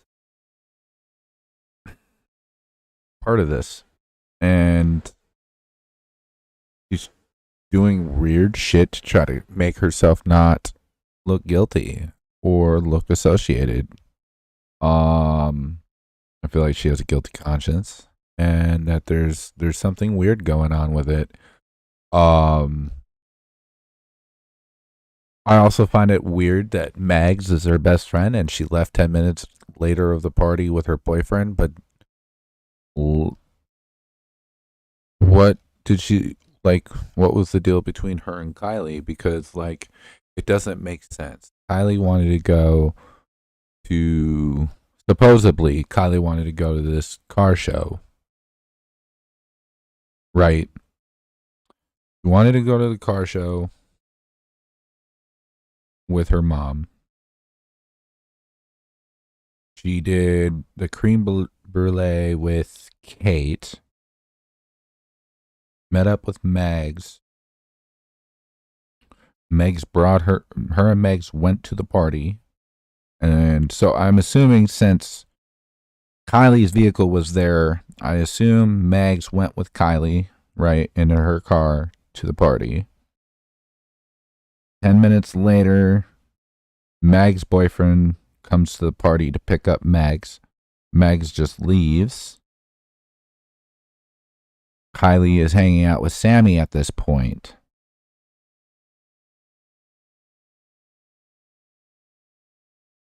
Bounces around from Sammy, possibly some guys, possibly some other friends. I'm sure Sammy wasn't the only person she knew at the party, right? I highly doubt Megs and Sammy is it. Just that's all she knew at that 300 out of 300 kids at a party, you know? I'm sure she knew at least a good 10, 20 people. I mean, think it's high school. You should have multiple people you know. There's the people you don't like, there's the people you conversate with but aren't really like, and then you got your friends, and then you got your best friend, right? And that's usually how it goes with high school, especially with females. Girls are weird. I'm sorry, but it's true. High school girls are weird. They have their best friends, they have their friends, and then they have the people that they kind of talk to, but they're not friends. They're acquaintances. And then they have the girls or guys that they hate.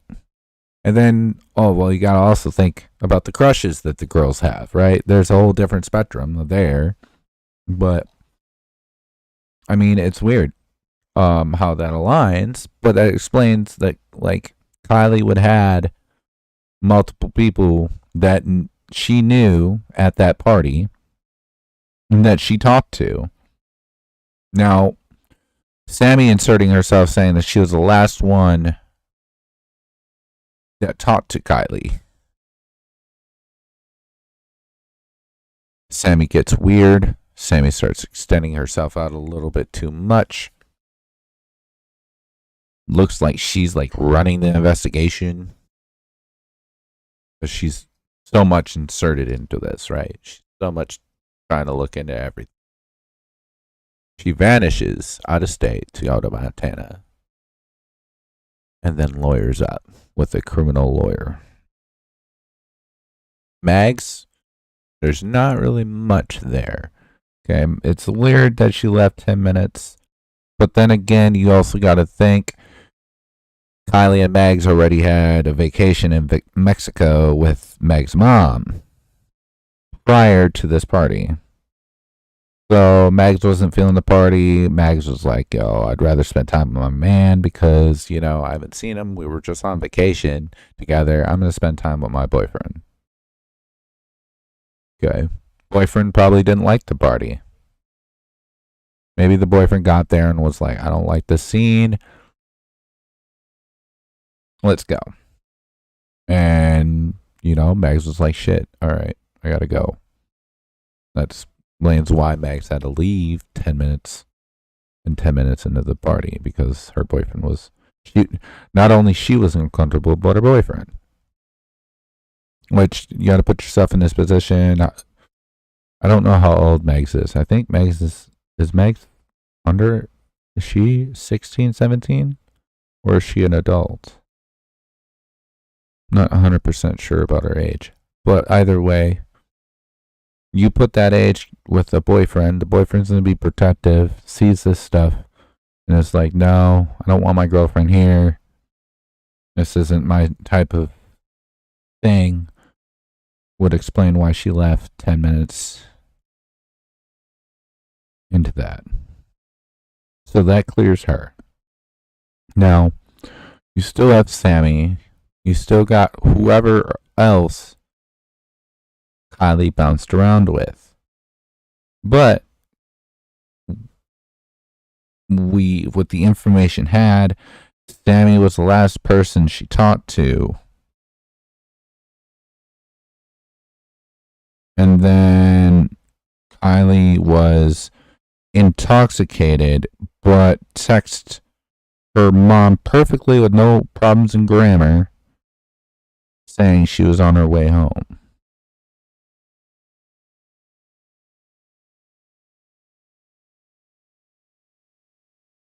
And then, boom, didn't ever make it home, clearly. So, we still don't know where the phone is. All right, the phone's not there. We have no idea where it is.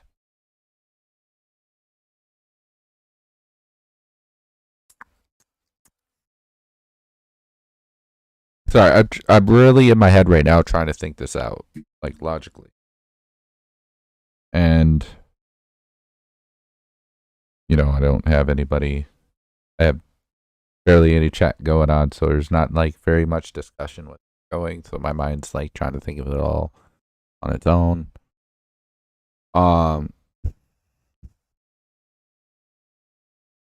I think I'm spot on with this thought process. I really want to see, like, what Zap Girl thinks about it and some of these other YouTubers. Like, and it's not to even get clout. I don't want anybody to sub, or if they do, whatever. Because I'm not that kind of channel. I don't want people to sub to me if they're not about what I'm into.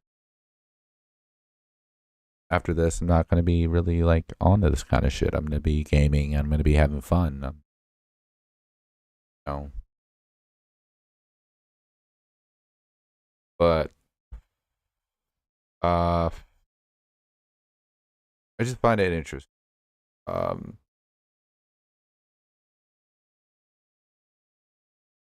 What? It seems like a lot of people, including myself, can't get over the fact that Kylie was left at the party all alone. It just doesn't make sense and goes against girl code. Go together, leave together. No one left behind. It's even harder to comprehend because Sammy says Kylie was drinking and too drunk to drive. The party was scary because lots of people showed up, and Nag said she was approached by a group of guys who offered her bong rips within the first. And all the people that don't understand what bong rips are, it's hitting the bong. The bong rip. Rip is a hit. Smoking the bong. Weed.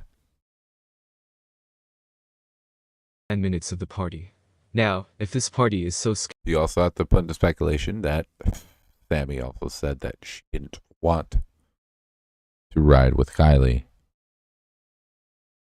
Scary and overwhelming, their friend has been drinking, unable to drive. Why would they leave her there all alone to organize her own ride home or sleep at the campsite? I watched this interview by Kylie's grandfather, David Robertson. But she was mad at I feel like his because she was statements mad are at Kylie. definitely directed to Kylie's friends. Why more Sammy didn't particularly want to ride with Sammy, her? because Mags left very early on in the party. Take a listen. Kylie's grandfather is missing their musical moments and offering belated advice. If your child wants to go to a party or go somewhere, make sure they go with someone and make sure they return with those people. Don't leave anybody behind. Yeah, that's true.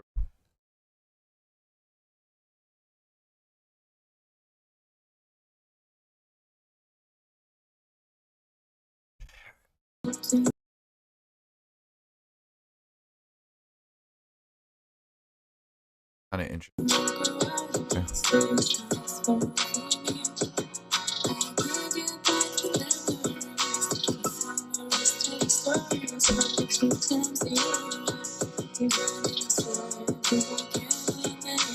Who knew Kylie Rodney had a song on SoundCloud? Internet sleuths found her song. It's under the name Kylie N. We know her mom goes by Lindsay Neiman, but I just discovered that Kylie had this song, and it's aptly titled Far Away, featuring Crepe. Who knows what Kylie could have been if her 16 years on this earth weren't cut short. She's really talented. I just had my entire family listen to this song to try and help me out to hear her lyrics. We're going to talk about this song. We're going to talk about how a family member talks about the rest of Kylie's family being pretty pissed off over that MacBook finding at the bottom of Prosser Creek Reservoir. We're going to talk about how the family is kind of split, like I am, on the decision of whether or not it was an accident or foul play. We're going to speak of the possibility of Kylie being asleep in her hatchback in the Honda CR-V. And I can't let go of the words I heard, senior prank. Let's speak about all of that and more, and we will close it out with the song that Kylie's mom sang for her at her celebration of life. Won't you lay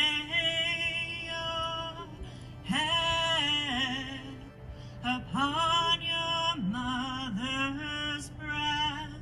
What she left in, what she left out, what lyrics she changed, and talk about potentially why. First up, maybe you guys will be able to hear what I heard in this Far Away song. Kylie's voice sounds so beautiful, but it's really, really low. You can hear the rapper and his parts, but I really wanted to hear Kylie's voice, and I wanted to hear every single lyric. This is what I got. You listen with headphones, tell me what you get. I began to wonder, did you ever give an F about me? Because if you start to look around, and that part I can't really hear, I can't get back the memories, something about the rest of the story, 2 times a year, grinding, maybe not. She might be saying 2 times a year, I'm crying, sorry, but I cannot make it stop. You'll notice on SoundCloud that Jagger wrote Kylie a comment. You know, some other people wrote, good-ish, Kay, sounds so great, you're amazing. And Jagger chimed in and said, I love you. This song apparently was posted 1 year ago.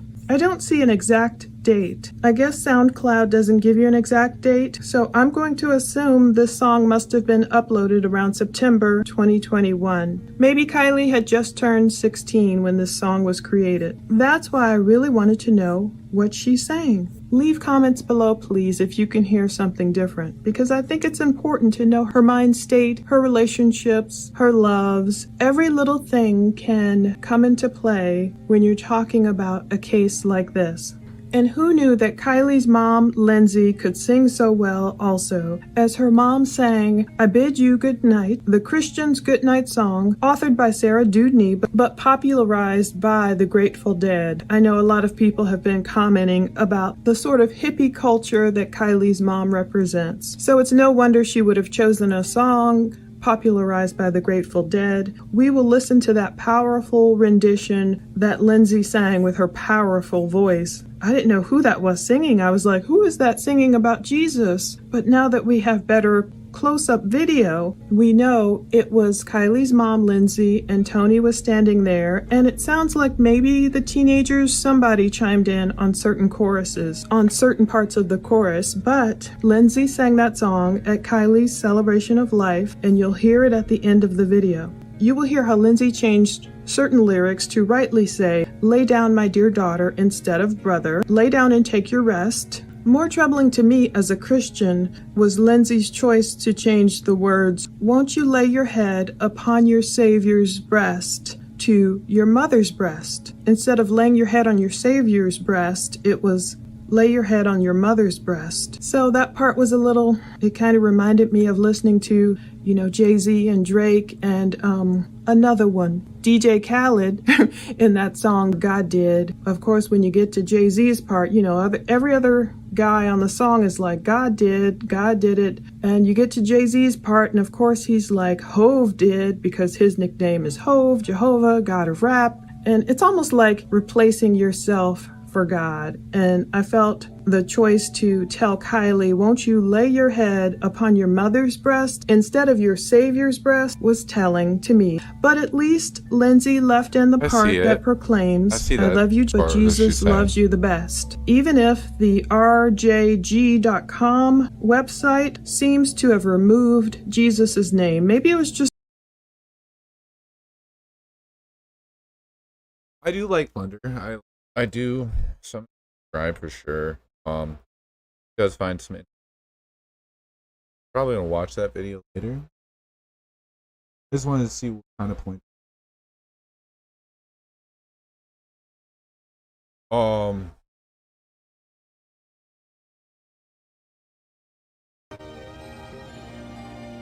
This is a whole ass hour. Gotta watch.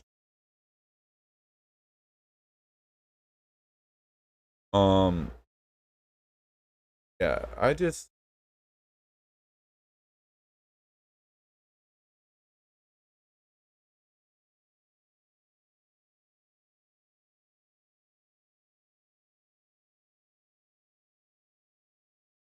find some stuff weird in it, very weird about this.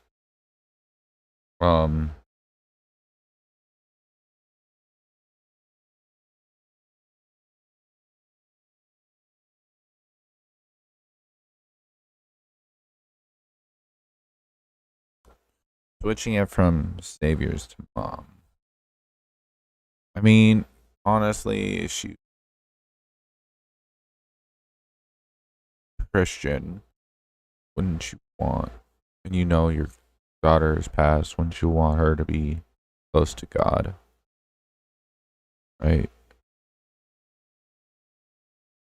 But if you say mothers, maybe it's because she misses her, and misses the memories and the things that she holds dearly to Kylie.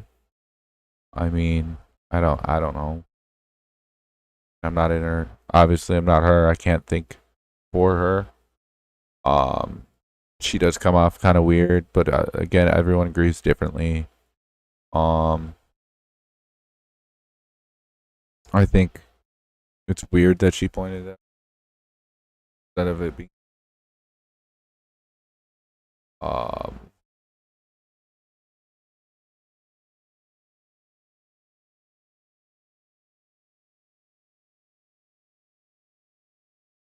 trying to think. I would like to start that. What is that? Hold on, guys. Gotta figure this.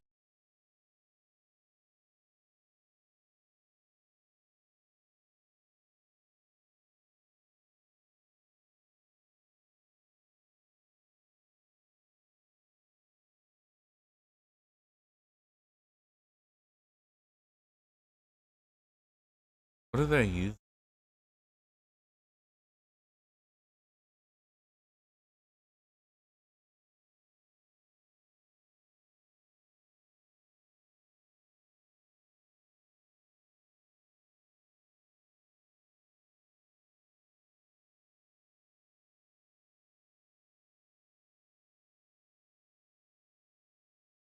Here, we got the man. Go ahead, Ryan. People listen. This is when after he kicks him out too. I don't know what else to say, man. Yeah, you better check it out, C. So yeah. I want to see what happens out, after. Man. Appreciate it. Go take a look at it and figure it out. So yeah, I'll go look at it too because Tony's got no problem with you up church, so it's all fun and games, man.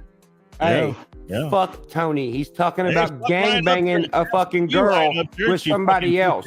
That doesn't 6 fucking weeks know ago. anything. No, you're a fucking moron, man. You're a fucking idiot. muted You him. really Hey, are, dude. hey, bitch, you want to No, get fuck fucked? you, Ryan. You're a fucking dumbass idiot that fucking has a bunch of sheeps that follow you. You're a fucking idiot, man. You don't even know what the fuck you're talking about, dude. Muted Come on right here there. running your mouth, talking a bunch of stupid shit. I mean, what do you want me to say? Yeah, you know, you're an idiot, man. It's all right. Yeah, all right. See, booted. All right. So go check him out. Go check him out. He's a fucking idiot, but all right. All right. So go ahead and check him out. See what he's saying. See what he's talking about. Yeah, I'm Yeah, I don't know actually what you're talking about. yeah, I'm legitimately confused. Like where Tony, I'm not Tony, I'm actually being serious right now. I'm not saying you would have done anything, but where the hell would he have gotten those DMs? Yeah. I don't know. Well, because people make fake fucking shit all the time. They make fake profiles and act like it's somebody else. No, it's all good, man. It's all good. I'm not going to talk about it because what do you guys think? Do you guys think this was actually real? If you guys think this is real, then so be it. If you guys want to drink the Kool-Aid, go ahead. I'm not saying anything's. God damn it! Someone's spamming my call. Can I jump off and be right back? Yeah, go right ahead. Go right ahead. Do what you got to do. All right. All right. All right. So I know, let right? them drink the Kool-Aid. Let them drink the Kool-Aid. Let them drink the Kool-Aid. They want This to is the go part I listen wanted to see what Ryan they said Jones, let after them. What Ryan can I say? left. I wanted to see What what can I say? he said because He's got a large that's the following keys. of sheep that will follow him to the end of the earth, and let them do so. No, what can I say? You know, what am I supposed to say about it? You know, he's crazy. People want to follow him and listen to him. But that's why you He's full of deleted the shit. video, guy's so full of you. shit. Everything's a conspiracy. You know, people want to listen to that and they want to believe him. So be it. You know, what can you say?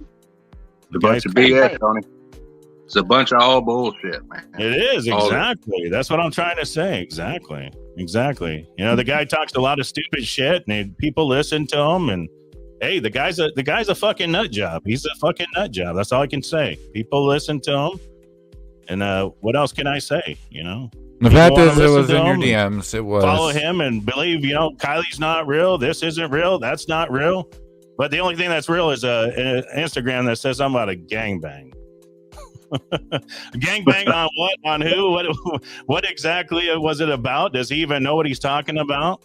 Well, I don't No, know. it People doesn't know say how who to you're act fucking shit gangbanging, and but make it does. fucking fake fucking There. profiles and fake fucking channels. That's exactly. I mean, think about it. People need to learn to critically think for themselves. Exactly. I agree. I totally agree. I I totally was at agree. a. I Okay, mean, so where you're saying that he faked a profile, showing your panel, meaning the people that were right on your panel now that are still in that panel during that time. Besides, well, it was Dusty, him, and Zanime.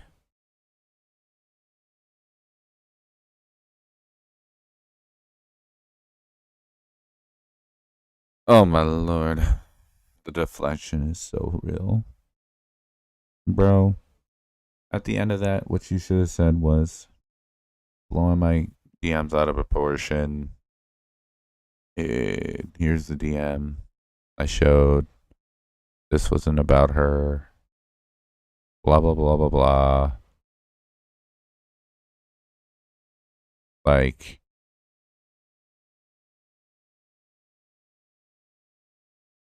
the fact that you deflected it and then you acted like it didn't, you act like you never showed your DMs. Like, it never even happened, that this is all fake and it was drawn up, and like, just be real about it, bro. It was in your DMs. You showed your DMs. It is what it is. It talked about a gangbang. Whatever. Who gives a fuck, honestly, about your DMs? The point is that you're hiding it and then you delete shit and then you make it weird. yeah, Yeah. Well, they people just believe him. listen to what he says. Yeah, and, people believe him. And of course, like, you know, everybody says loud opinion, which obviously is true. Everybody is. But, you know, his followers should also have their own. Yeah. You're cutting out kind of bad there, Jamie, but I think we're getting... Okay, I'm going to take out my headphones. Oh, that might be the problem. Okay. Yeah, that might work. Yeah. Well, like I said, there's people that will follow him to the end of the earth, and they'll listen to his stupid shit, and you know they believe everything's fake, and this is fake. Everything's a conspiracy. The guy's a fucking nut job. He's probably just doing this to market his CD or whatever. You know, trying to market his new record. You know, because he's an independent artist, and this is a great way to market. He's a marketing genius when it comes to that. But the guy's crazy, but he's got people that you know they follow him, even though. You know, he's crazy. Can you hear me better? So, made this alt profile, faked your YouTube channel with anime and people. Then showed your fake DMs to profit his new album. What? What the like?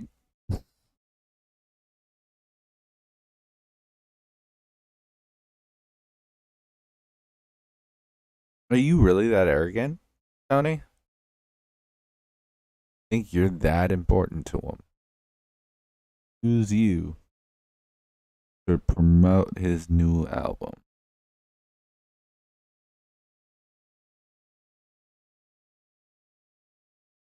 That's funny. Yeah, we got you. Yeah. Okay. I can hear you better. Yeah, you're good. But okay, but like I said, you know, you got a bunch of crazy people that will follow this guy, the Sheep Squad, the sheepskins. That you know, the guy's so full of shit he can't see straight, but people follow him. Oh, this is fake. That's fake. Everything's fake. Let me go make a video about this stupid shit. And he gets himself into shit when he goes on here and talks all this shit, man. And then he just needs to stick to music. Yeah. Because every time you speak your opinion, everybody's going to jump on you and talk shit, and just it all starts out and it's all a bunch of drama. Yeah. I mean.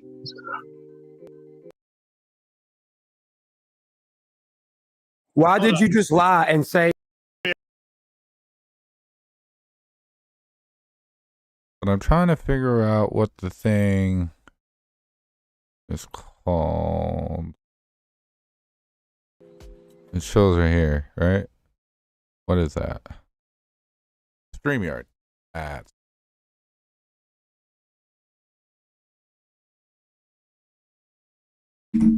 So we can hopefully, if I can type right.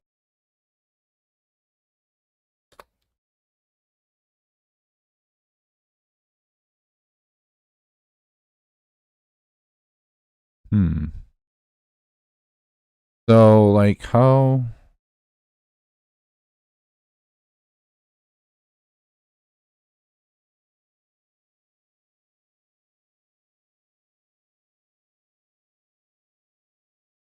Okay, so I'm gonna have to set this up for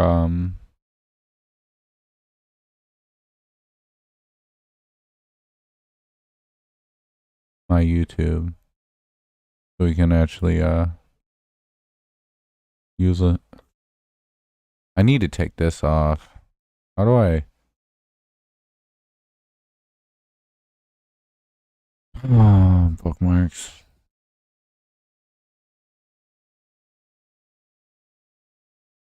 How can you take that off? I wonder if there's a way. Yeah, go like this. Remove.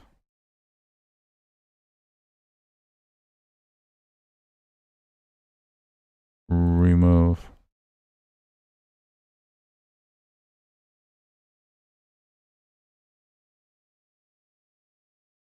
Okay. gotta take all this shit off. I don't need this anymore. Okay.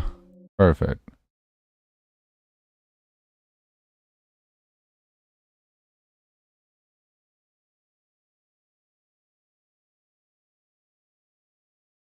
Interesting.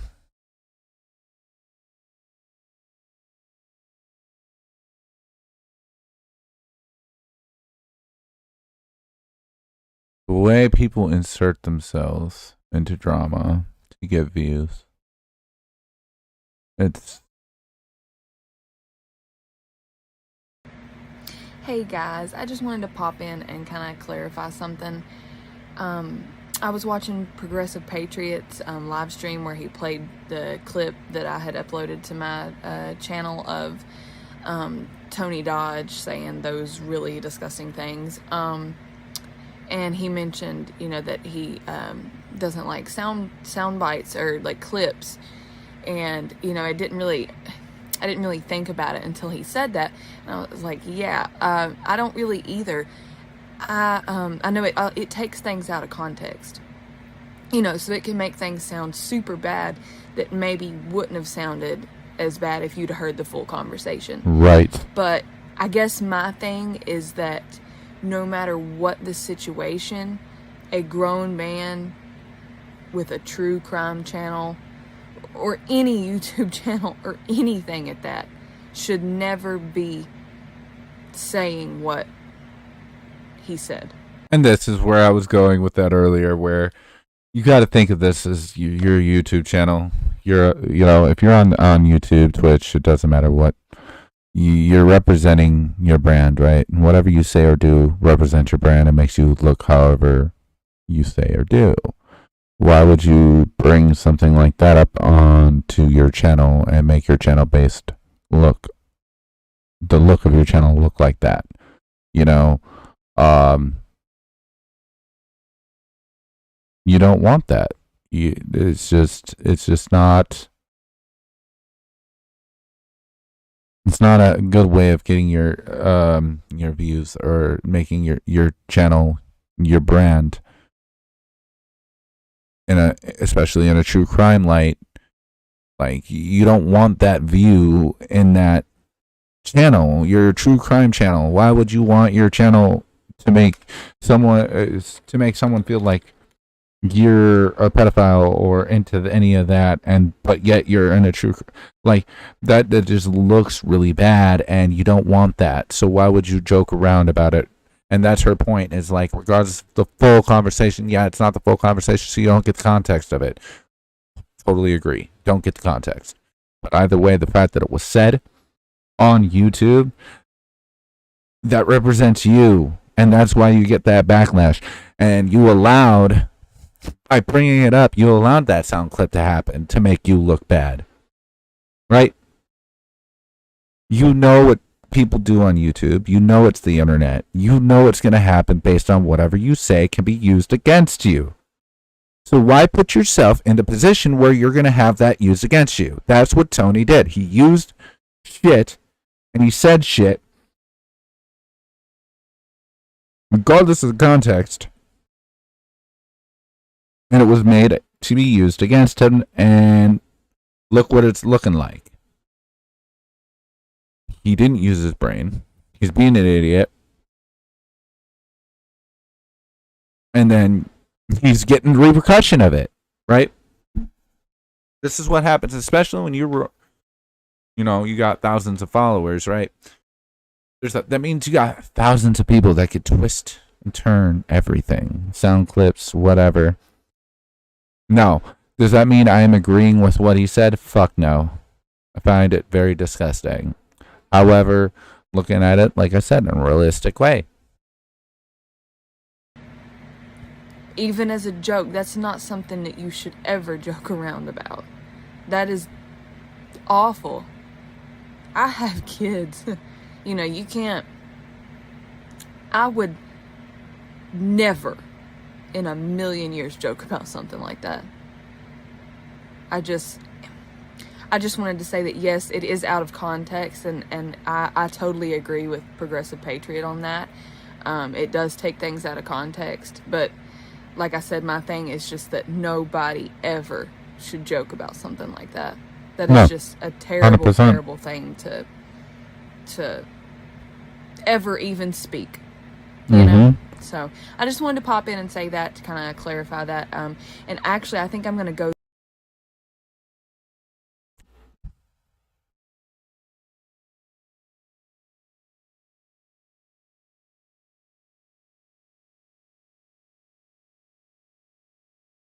Do I really want to watch the bare bones reaction to everything?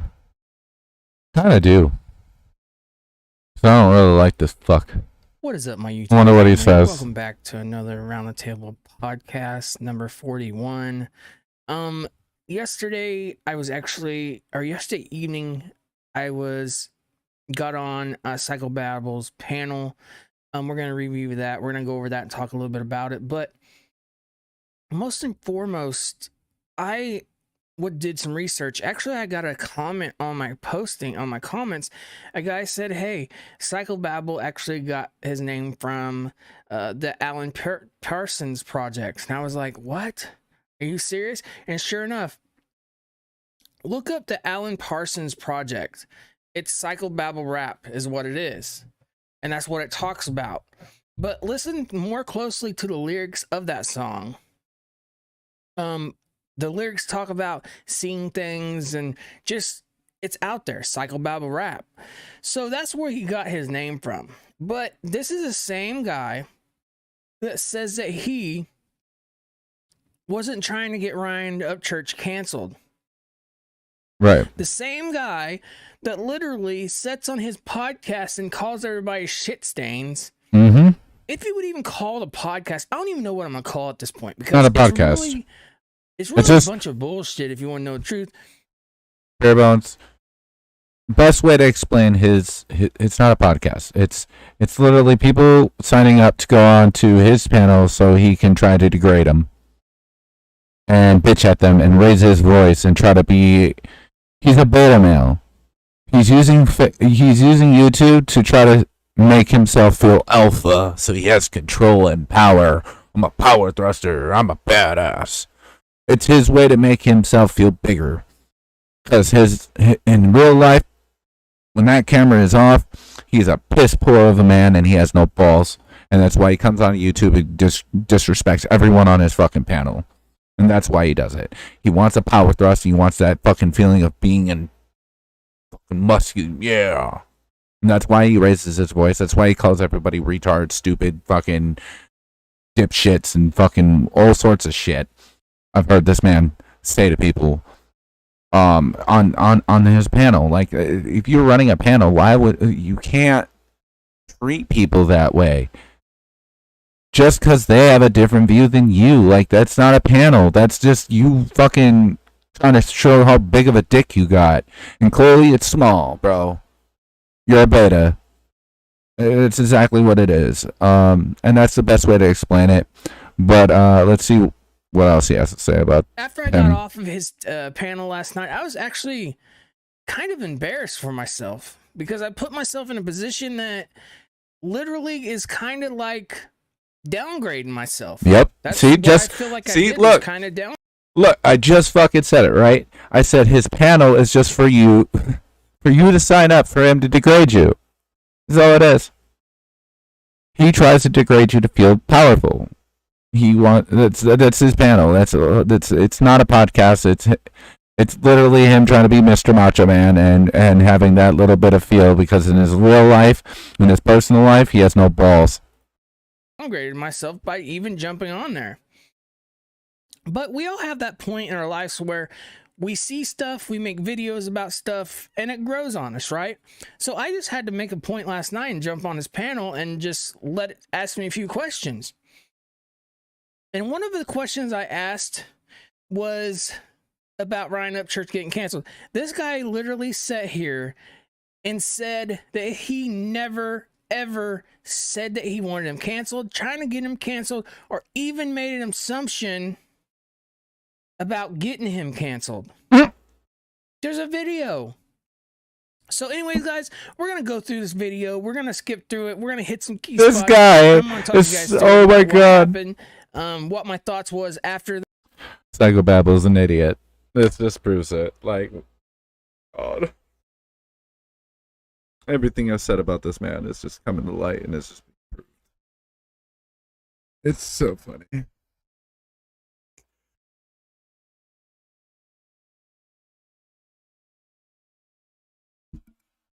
Like I said, man has no balls.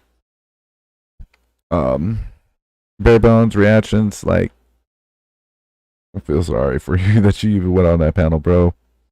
Like, it's not even worth going on this panel. He's not going to listen to you. He's just going to try to throw his dick around and be Mr. Macho Man and yell and talk over you and degrade you, and that's all it's going to be. You're not going to have an adult conversation with him ever. It's not possible. He doesn't know how to have an adult conversation because in his mindset, he's Mr. Macho Man on the camera. Because in his real life, like I said, he has no dick. He has no power. He's a piss poor excuse of a man. He's depressed. He's alone. Who knows? Maybe he doesn't even love his wife. I don't fucking know. He has clearly some issues going on in his personal life, and that's why he waves his dick around on his panel. He has no respect for anybody on his panel. But I'm gonna continue playing what he says. I'm gonna grab another drink real quick because I'm thirsty and I'm out of Monster. So, ready. That about the questions, and we're gonna see people literally just kind of go brain dead once in this video. They don't know what to say, and then this woman jumps in his panel and like starts talking about him and who he is and stuff, and then this other woman is in this panel and she does nothing but take up for him. In your house, dude, are you serious? Your house, they doxed my house, they did this, they did that, dude. Honestly, this is how I feel about you. You are out here trying to get attention from people. Yep. So you think you have to be a badass to get that attention, but really what it's doing is hurting your total image about yourself. Dude, why did I come back to everything I just fucking said? But someone else saying it in a different way. Literally went to go get a soda. I come back and I hear him saying everything I said. Amazing. There is an image because your image is about the equivalence of erasing something. Just take an eraser and go over it on an erase board, chalkboard, etch and sketch, whatever you want to call it. I started to say Itch and Scratchy show. Remember that show? That was a good show. Anyways, guys, look, what I'm trying to say is this guy literally needs help. Yep. You're going to see this guy get so pissed off, it looks like he's about ready to have a stroke. Yep. That's how pissed off this guy gets. Mm-hmm. Anyways, guys, love yourself, like yourself, be nothing but yourself. Like, subscribe to the channel. It's highly appreciated, guys. Let's see what this guy has to say. And like I said, this guy flat out lied to his subscribers. Anyways, guys, let's get to it. Gibberish and madness. So I assumed, like a dumbass, what he was saying was real. And in about 3 hours, I knew it wasn't. I thought, holy shit, man. I was in this stream. This girl absolutely is in the military. I was talking to him.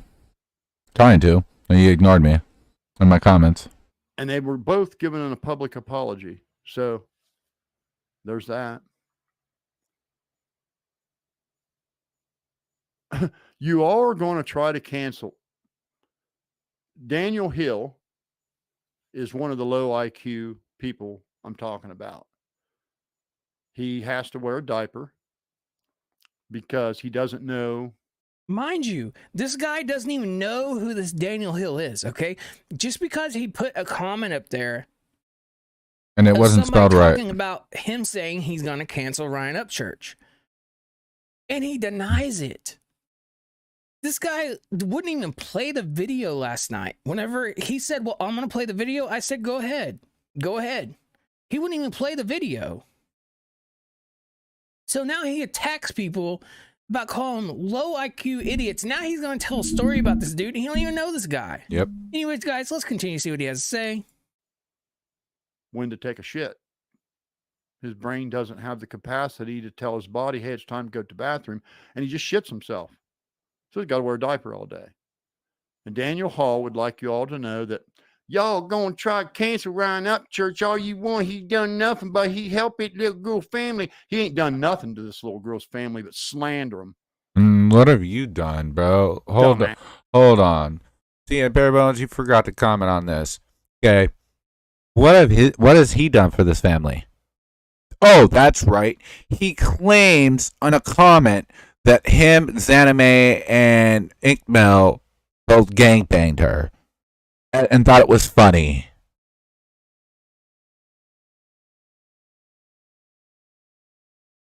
Really? But you have the balls to say that? So which one is it, buddy? You respect the family or you don't? And it's clear you don't. Ass. That's all he's done is slander him. He ain't done shit to help nobody. All Ryan Upchurch has done in this case is slander a bunch of people. That's it. That's all he's done. And all you've done is slander people back. And disrespect everyone on your channel, including your own subscribers. He just slandered a bunch of people.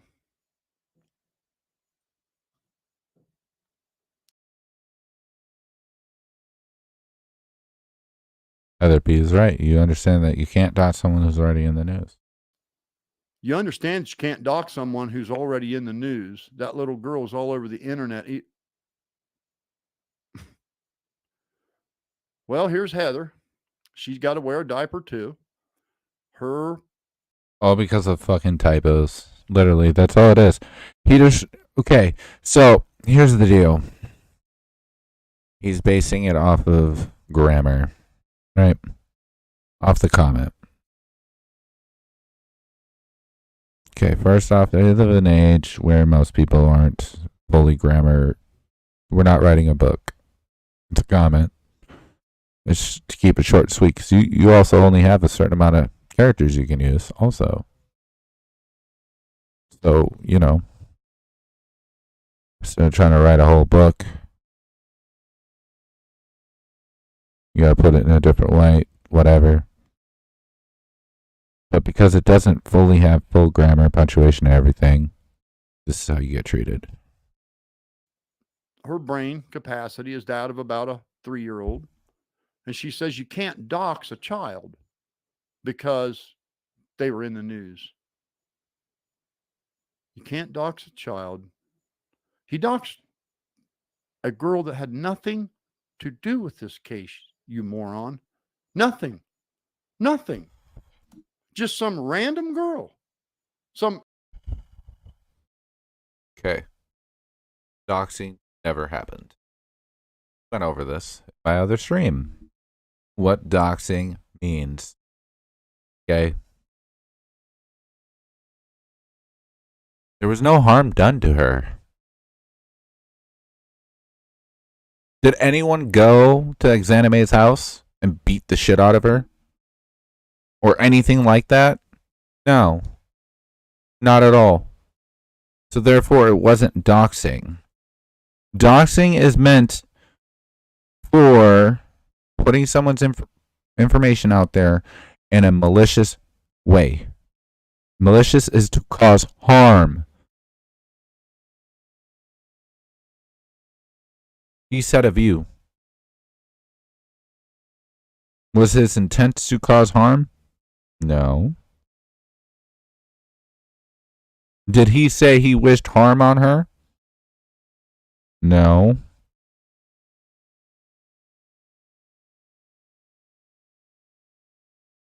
But, He found a picture of a little girl, just random girl.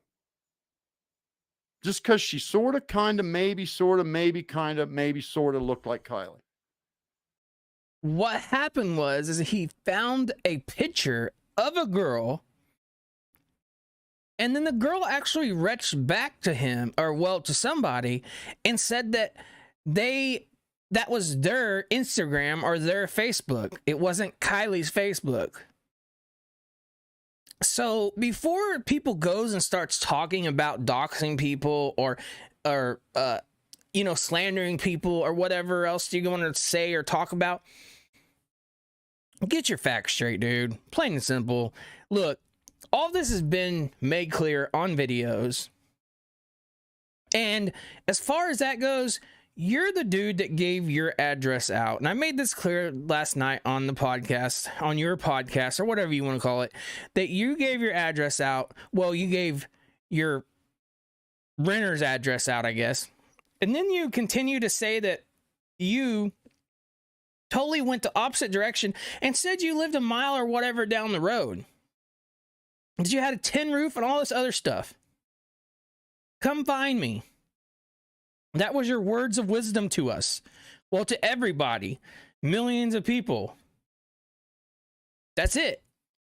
So you gave my question to you last night, why did you do that? And your reply was, because I wanted to see what these idiots would do. That is your reply. How old are you? You're probably, 65? Something like that. 63. I'm not good at age, but you're probably, 65? And your reply was, I wanted to see what these idiots would do? No, that's not cool. That's not cool with anybody. No one wants to know where you live at, dude. But you're putting your own life on your internet trying to be a badass at this point. Yep. Trying to say you talked to, Nazi journalist, and she got 2 or 3 people canceled, and you're not fucking around. That's what you say in your video. Mm-hmm. To Ryan Upchurch about getting him canceled. Mm-hmm. Anyways, guys, we're going to skip a little bit through this. We're going to move on to where it actually gets good. So let's go on a little ways here. Let's see. Where do we want to begin? Let's go back. Go back a little bit. Oh, Patty came on I join there? here, and he's talking to this kid that actually has a learning disability. And just listen to how he talks to this kid. I mean, it's nasty. It is disgusting. Anyways, guys, let's continue. And then adding to it. And then they started believing their own exaggerations. And then they refused to accept any facts that debunk it. Now, there's a lot more people here, and I'm going to explain this one more time. I don't want to be interrupted. There is a feature in Snapchat. If you are at a picnic with your family, having a good time, cooking some fish on the grill, you're a Spanish family, you got some Spanish music playing, you're having a good time, and you kind of want to show your other friends what you were. So in other words, he's talking about the luscious Spanish party that Xana May was at. Look, dude, she stayed in her car. We already know that. She's already said that. She spent the night in her car. But he says that's not true neither. And then when I go to ask this guy, I said, look, do you think they know each other? Oh, he beat around the bush, all the way around the bush. And finally he said, well, even if they did know each other, dude, you knew they knew each other. That is a guilty ass question. Plain and simple. You had nothing else to think about. And you got put on the spot and you had to tell the truth at that point. Right. That's it. Anyways, guys, let's continue to see what he has to say. We're doing that day at that moment in time. There's a feature in Snapchat where you can record a 30-second video. When the video stops playing, you can pin it to Google Maps and share it to all your friends. It's been there for a long time.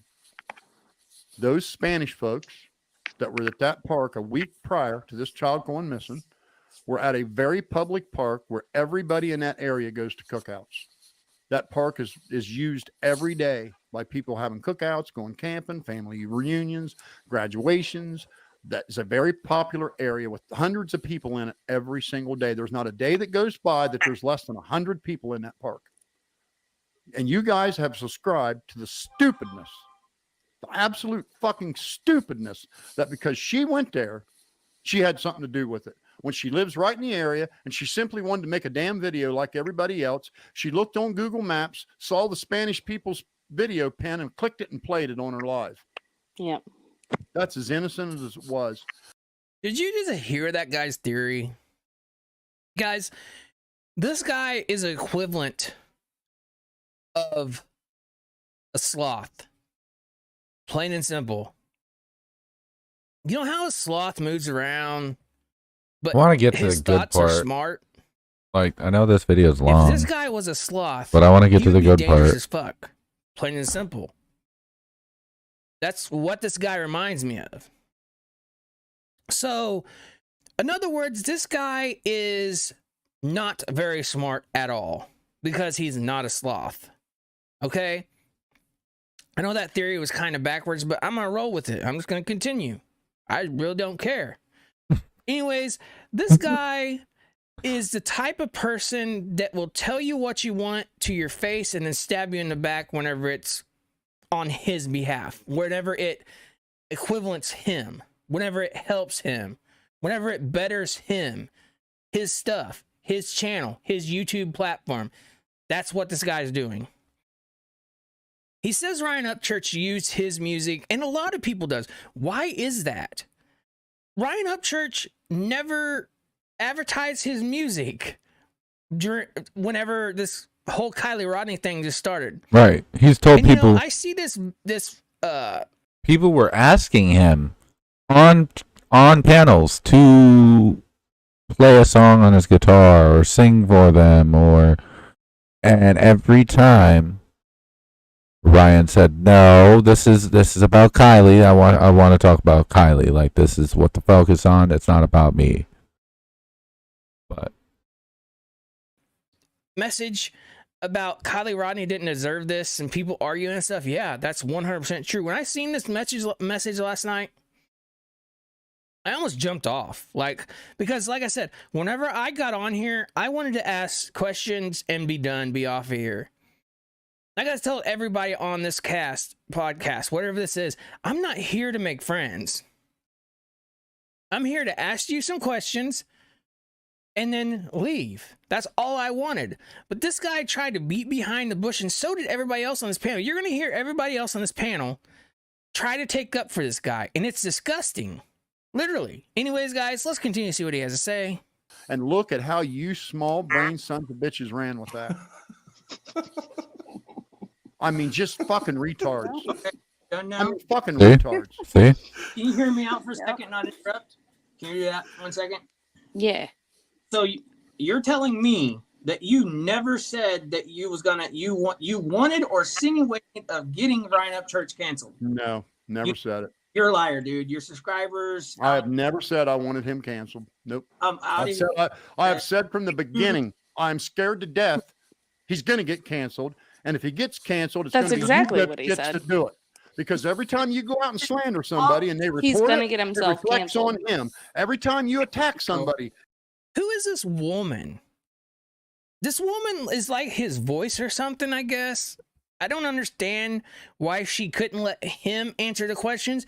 Is she too afraid that him himself, Psychobabble, isn't smart enough to actually have his own back? You know, when you're in a case and a lawyer says, "Shh, don't talk." That's kind of what this seems like to me.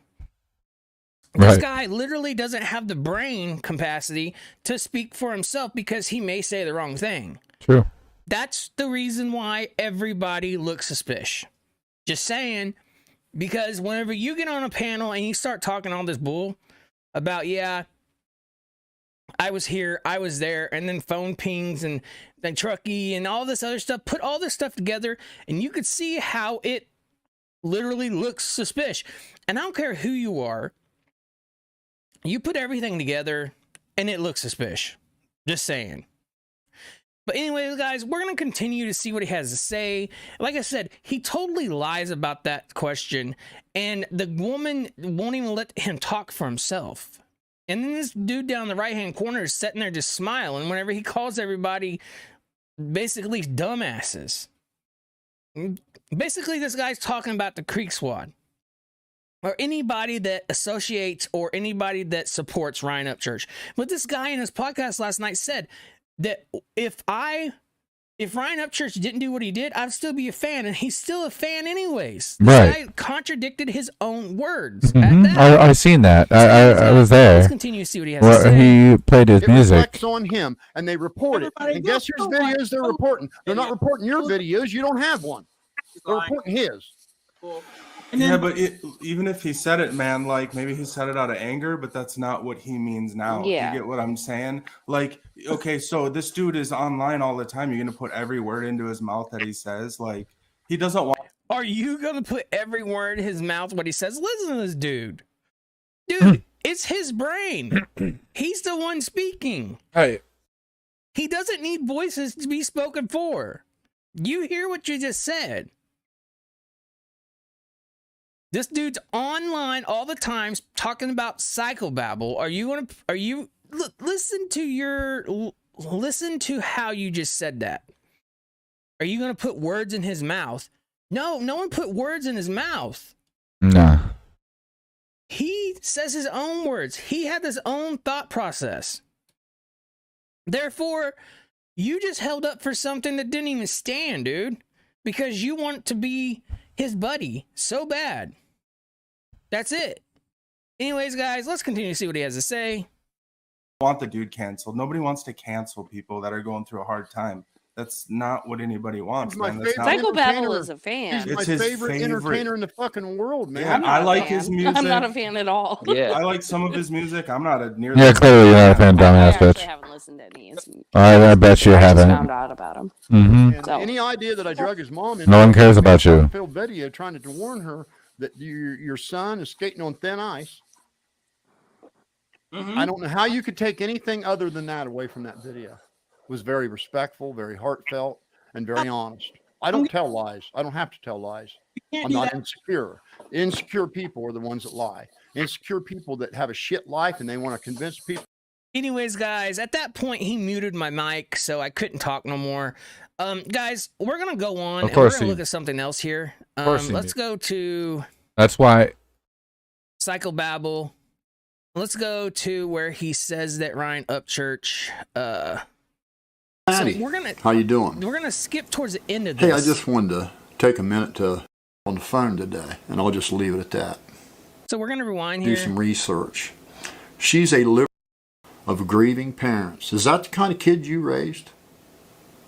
Are you? So mind you, he said, when I asked my question last night, I told this guy, I said, so you never insinuated about getting Ryan Upchurch canceled? He said no, on live. So I'm going to prove my point again. Let's see what he has to say. You proud of that? So here's how it's going to work. Okay. Now, I know you all have heard of Taylor Lorenz. If you haven't, I'll invite you to do some research.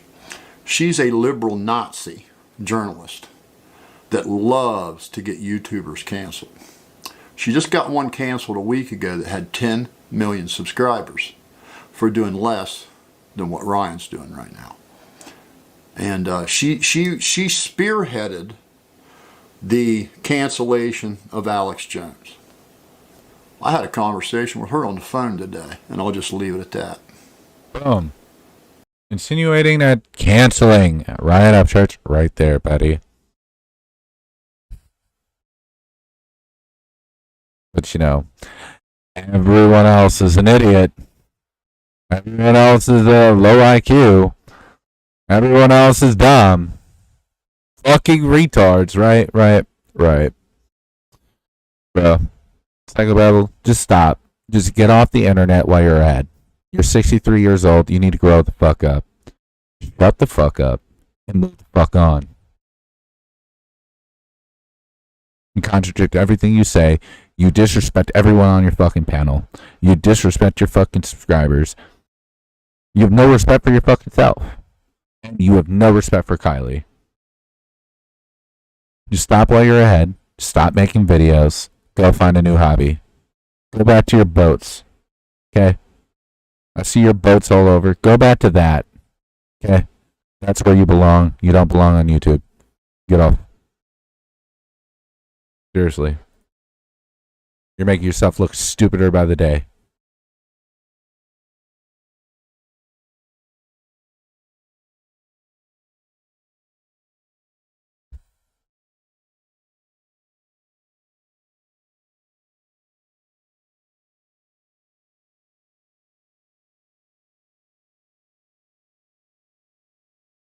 Curious, how long is this video?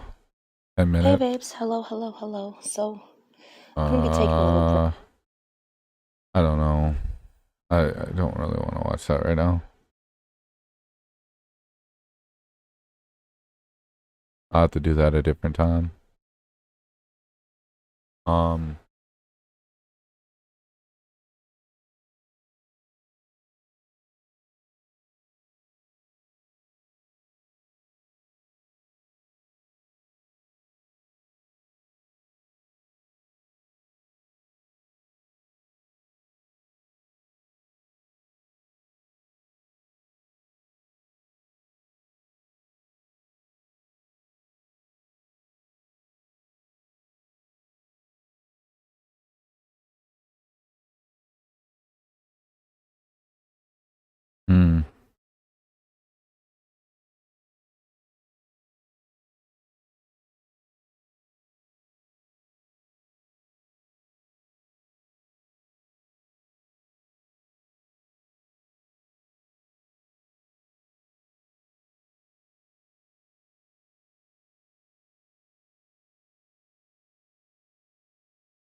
Hey guys, welcome to my channel. So I was searching around different news channels and just to see what I could find, like any facts or details of the case that maybe we missed that were said early on. And I've been finding some stuff. But this video is going to be this interview I found with Sammy that I've never seen before, actually. Maybe you guys have. I've never seen it. So I'm sure if I haven't seen it, there's some of you guys that haven't seen it yet. So you know how news channels will do, they'll play like little clips and then they'll put little parts of the interview within the news clips. So that's how they did it with this one. So I'm not sure if I'm going to play, it's in 2 news clips. I don't know if I'm going to play both of them completely yet. I'm not sure until I start editing, or I might just clip out her parts. So we'll see. We all are just praying that she's okay and that she knows that everybody is looking for her. So this one says a $10,000 reward. I'll show it to you a little bit more clear. Her friend Sammy Smith is the last person to talk to her at a senior farewell party at Prosser Reservoir Campground. We were both at the party together. We were going around together. We were like a little pair. Everybody kind of saw us together.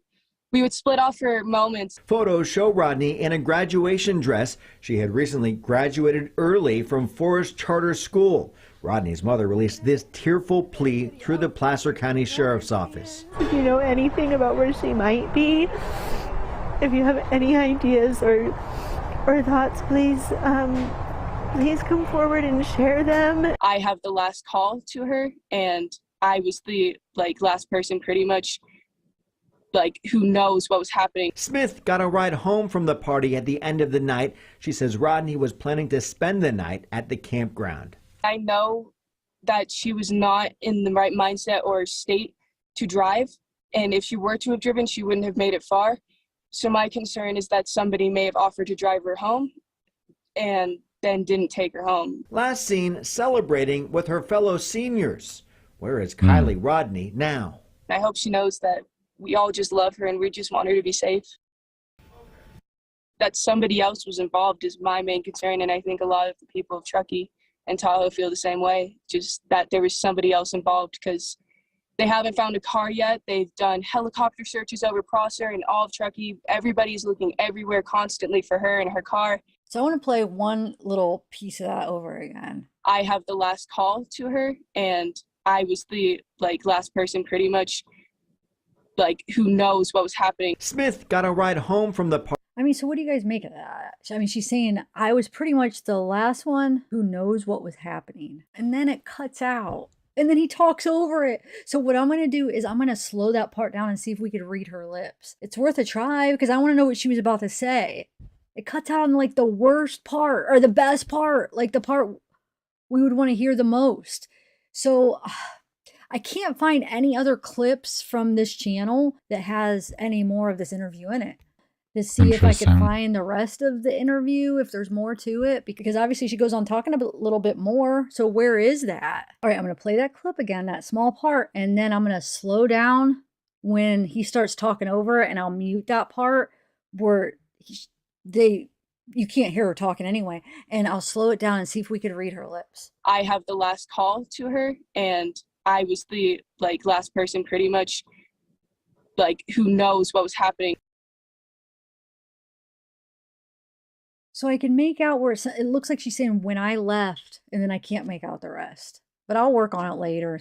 I'll see what you guys can make out with it. And it's because she's basically like saying who she was the last person who knows what was happening. And I think she goes on to say when I left or when I did something, probably when I left, and then I can't make out the rest. So I'm gonna play it one more time. I'm gonna actually play it slower, but I'm just gonna play that part where we can't hear her. And I'll slow it down even more. I'll slow it down like double. Don't forget to let me know in the comments what you think she's saying in that part where we can't hear her.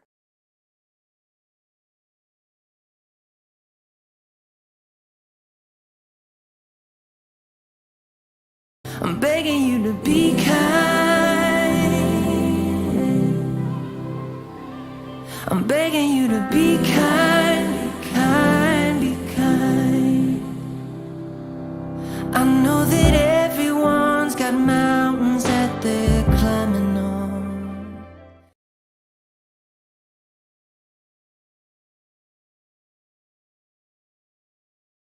All right, y'all. Hey guys, this is a Yep. I'm gonna see if I can put this in. Yeah, I should be able to. That is my Discord. How do I There we go. You got it pinned. We're gonna open up the Discord. So actually need this.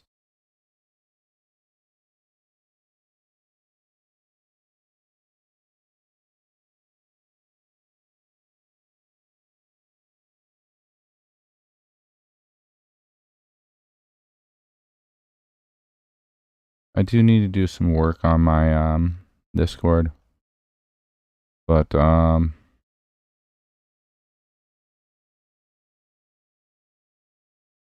be in the crime discussion voice chat in the group.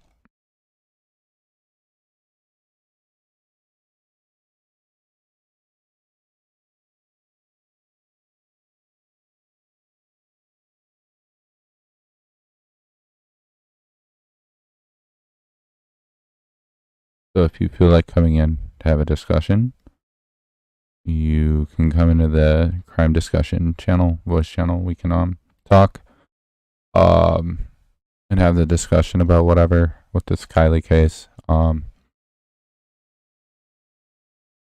you have to have a Discord in order to do so.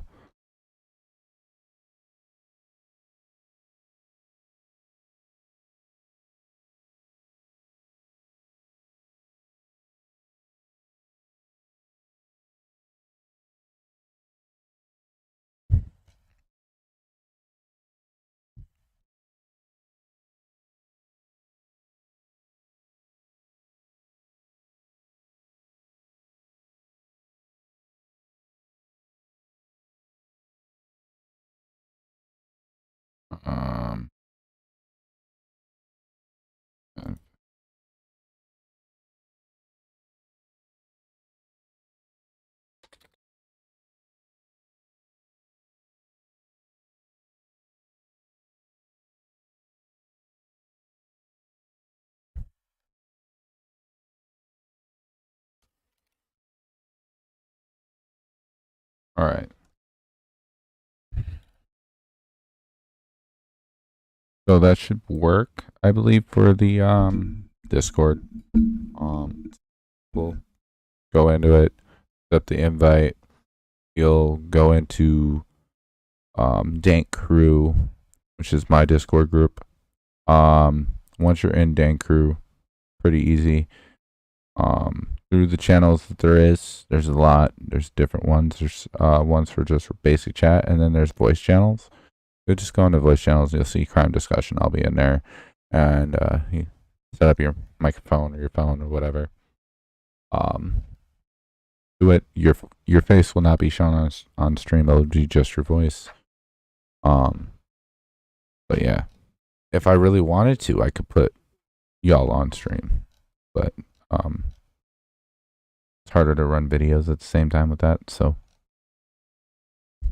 because then I just have to share screens and all that extra stuff. So, but yeah. What's Yo, up? what's up, real? How are you doing today?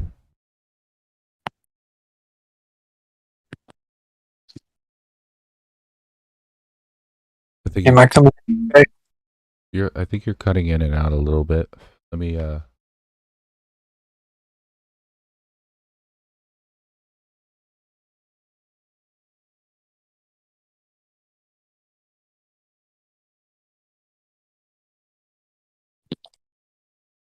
yeah, it's something on your end, it's not mine. You're just Probably just my connection. yeah, it's probably just your connection. But how are you doing, man? Doing all right. Been chilling, playing some Warframe. Yeah, I've been hella into this and going through different videos and information. Keep getting weirder and weirder. What do you think of my views on everything? Like with Sammy and everything? I mean, that's the most. And this is probably going to turn into a long drawn out thing, but this is the problem with conspiracy theories. Right. Is that people don't want to necessarily admit that one person could shoot the president. Like, right. You know, could there have been a conspiracy to kill Kennedy? Yes, but also one crazy guy could have also killed him by himself. Right, 100%. So your thought process, much like mine, is more rooted in reality, so to speak, sort of the most logical conclusion of, you know, whatever happened, and right. Sammy is the key because Sammy was the last person that saw her. Mm-hmm. And also just certain things she says that's strikingly odd, you know? Exactly. She points out certain things, and it's not she doesn't do it on purposely. It like it seems as if it accidentally, she doesn't know it's coming out, and it just vomits out her mouth, and she doesn't realize where she's fucking up at with those details that she's saying. Does that make sense? Oh yeah. And so, like, that's what makes her really sus. She's got the nervous tics. If you go back and look at her, if you even want to call it an interview with old Fat Dilbert there, right, Fat Dilbert. She's got the nervous tics. She's not looking into the camera, even though, like, if you're looking into a camera, you don't want to be looking into a it's one of those weird things, but she's constantly looking off screen, not paying attention. She's rolling her eyes. She's chuckling. Yeah. You know, she's got a bunch of nervous tics. Right. And also, she doesn't show any, like, emotion. Like, you'd think at this time, you know, during the interview, no one knew where Kylie was or the vehicle, right? So allegedly, yes. Allegedly, right. So, and you were somewhat close to this girl, supposedly, that you're trying to say. Wouldn't you have some sort of emotion towards, you know? Well, that's the same. Instead That's of the same laughing thing with and smiling and exactly, and that's why a lot of people are like, "Well, why are you guys targeting the mom?" Not really targeting; it's just pointing out the suspicious activities and suspicious reactions to when you are discussing something, right? If you're discussing something about your daughter that you had just lost or passed, or someone that passed away, and there might be suspicious activity or might not, might have been an accident, let's just say, regardless of that, she died. You don't have any like, emotion towards that. Like you're not crying. Like for me, when I lost my first son, thinking about him, saying his name, doing an activity of it, seeing some activity with a kid and a dad, it would make me cry because it was like, oh my God, it made me think about him. It was automatic. That emotion was automatically coming out. But with her, it's not. And that's what makes it questionable, right?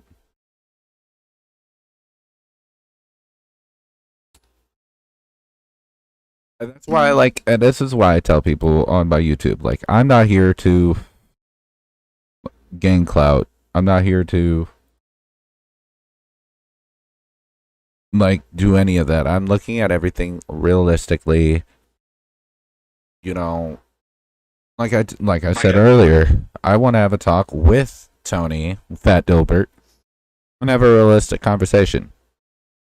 Yes, it was a sound clip. It could be edited at any point and make it look bad, whatever. But at the same point, you're on YouTube. Why would you want that associated with your channel, right? So why would you even say something to that effect to make your channel look like that? Because that's your brand. You're putting out who you are on the internet, and what you say is who you are. Also, a lot of people need to realize you run a panel, right? And you have regular people on your panel. These are the people that you quote unquote hang out with.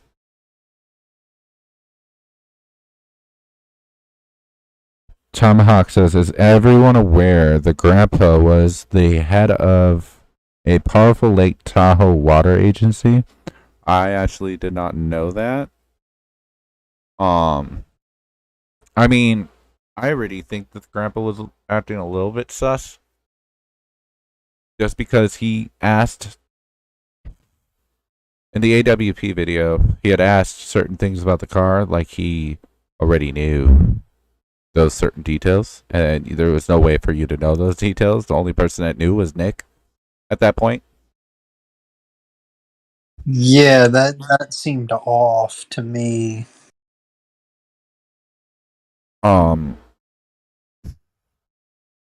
Like the fact that he went from the driver's, was she in the driver's seat? No. Was she in a backpack? Like, what? Why was that your first thought? Why wouldn't you have asked, okay, was she in a passenger seat? Or was she in a back seat? Why did you automatically ask she was in the trunk area? Right. It makes no sense to me. Already knew the answer. He was just... That article is from 2009 about the grandpa. Oh, okay. I'll have to look into that. But again, I don't know how much you've seen of the stream, Tomahawk. I've been streaming for hours. But I think Sammy's the one who did it. I really do. If there was even anything done, that's the thing about it is, it's a high school park. It don't take much for one little thing to go wrong and somebody to either get hurt or die. Mm-hmm.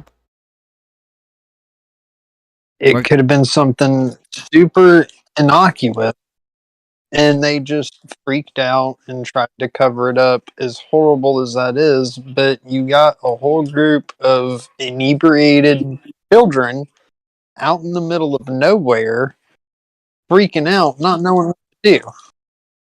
Right. Tomahawk says, Sammy is involved, but this wasn't a solo effort. I mean, it could be a solo effort, though. And in all honesty, it probably isn't. You're right. Because if you think about this, right? You're at a party, you're 16, with, let's go on, about 300 people, right? Sammy wasn't the only one that she knew at that party, right? Guaranteed. Promise you. We already know about the fighting. There was some sort of situation with her and someone else. I guaranteed you the situation was with her and Sammy. That happened. Something bad happened between the situation with her and Sammy, and it would turn into a fight. The multiple people in the family knew what happened before any cops did. Oh, I already figured that much. That's true. Family automatically knew before the police did. I'm sure of it. Also, details probably came out to the family before even the cops. You know what I mean? Like, in this neighborhood where, you know, the richer neighborhood. Parents talk to parents. Kids talk to kids. I mean, that's why people were told to keep quiet, right? That's why details weren't coming out the way they normally would have. To the police.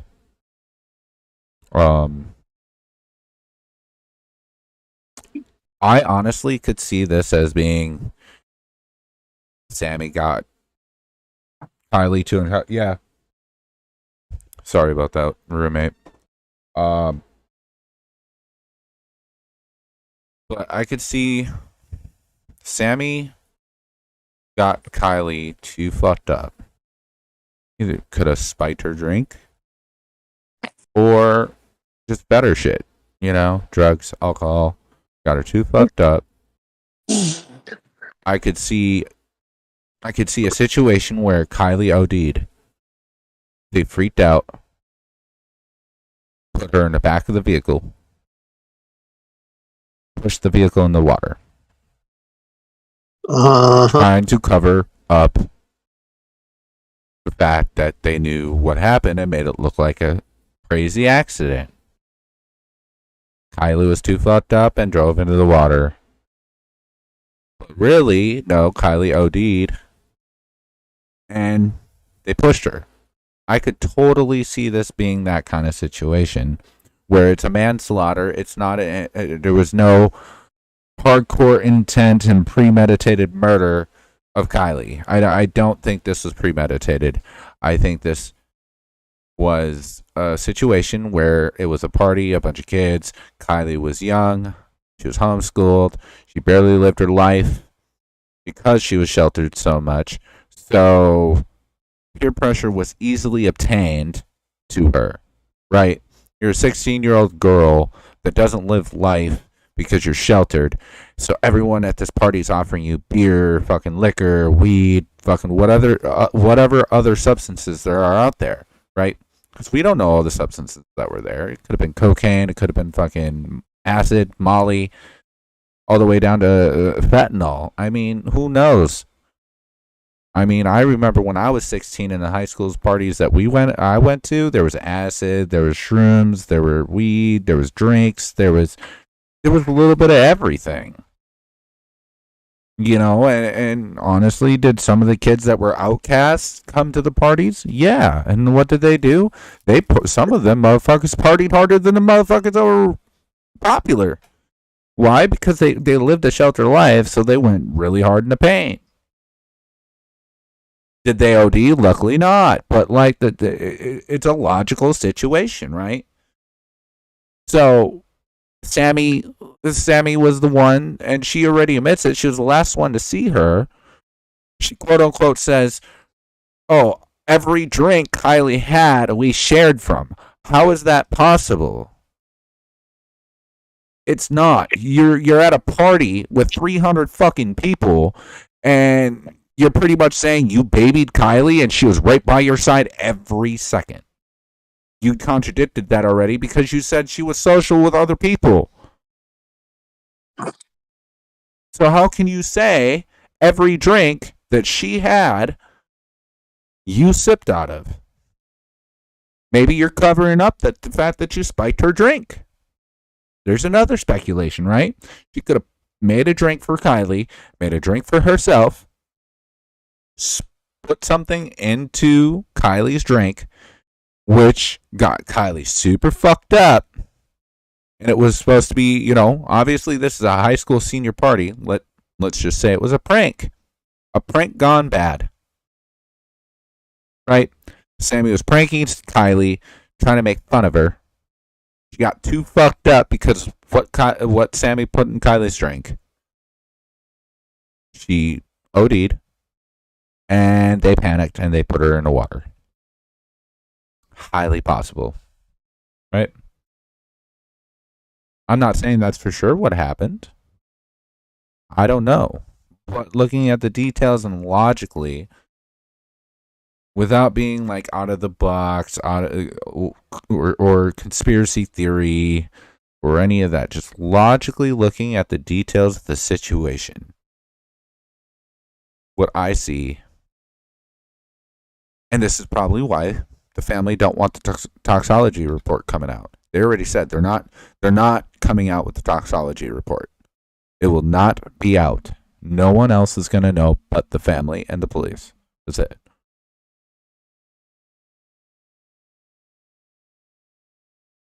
Also would explain why Sammy's so close to the mom, right? Sammy felt bad, but really wasn't, made it look like she was the reason why Kylie died. Mom lost her daughter. Sammy was close. Made herself closer. So felt bad.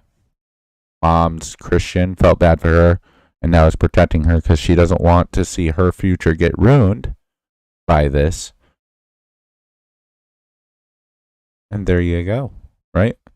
I mean, that's a possibility. It's realistic, right?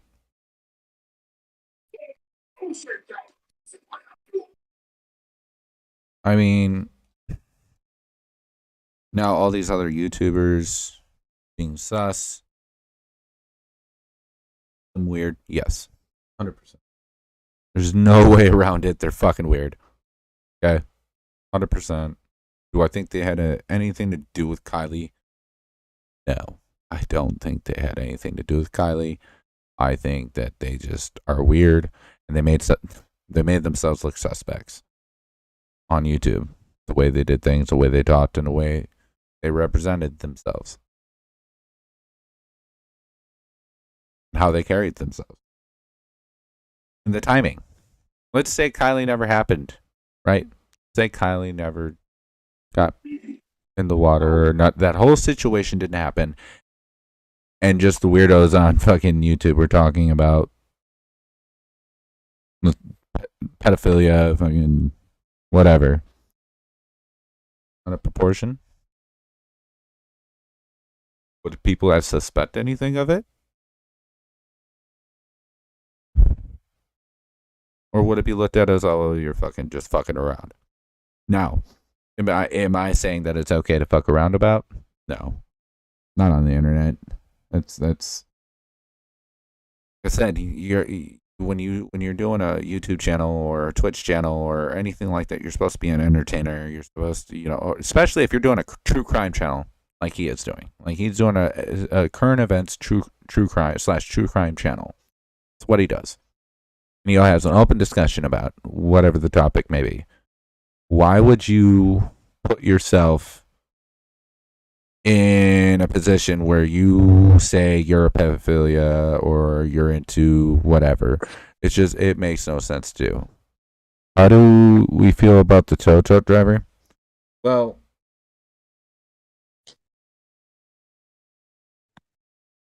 right? So, Sammy or another girl is involved that's blonde, puts on something that Kylie was similar to wearing, right? Or what Kylie was wearing, could be. They called the tow truck driver because they couldn't figure out how to move the car. They were panicking. Right? Explains why. Now, at this point, body's in the back. Already, she's dead. Right? That explains why they're bouncing from side to side of the car, trying to keep the person from going towards the back of the car. They don't want them to see what's back there, because it would cause red flag, right? So that's the defensive mechanism to bounce back and forth to keep them going back there. The problem is he described her in the jacket Kylie was found, and supposedly. Okay, so do you think that they didn't just like, okay, put on that Kylie's in the back of the car, girl, blonde, puts on her clothes, bounces back and forth, keep him going from the back to see the body. They get the car worked on, they leave. She puts her clothes back on, puts Kylie's clothes back on. Kylie.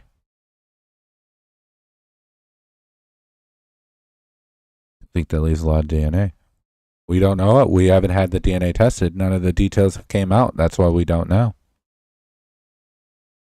I mean, we still don't even have the full autopsy details.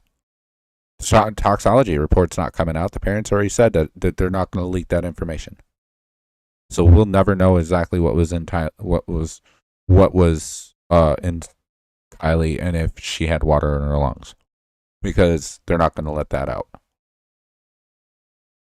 They have to abide by that because the mom and dad decided that.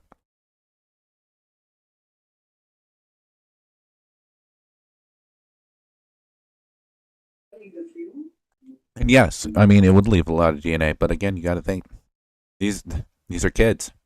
These are 16, 17, 18 years old. You know, they're not, 30, 31, 32 years old that knows they're going to, think logically, possibly about the situation and not leave DNA and not, and be more secretive with it. This could be a situation where she OD'd. They were freaking out. They put her in the back of the body. They didn't think about anything. They were just trying to cover it up the best they can, but they were freaking out at the same time. Was trying to divert AWP to search Boca. I mean, possibly. I mean, it's possible.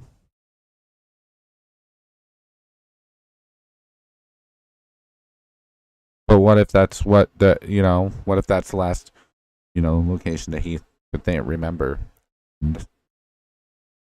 He was just honestly just leaving that as an option. Right. Maybe they transported to Boca before they dropped the car. The black box in the car would tell you, but they're probably not gonna come out with that information. This explains also why AWP has a whole nother video about details that they can't put out.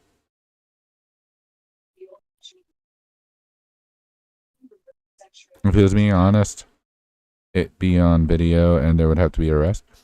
Again, that's why there hasn't, the details haven't came out. That's why there isn't full details, right? Everything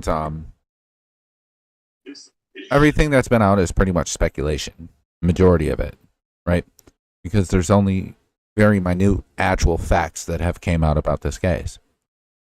Now, even AWP, their video, they even admitted that they withheld a lot of information in that video. That they have a whole nother video that is incriminating. Which means, when you say incriminating, what does that mean? People are involved. So they have information that we don't know about people being involved. Now, involved how? Who knows? It could be the tow truck driver. Could be Sammy. Could be Jagger. Shit, it could be Kate. It could be fucking Megs. It could be the mom. It could be the dad. It could be grandpa. It could be Joe Blow, the random dude that gave the drugs out. For all we know. We don't have the DNA. We don't have any of those details. It's all speculation. But if you're looking at the timelines, the phone pings, and the details that have came out from people's mouths, such as Sammy, Megs, obviously there has been very much Why would AWP say they wouldn't put it out if cops claim it's an accident? The cops are still investigating. But why would? Because if they put it out, then they're putting out false information. And if it was an accident, it was an accident, and they don't want to put out false information. Even if it was true, let's just say the cops cover it up, right? Cops say that it was an accident, and it really wasn't. AWP puts out a video showing that it wasn't. They could be targeted, right? And AWP they're a bigger channel. They're trying to do, obviously, amazing work trying to find these. Majority of the time, they focus on cold cases. This is the first live case. It's a whole different spectrum that they dealt with in this case than any other case they've ever done, because all the other cases are cold cases. Police aren't involved. There is no investigation. The only thing they do is they go in, they find the vehicle, they find the remains, they pull it out, and then they call the family, let them know, and then they call the police to obviously get the coroner to get the body and that kind of stuff like that. But when it comes to legality, they don't want to be involved. They don't want to, be the ones that have to stand on a trial basis.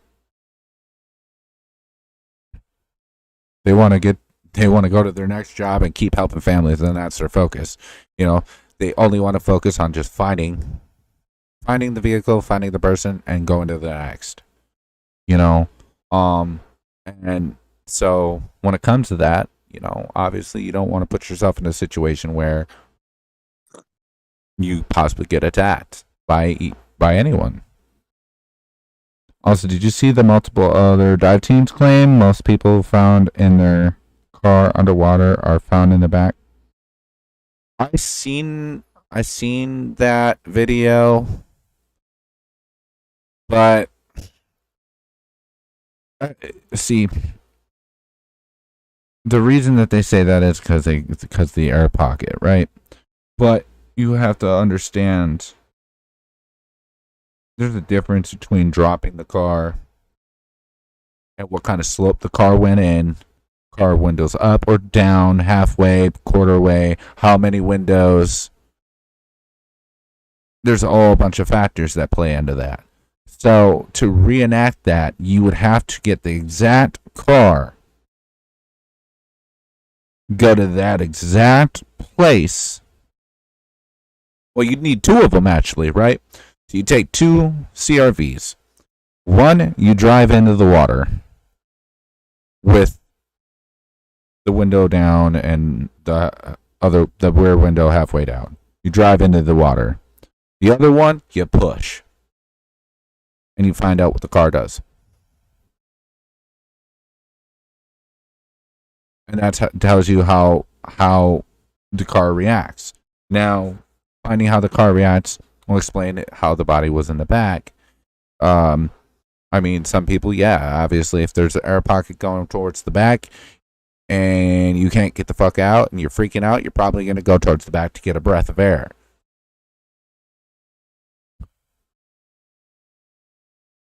My point is that her being in the boot could not have been why they found it suspicious, right? Yes and no. Depends on the placement of. Okay, let's say normal body sits, to the top of the. What if the car's upside down? Obviously, what's up is in the back is the seats, right? So the body's going to be laying against the seat, and how she's positioned, right? Now, if she's positioned a certain different way, let's say she's curled up against the seatbelt, right? Seatbelt theory. So she's wrapped up in that, in the back, looking like it's supposed to hold her down. Now that's suspicious, right? Because why would she be wrapped up in a seatbelt?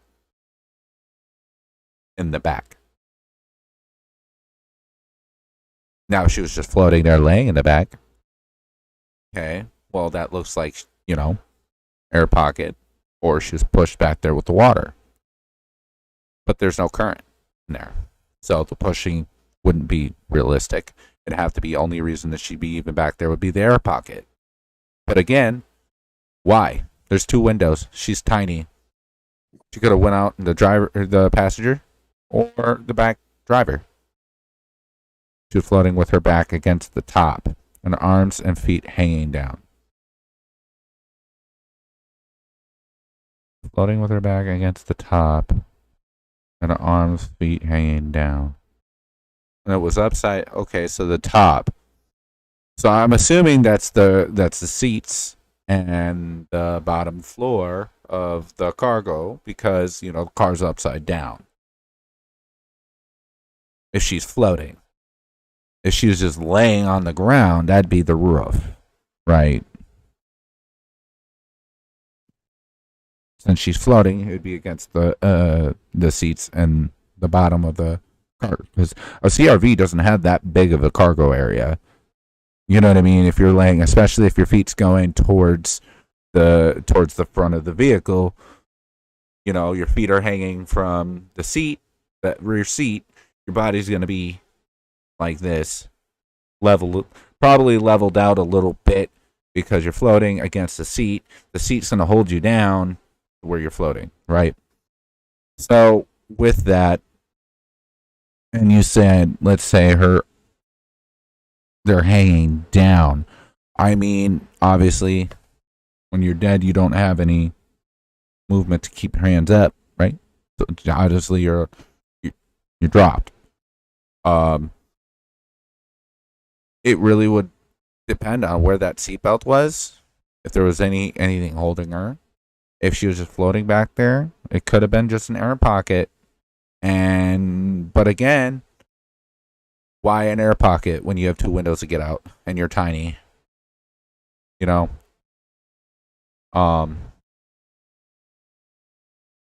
had 2 choices. Why go all the way to the back where it's closed?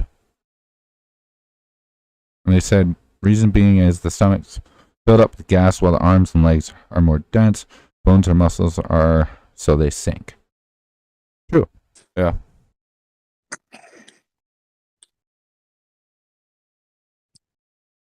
I mean, and let's just say she was already dead and back there. Let's still support that theory, right? Car goes in, flips over, blah, blah, blah, blah, blah. Her body still floats to same position. She was already back there. You know what I mean? Her body wouldn't move very far if she was already back there and dead. Besides, she'd float once the car was filled up.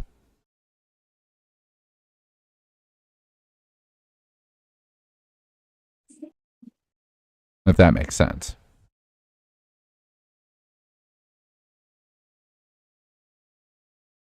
And like I said, I'm not a diver. I've never went down to go find cars with dead bodies, and I don't have that experience. But like, I do have common sense, and knowing what I've seen and what I've looked up and seen about cars and water. I even looked up some videos earlier today on the stream about it. And the reaction of cars, and I put my own little 2 perspectives into it. What if she was sleeping in the boot? People thought she got a ride with Sammy and during pushed the car in thinking no one was there. Right. Sleeping or OD'd. Push the car in to make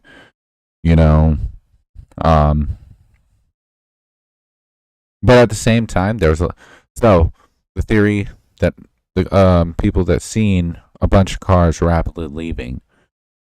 Let's say she OD'd, right? They put her in the back.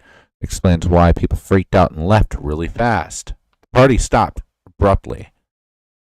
Person OD'd would stop the party abruptly. especially a bunch of teenagers. Who's going to really stay at that party? You know, who's going to keep partying right there? People that are freaking out, people that know her, are going to, you know, either you got a couple choices. You either call the police and say what happened, which means possibly go to jail or prison, or you freak out and push the car in the water.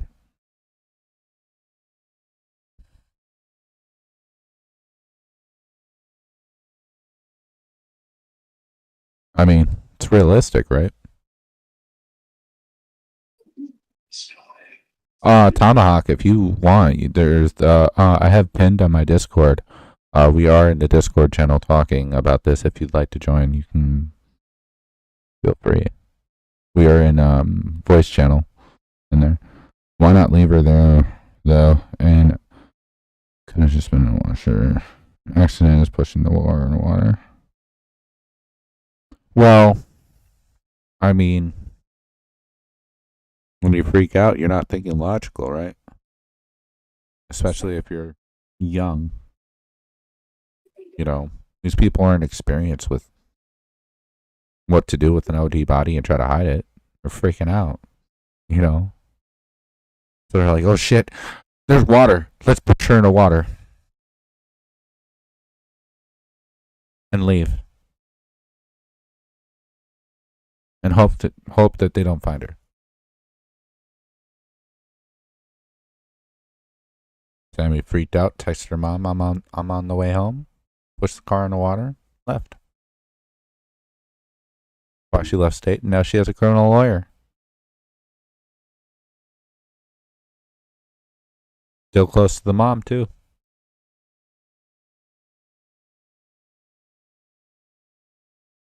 Except everything seems methodical. I mean, yes and no. You have to take with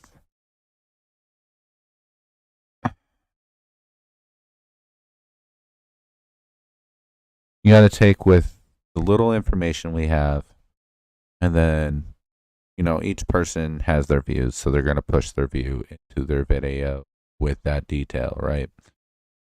So you gotta actually like analyze all the information with an open mind and kind of push out of everyone's kind of thought process, and you gotta look at it logical, right? It could be methodical, right? It could totally be something totally sinister, horrible. Or it could be as simple as an accident. Now, I personally don't think it was just an accident. Like I said, I personally think Sammy drugged her, or it was a party, it was a prank, and it wasn't meant to kill her. It was meant to get her really fucked up and kind of make, she's the youngest girl in the party, let's get the youngest girl in the party fucked up. You know what I mean? And they went a little too hard. She OD'd. They panicked. They pushed her in the car. Pushed her in the water. It could be as simple as that. Or it could be simple. Or it could be totally methodical and evil and just nasty. I mean, we never know until all the details come out. It just seems weird with the little bit of details that are out, but I can honestly say, like, my brother was murdered 2 years ago.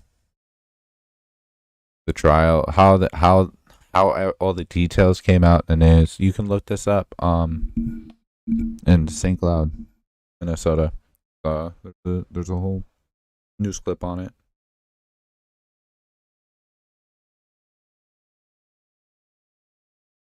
They only came out with certain information. That where he was found. As for the investigation part, all they said was that my brother looked, that the whole thing looked unusual. That they didn't say that they were looking into a murder. They didn't say it was a suicide. They just said that it looked not normal. They didn't give out any details about looking into anyone or anything. A lot of the details were private. Like, I personally talked to the detective that was in my brother's case, and he gave me details. But as like for the press, there wasn't really anything said. Until later on, and it was minor. It was really minor details that were put out. And that was just to make movement. And then they went for their arrests. And now that person, sadly, is only getting 20 years for murdering my brother. And then the other person that's involved still has a trial coming up, which was the driver. So, I mean, if you take a look at it, the investigation of that, and you put it to this sense, which this sense is a high profile because of how much press it's gotten compared to what my brother got.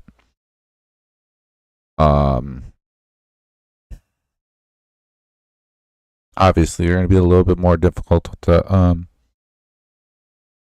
details, you know, even more so than my brother because of how much press there is. Do you think the police are treating this like foul play, though? Honestly, I honestly think that there's a reason why they're pushing back all the information until November. You know, that is months away. That's next month. We still have what, half a month left of September or August, right? No, September. Oh my Lord. Yeah, September. And then we have a whole month of October, and then it's November, and that's when they're going to come out with the information. That's pretty much whole 2 months. You know,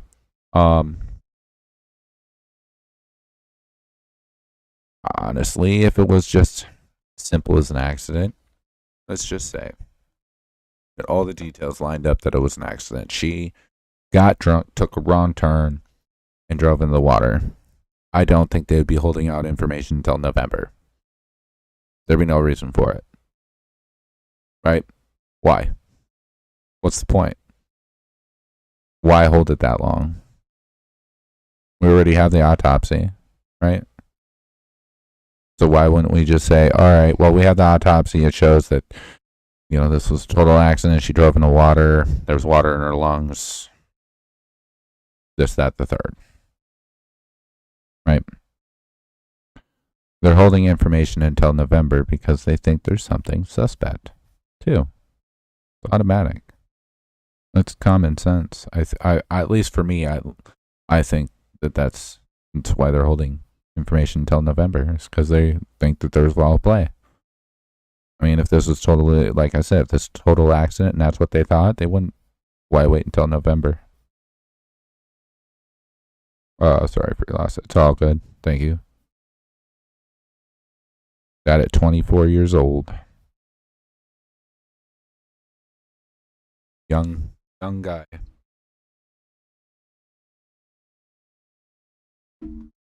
But that's another reason why I'm into, like, honestly, like, if you look at my YouTube, I don't do this. If you look at my Twitch, I don't do this. I play video games. Water deaths make toxicology hard and take longer, right? Sometimes, yeah. Because, well, you gotta think, there's water, all that water still in our lungs and our body. You gotta drain it, right? And then you gotta look into more of her body to find the toxicology. You would think, at least. I mean, I don't do that as a job, so I'm not a professional at this or anything, but, like, you would think that they would have to have some sort of way. Only if she was alive when she went in. Right. if she was alive when she went in, regardless if she was sleeping or awake, there would be water in her lungs because she was breathing. Now, if she was dead when she went in, there would probably be a significant less amount of water in her body because she's not breathing. There's no way for it to go through in her lungs. The act of breathing is what causes the water to go in the lungs. You're not alive, you're not breathing.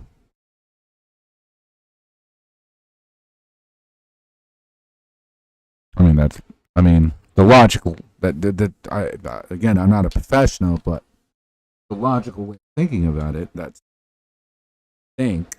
at least I personally think that way. Cop or anything. So obviously I haven't dealt with water deaths ever in my life, but I personally have went through I was in Minnesota at this time. I'm originally from there. I was fishing, ice fishing.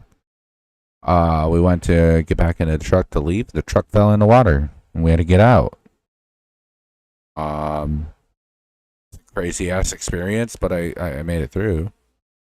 So with how long the toxology is taking, it seems that there is water in the lungs, right? Okay, well, toxology reports usually take 4 to 6 weeks, right? The family already said they don't want the toxology report out. So therefore, we will never know when the toxology was done anyway. Because they're not going to say anything because the parents already said no. Within the time frame right now, toxology report should be in either now or within this week. If we're looking at, well, wait, no, I take that back because you would have to 4 to 6 weeks from when the body was, well, not even when the body was found, when they started doing the autopsy. 4 to 6 weeks from that time, right?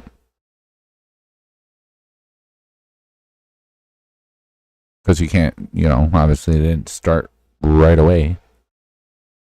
They had to find the body first.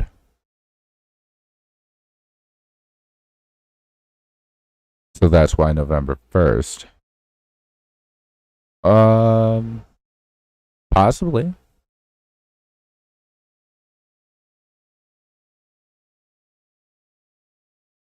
That could possibly be the reason why they're, not coming out with information until November. Because they got to have the toxology report.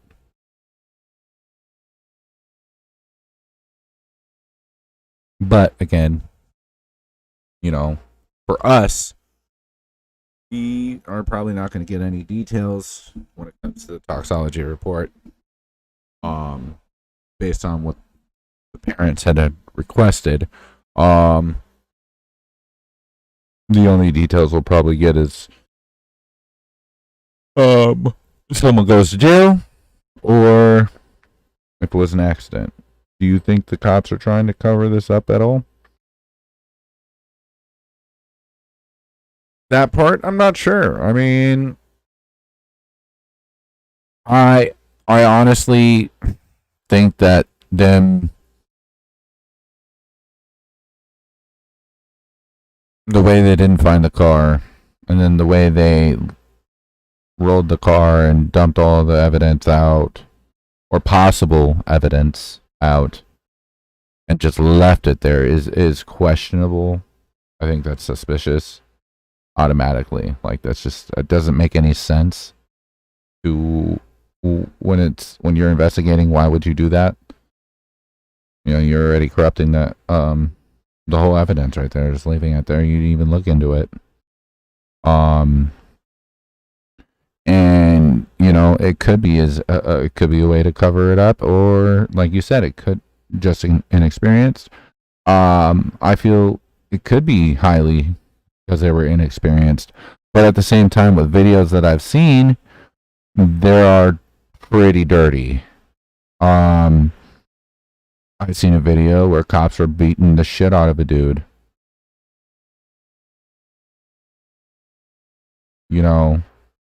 Why would they kick AWP out for the recovery but let SF Investigate stay? SF Investigate. All right. So they kicked AWP out. I don't know why they did that. It makes no sense why they kicked them out when their job. They're good at what they do, and they do recoveries all the fucking time. And leaving the evidence where it is, and they don't disturb it. They try to do their best with it. So I don't understand the whole kicking them off the scene. The only way I understand that is because of the fact that it was a live investigation and they're not law enforcement. So kicking them off would be because they're not law enforcement. It's the only logical answer for that. For SF Investigates, he came down with the parents. He's not even a PI. He's a fucking photographer. He doesn't even have a PI license. And if he did, and if he was a PI, he would not be giving out his number on YouTube or his name. Or saying anything on Twitter. A PI is meant to be incognito. You're not supposed to know who they are. The whole point of being a PI investigator. It's private. They're sneaky bastards. That's the point of being a PI. You're supposed to be sneaky. So he obviously wasn't very sneaky at all. He was very out about it. How do we know that Sammy's parents are lawyers? Did she say that? I believe that's speculation. I don't think that there's been a verification that her parents are lawyers or PIs. I've heard multiple stories that her mom was a lawyer, her dad's a PI, that her dad is SF and investigates, and he's the PI, and it's already been said that. Oh shit! Did my stream just go out? No, we should be good. But he's not a PI, so, and I don't think SF Investigates is her dad. But the possibility of her parents being lawyers, it's a possible thing, but there's never been anything that quote unquote evidence to show that they're lawyers. I think that was just all high speculation. Like the whole speculation, it's common sense that all the kids were from the neighborhood. So one of the kids could have been the sheriff's son or sheriff's daughter being at the party. That's highly possible. Yesterday, a live was claiming her dad is Tony. Oh my god.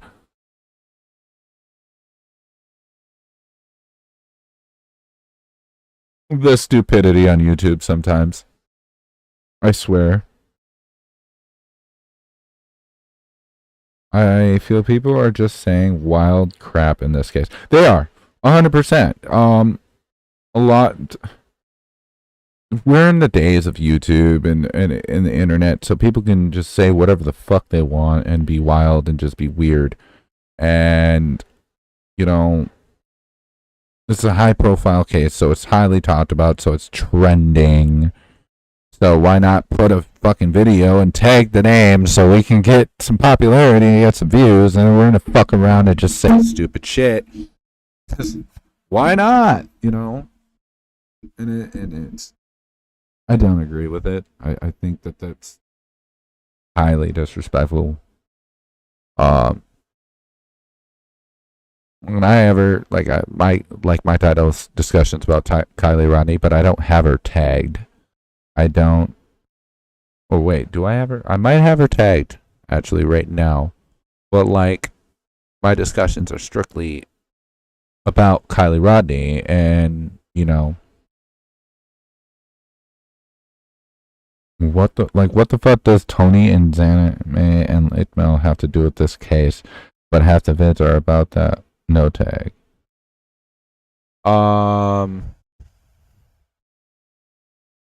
See, I think that they're not personally involved in the case.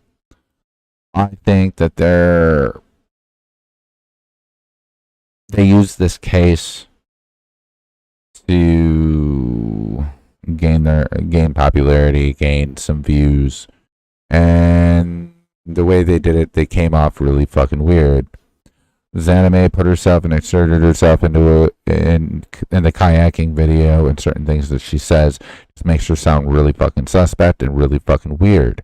And the timing frames, right? Tony, he's a fucking creep. He's a fucking weirdo. I call him Fat Dilbert. I don't know if you've ever seen the old school comics in the newspapers where the guy in a cubicle, Dilbert, call him Fat Dilbert.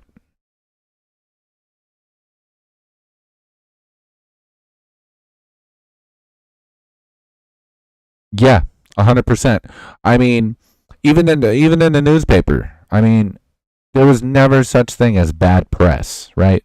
Attention is attention. It's all about headlines. At the end of the day, it's marketing, right? Because if you can get the best headline and get the headline is what draws people in, right? That's what clickbait is. Same thing. It's all publicity. It's all to get those clicks. Got to get those views. Why do you think Psychobabble talks about Upchurch but takes Kylie? Kylie Rodney's trending, so we're gonna tag her name, but we're gonna talk shit about Upchurch and how people are retarded and dumb, and we're gonna talk about, you know, what is it, gangbanging and whatever else. It's all publicity. That's all it is. 100%.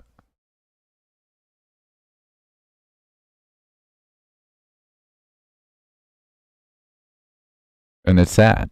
I mean, because they want to talk about content, right? I mean, they're doing this. I mean, yeah, they're getting the clicks and whatnot, but they're not being genuine clicks. These aren't genuine fucking people. These are people that are using information the way they manipulating things to get clicks. It's nothing genuine about it. They're shitty ass people.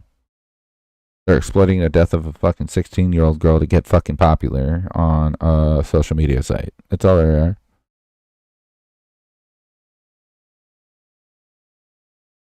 They don't give a fuck about the family. They don't give a fuck about this girl. That's why they're disrespecting her.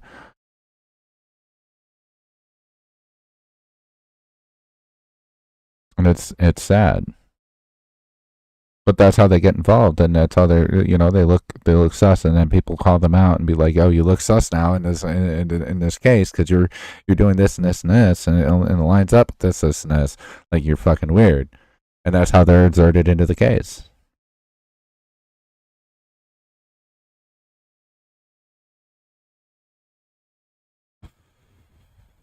Well, I kind of debunked that already. The whole he was in Truckee. That was on Facebook. I can right now see I'm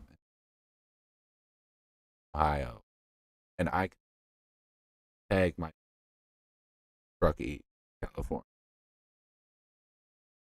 just by tagging it. Doesn't mean I was physically there. Like, I'll show you here. My phone, right? We're on Facebook. I'm going to go to pin location. I'm going to add Truckee. We'll just use Truckee. Boom.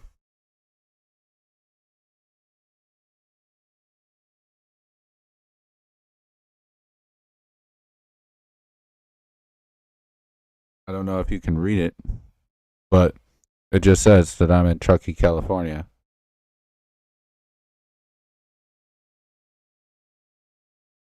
Exactly. But you just named it. Cause speculation.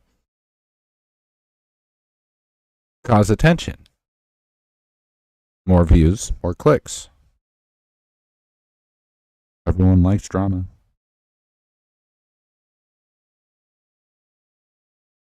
Gotta cause something to keep your content going, right? Why not cause a little speculation and get a little attention and get your name out there a little bit more?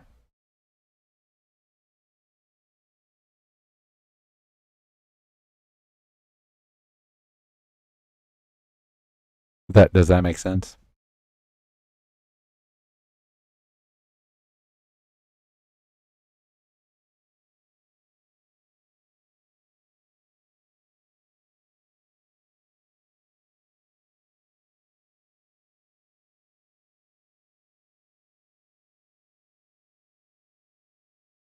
You clearly left that gangbang message there on purpose. Message before and after it was deleted. That was kept. 100%. The old. I've been said this. So about his messages.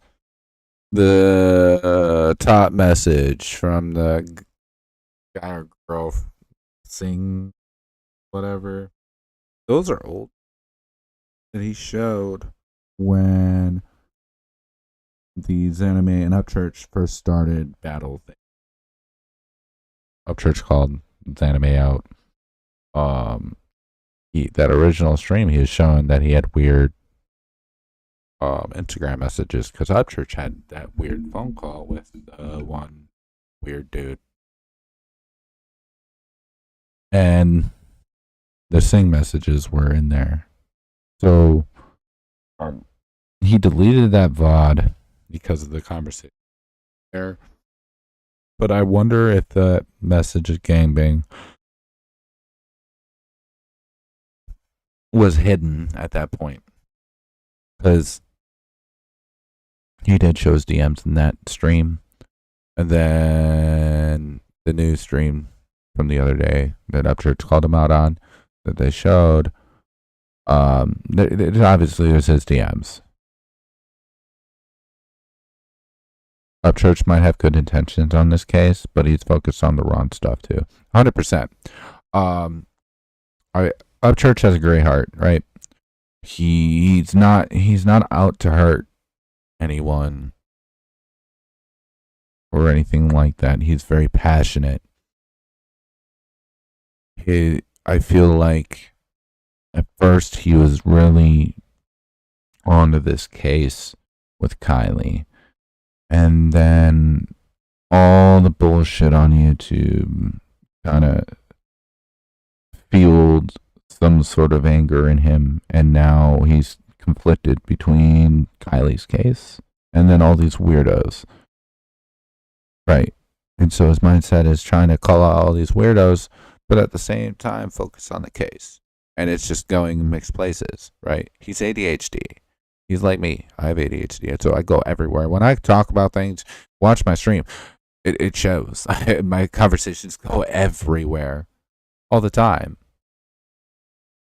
So when you have all that going on, conversations are going to go everywhere. And, people want to try to mix things up and make Upchurch sound like a certain way when really he's saying a total something else. They're trying to switch his words around a little bit here.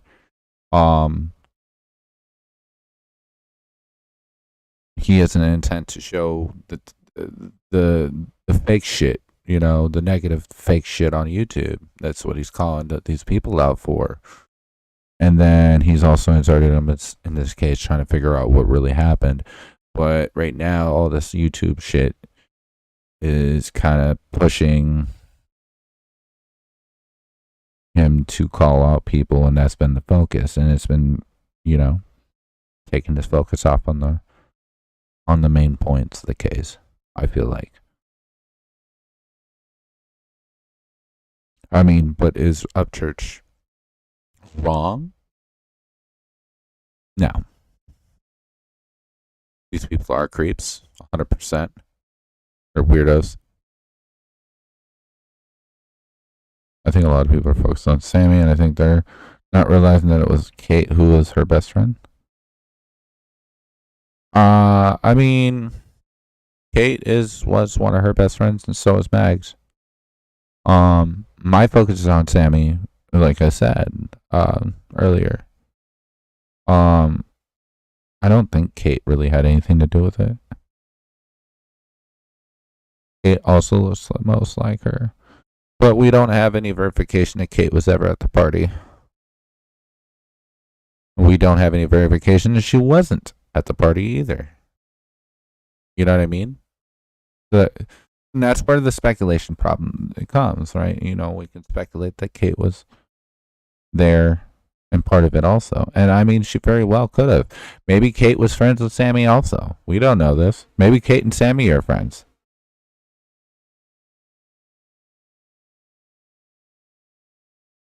I mean, look at Sammy and Kylie's mom right now. You know?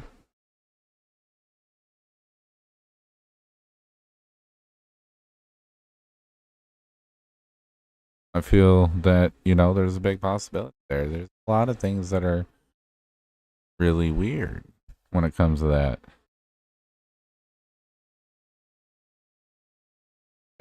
I was trying to do something here.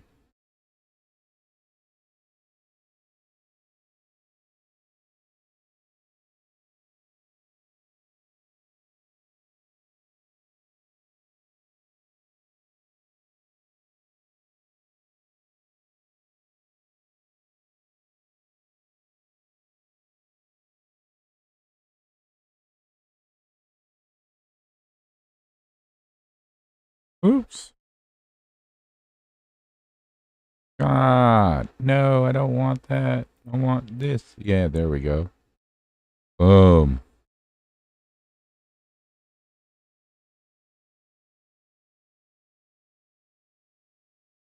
I didn't want that. Want this.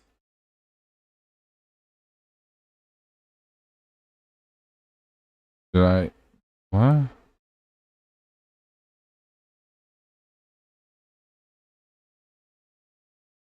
All right. Sorry about that. I was fixing a different view on here.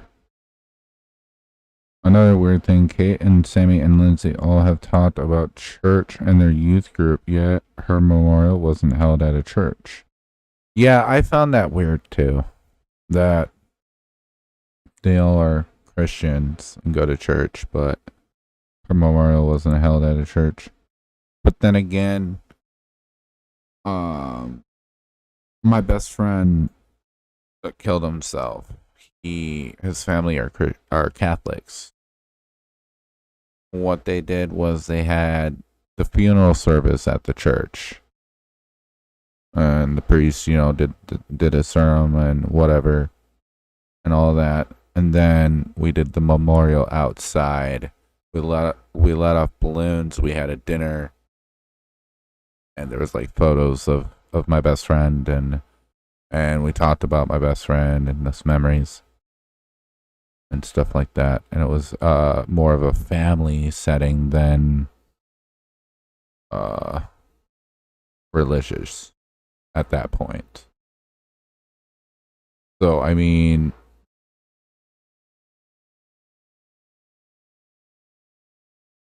take it for granted. The weird thing is no one said anything about a church setting for Kylie, right? Nothing. There's only been this memorial that was held outside.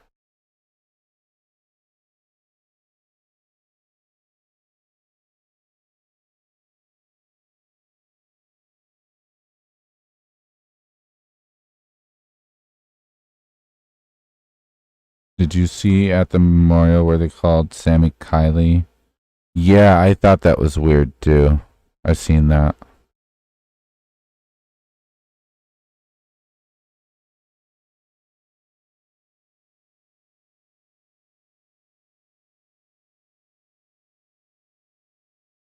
That was strikingly odd.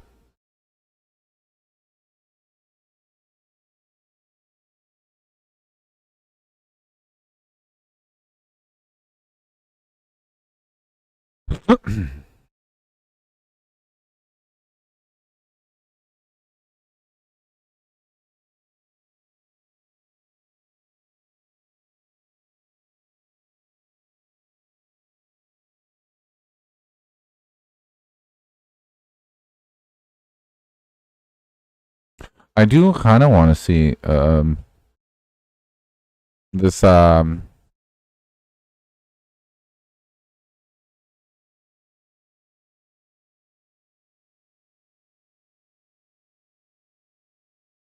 hold on, there's this video. What? We're gonna switch my view again real quick here. Let me figure out different size for this. Because now this is strikingly I've never seen this video and I kind of want to see it.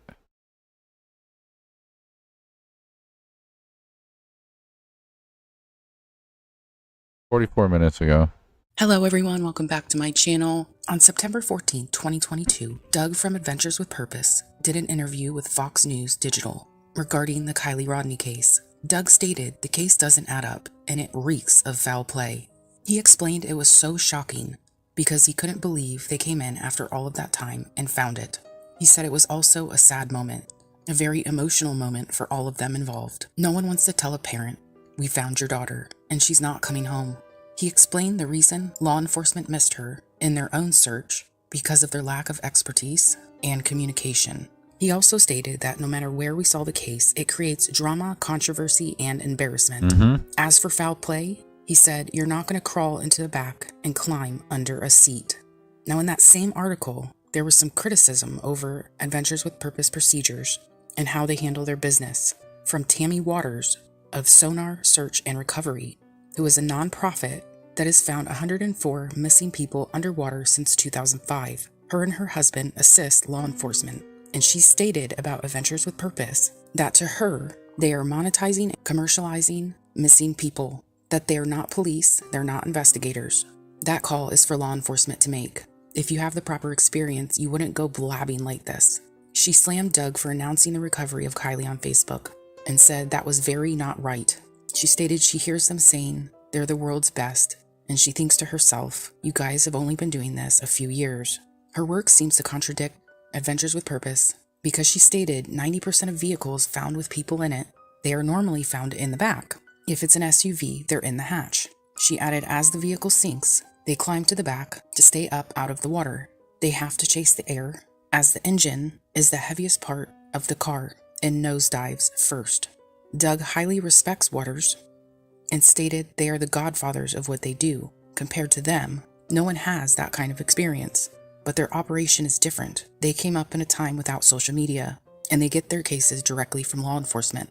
Doug stated, we are harnessing the power of social media to do good in the world, selling merchandise, producing a story, being a voice for the voiceless. We have to do that because that's what allows us to help the next family and spread our message.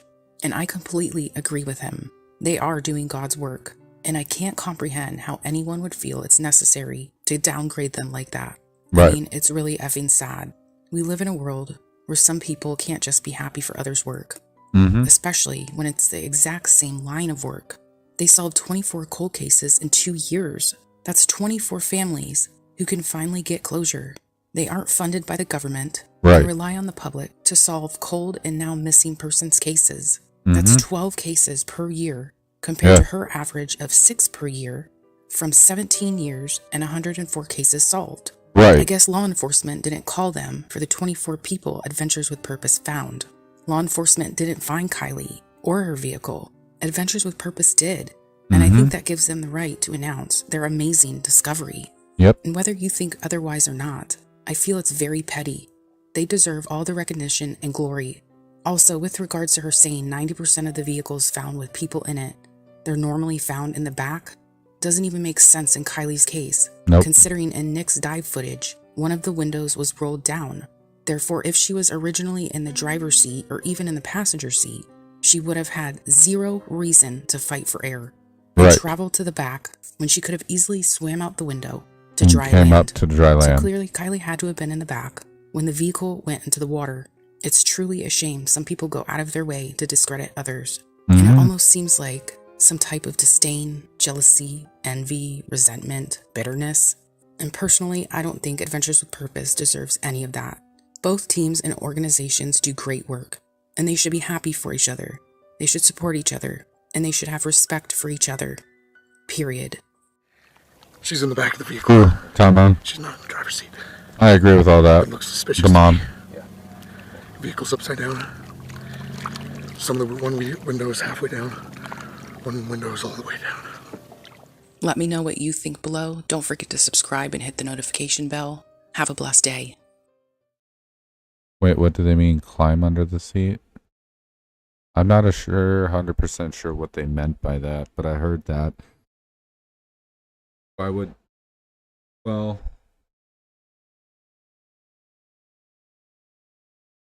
Well, that makes sense, right? If the car's upside down, right? Instead of going under where this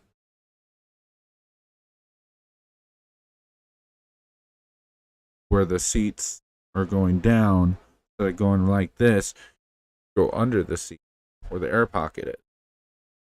If you're small enough. Can't get under the seat from the hatch. I'm not 100% or not.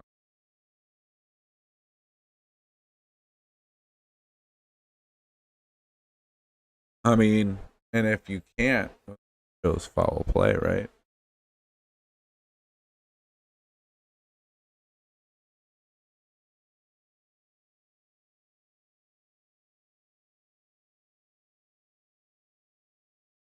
I'm gonna get a drink real quick. I called.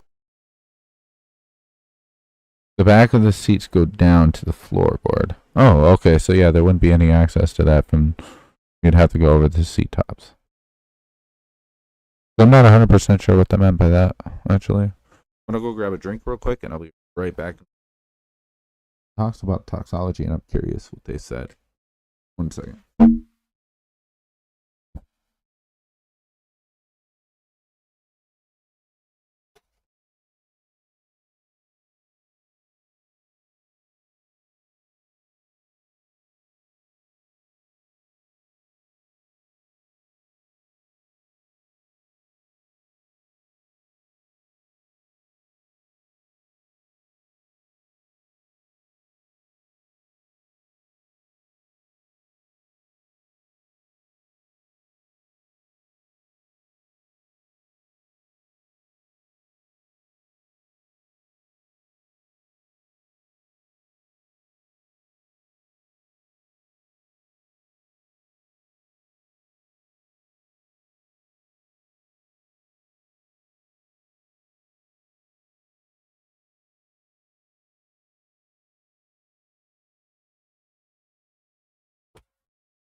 All right. Toxology. Complicated toxology. Called her and I sent her texts too, and she didn't answer, and so that's when I knew that something was wrong. She was having a fun time at a party, just being a teenager. Everything she drank, I drank out of. And there was nothing that seemed off about her. I'm not 100% sure. I've seen a video that said there was a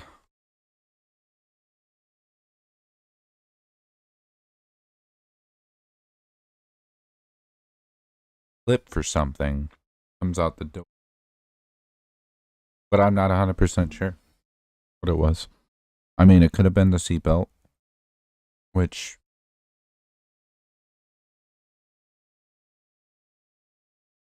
at that point would be, you know, obviously foul play.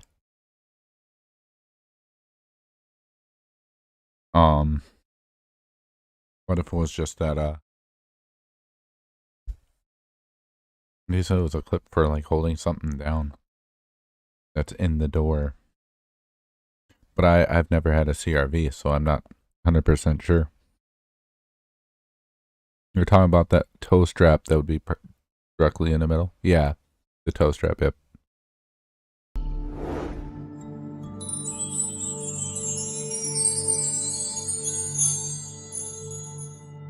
Welcome back to my channel. Thank you all so much for joining me today. So let's get into this case. Let's talk a little bit about what's been going on and a few things that I really haven't noticed people talking about. So first of all, we know that there was a phone ping that happened, and now we know that it was very close to the location where Kylie's car was found. Kylie Rodney, who went missing on August the 6th, was later found by Adventures with Purpose, and she was found in her silver Honda CRV, and now we are still wondering whether this is foul play or if it was an accident.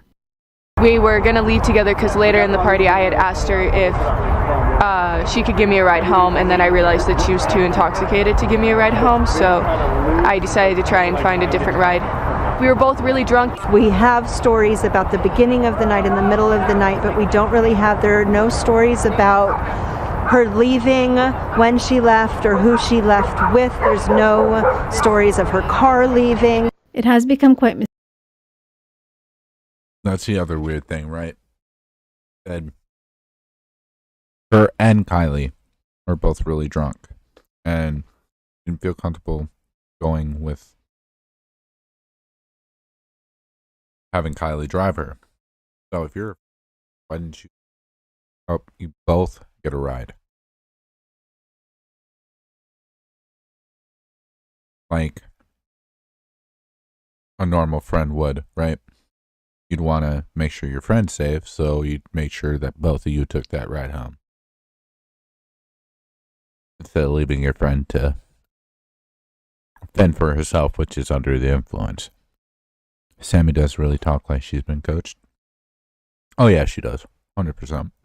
Mysterious, especially after the dive team Adventures with Purpose said that it seemed to be suspicious. However, this mystery is not going to be coming to an end very soon, because we are not going to know until around about November the 1st what the results are for the autopsy and the toxicology. Now, Nevada County is in control. They are in charge of this whole investigation, and they announced that the investigation, the review, and the redaction process will take about 2 months. So they are obviously being very careful with that. I did hear from an expert on another one of the channels that we have here on YouTube, from the Duty Run channel. He has an expert that joins him from time to time. Her name is Barbara, and she said that this could be a little bit complicated. Not only because Kylie was in the water for supposedly 2 weeks, and according to details that they had discussed with Nick, the diver, from what he had seen, Barbara was able to tell us that... So do you think Jagger is involved, or Sammy's brother Tanner? No, I don't think those two are.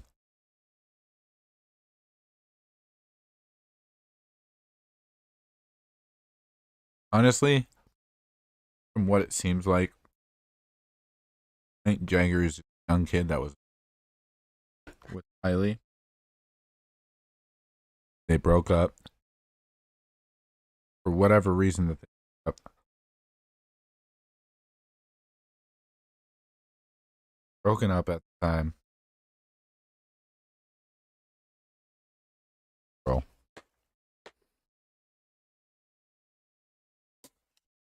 So then who was the guy the truck driver was speaking? Kid. In, near San Francisco, any kid can wear an SF hat and have that same style. I mean, you know what I mean? Anybody can dress like that. And it's dark, you didn't really see his face like that.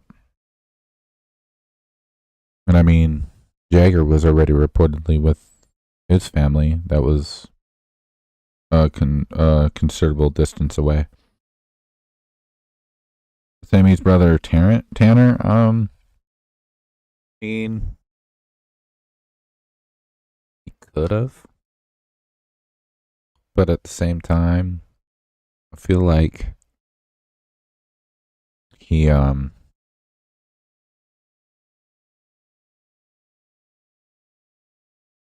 can I put it? If he was involved, it would be to help Sammy, right? Maybe Tanner also supplied drugs. I mean, I'm sure there's multiple. I'm sure that multiple people know what happened to Sammy, or what happened to Kylie, and what happened with Sammy. I'm sure multiple people know who Kylie got in a verbal or physical fight with that night. That they're not sharing the details of. There's 300 people there. There's multiple people that know of this. It's not just Sammy. I think Sammy's the culprit. I think Sammy's the main one. I think Sammy is the key to this whole case. I do find it interesting that, the last phone ping is right by the lake, but no one can find the phone. Phone's non-existent. Where is it?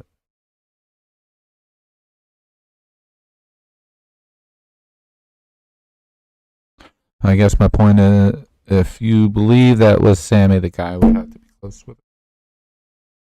Not necessarily. Logically, yeah, probably. But not necessarily. It could have been some other dude that was at the party that witnessed what happened with... They were hanging out together by her car. Witnessed what happened and helped Sammy out. I mean, it's logical too. But also it's logical that person knew Sammy and was close to Sammy and helped her. That's logical also. Also, it's not weird that with her ex Jagger and best friend Kate are now in a relationship. Is that actually because I've heard different stories. I've heard that Mags is sleeping with Jagger. And then I've heard that Kate is with Jagger. And I've also heard a weird story that Sammy was with Jagger at some point. So I don't... Kate confirmed it. I mean, that's weird. But again, let's speculate this, right? They're young, dumb. I mean, girl code was a big thing back in my day, but living in a new age. Girl code isn't really a thing. But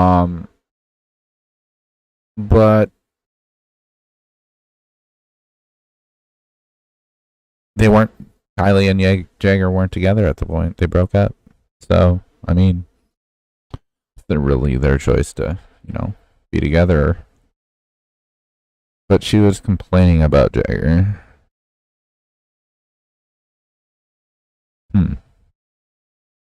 Kate was complaining about Jagger? About him still talking about Kylie. Okay. Well, clearly, because he's probably still in love with her.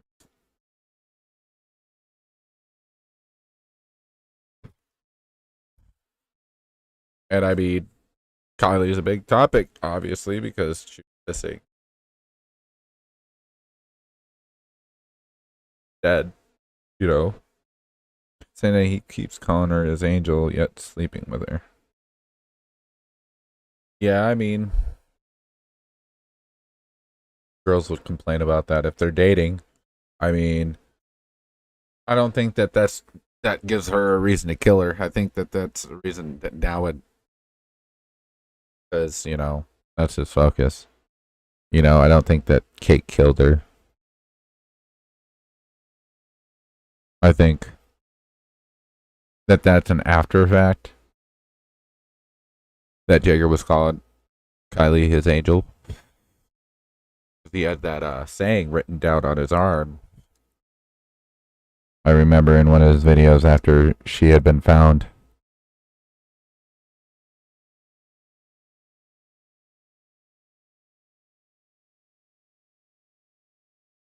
It's possible that there was already quite a bit of decomposition that had occurred. They had said the water was warm. The temperature of the water was quite warm, and that will also make things more difficult when they have to do not only the autopsy, but it's more complicated to do a toxicology. And those kinds of tests can take a lot of time. And so this period of 2 months, this delay that we have now, waiting until November the 1st, that does make sense, according to this expert. As I said, that she was on duty, Ron, and she has years and years of experience in these sorts of things. And so when you take into what I account said. having to do these complicated analysis for So- whatever kind of substance. So there you go. There was the answer to earlier about what we were just talking about. Why it would take so long. And there's your confirmation from someone who knows, a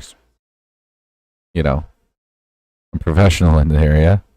I mean, I said it differently, but kind of the same thing, right? Finding out that she might have had in her system and what they're going to do to examine that. I guess that will be something which they don't want to make a mistake.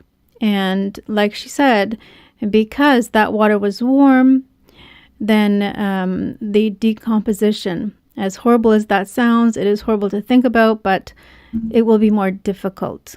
Now, after doing some digging and looking online and finding certain information, I did come across something here. Well, and you got to think. The only way to stop decomp is cold, freezing, right? She is in warm water, so there's nothing keeping her cold. Which says that it should be noted the investigation is not complete and is considered ongoing at this time. Once the See, and that's speculation also. So, I mean, the car going forward or backwards, who knows? I mean, it's all speculation right now based on where the car was positioned. Honestly, I could totally see the car going in forward. I could totally see what happened was, like I said, she was put in the back, drove the car towards the edge, got out, pushed it, let it roll in. It flipped over. And then you know, the rest is there. If it rolled in backwards,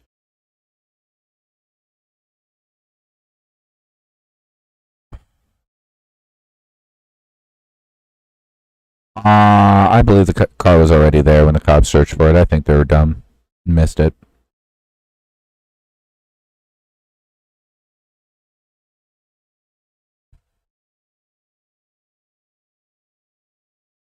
I mean, but it is possible that was put in after.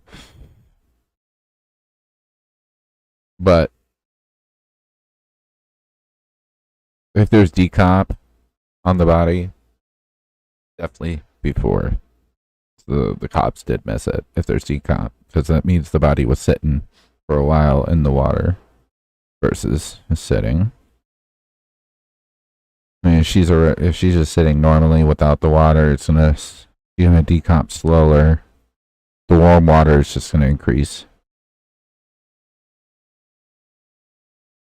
Investigation is complete. The release will be pursuant to all privileges and or exemptions that may apply. We expect the investigation, review, and redaction process to be completed by November 1st of 2022. This comes after Adventures with Purpose shared footage of their search on YouTube September the 2nd, How We Found Kylie Rodney, Murder or Accident, with the diver Nick Wren saying she's in the back.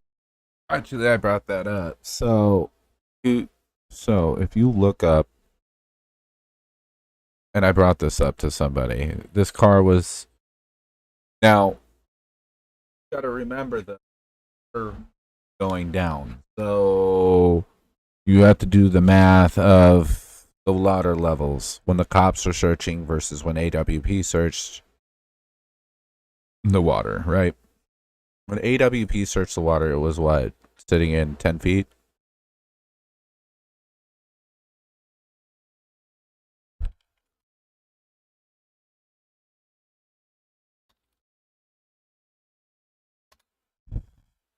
So the length of it is 180 by 73 wide. The height is about 66 to 7 inches,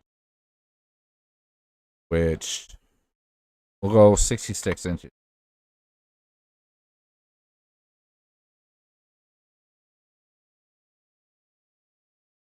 Which is 5 feet. So if you're 6 foot, you jump in. As soon as you land in, you're touching that car. It's only 10 feet of water. How are you not? Means you got a 5-foot dive until you touch that car. Now, if it was 10 feet of water above the roof of the car, no. But if it's 10 feet of water, period, that car is already 5 feet tall. That means a 5-foot dive. You're 6 foot, you're touching the car. Right. I mean, think about it. Now, and what? Let's say the water was around 14 to 16. Right? So, let's say 16 feet. Knock it out 16. You're 5 feet. That knocks it down to, the car's 5 feet, so that knocks it down to 11. You have 11 foot dive. You're 6 foot. Still, you still see the car. I don't see how it's possible for someone to get the car in there after the fact. There's too much police and volunteers there. Exactly. That's my other point. I don't see how are you doing it? Like, and not getting noticed. The family was staying there. There was press, there was police, there was volunteers. How are you getting the CRV, the exact CRV, to drive all the way through there and planting it in there without getting noticed? Like, you James Bond now? Like, is that what we are now? Like, what's going on here? You know what I mean? Like, it doesn't seem logical that that's how oh god, she made another oof. This is gonna be funny. I can't wait to get into this. Sorry, I got distracted. Oh, she's so wicked. Yeah, I know. That's why I'm laughing. I'm like, oh, I can't wait. That. Because this is a new video. Looks like it's a brand new video. Yeah. But no, I don't see how you'd be able to plant that car with all that. Not let's get into this. It's 25 minutes long, but I don't care. We're getting into this shit because this shit's about to get funny as fuck. This is the Bare Bones Reacts. Reacting to this. Apparently she made another video. Yo, it's the 15th. Wait, hold on. Before I play this, Donald Trump ain't dead. I'm just saying. I haven't seen any videos of, Upchurch getting beat up or killed. Along with the other people she named. And I talked shit about her, and she still ain't said nothing about me, or came to my stream yet. So, yes, she doesn't really know when people are talking shit about her, because that happened. Well, let's get into this. YouTube family, we're back again with another one. Look, Around the Table Podcast 41. Bare Bones Reaction is actually my channel name. Love yourself, like yourself, be nothing but yourself. Like, subscribe, channel is highly appreciated. So we have this woman that actually insinuated that she was going to do something to the president, ex-president, and Ryan Upchurch. I got her name yesterday. On this video, she actually That's me. I gave says it that to him. she's actually on house arrest. I found that out. Oh, damn. So this woman goes on and this bitch is on house arrest. What? Oh my god. Oh my. Bitch, you ain't going nowhere. Where are you gonna go? You can't even go to your grandma's. What do you mean? You can't even leave your house. Damn. mental health, I've done a video on this yesterday, is a thing that is very dear to my heart. I Same. encourage anybody with the thoughts of suicide or whatever else your problem may be, if you're feeling that way, go to a hospital and get checked in, get help. There's also toll-free numbers you can It takes call. more of a woman or a man to actually get the help than it does to not get the help. Plain and simple. We all know that. But this woman is definitely needs to get help. I'm not here to make fun of this woman. I'm not here to downgrade this woman. Her videos speak. We're gonna change the title of this real quick. This is no longer about Kylie Rat.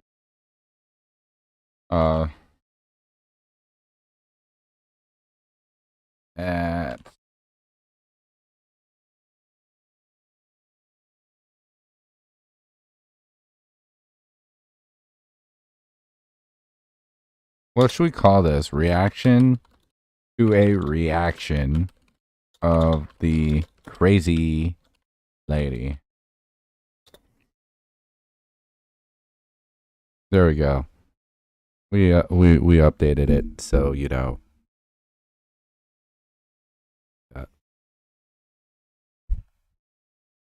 Speaks for herself. Whenever you make a video and you put yourself out there and you do what you do on your videos, reaction channels pick that stuff up. And I've always said, it's just like you putting something on the internet that you She does don't need think serious about doing help. before you do it, you just babble on. And so people can use it against you. That's the reason why you always look back on videos, right?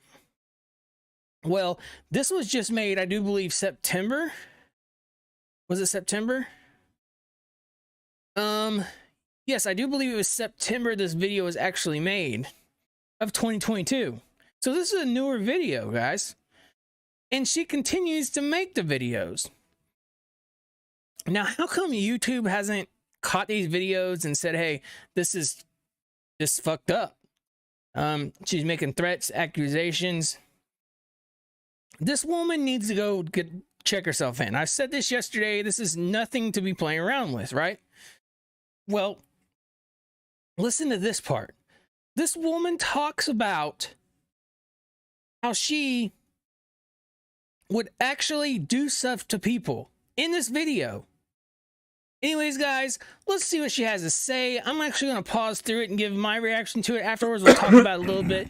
Anyways, guys, let's just... And we will be pausing here and there throughout his reaction, obviously, in the video to talk about this because, you know, we're reacting. I haven't seen this yet, so it's a reaction on a reaction. See what she has to say. Face on the internet, and this is exactly fucking why. This is exactly why I just talk shit.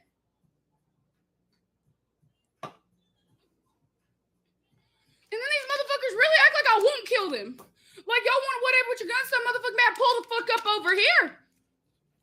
Y'all want to stare and all that motherfucking so bad, pull the fuck up over here or get a fucking torchlighter to the eyeball. Wait, she didn't. Yo, she's rolling a blunt, y'all. She says she don't smoke weed. I just wanna put that out there. She don't smoke weed. But what is she doing right now? She about to roll a blunt. Oh, what? What is that? Bullshit ass, fake ass bullshit. That's not even a blunt. That's a cone. All because That's weed. She's smoking weed right now in the video. I can't fucking stand fucking stupid ass, ignorant ass motherfucking people. But I bet if any motherfucker see me walking around with a beer, it'd be A-okay. Because we forgot about public intoxication being illegal. No, we just go to Rock the South and get fucked up. Hell yeah, then we go get in our trucks with our little I know, bikinis right? and our It's not short raw. hammers, and we love It's not even to a good dance, kind. and that's why all y'all have motherfucking E. coli breath. Fucking, that's why all your fucking bitches' pussies be falling out, fucking yeast infected to hell. Fucking ass to vagina, fucking nasty ass motherfuckers. Trucker hats, hell yeah, guys. Guys, what runs through this person's mind? She says that she wants to be schizophrenic, bipolar, PTSD. She wants to have PTSD. She wants to have all that stuff. She admits it in her videos. This is somebody that wants all that stuff to happen to her. This is actually called cry out for help. This girl needs help. And like I said, this girl says in one of her videos, she thinks she's actually in another country because of the flag that's flying next to her is blue and yellow. So this girl not only just rattles on, you should call your channel like the, I don't know, the Rambler or the something like that. Right. But what you talk about in this video is, again, uncalled for. So of course I'm going to point it out. Of course I'm going to react to your video. Because you talk about killing people again in your video. Legit. Like I said yesterday, I think she has some homicidal tendencies as well. That's what it proves to me at this point. Right. Anyways, guys, let's see her ramble on. Absolutely disgusting. But then here's the mixed girl smoking her blunt. Oh my god, she's a fucking psychotic bitch. Meh, meh, meh. What you said earlier I'll give in everybody the a other fucking video. psychotic bitch. I like to be left the fuck alone. It's everybody wanting to be in my motherfucking business and try to tattletale on me to who? Why are you on the internet? You want to be alone. That's the other thing. Like, you want to be left alone. You're on the internet recording yourself talking. Government, we don't have no motherfucking You're obviously laws talking around to here, somebody. apparently. Hell, I declared war on, like, hell, who's even the boss? Nobody. We don't have no motherfucking boss around here, apparently. Everybody wants to whatever and everybody, and then there's no separation between church and state. Who's under God? Fucking fuck the police, but call the 911 for everybody. Fuck every fucking body, righteously. If she made a channel about her mental diseases and the daily struggles dealing with it, people would have supported her, I bet. Oh, 100%. I mean, on my Twitch, I that's what I actually had my Twitch for, was talking about my mental health. And I mean, you don't see me acting like this. Man, like, there's mental health, and then there's having, obviously there's people that have mental health and that they're medicated or doing what they need to do to control their mental health. And then you have people like this that are clearly not medicated and not taking care of themselves. And you see what happens. I mean, if Sheila went out a different way, was like you said, talking about her mental health and not being all crazy and shit, and just like actually discussing it, yeah, she'd have a lot more support, for sure. This is absolutely about the dumbest shit. This motherfucking whoever the fuck with that devil lettuce bullshit and trying to make marijuana so scary when everybody really just needs to take their fucking stupid asses home and roll a blunt and chill out. Well, evidently it's not helping with yours. Right. It's not. So I love that he pointed that out. You took your own advice and it did not work. Oh my god. I love that he pointed this out. I love the fact that he's like, yeah, and it's clearly not chilling you the fuck out. Like, girl, you need more than weed. You need to take some dabs, you need some medication, and you need some therapy. 100%. So where does this put you at this point? It puts you in the same predicament that you was in the last video we made.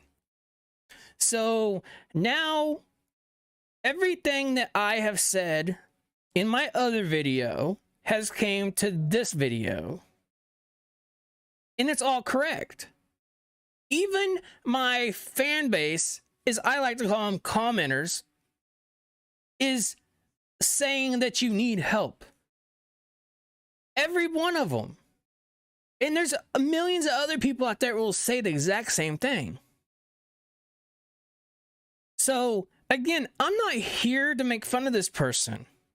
But I have no sympathy for somebody who stands back behind the camera and talks about killing people or insinuating killing people or hurting people. Listen to what she says later on this video about children. How did she find out about church? Was she researching a case or just as me? I'm not 100% sure. She was out of her mind about our church. She said so much weird shit.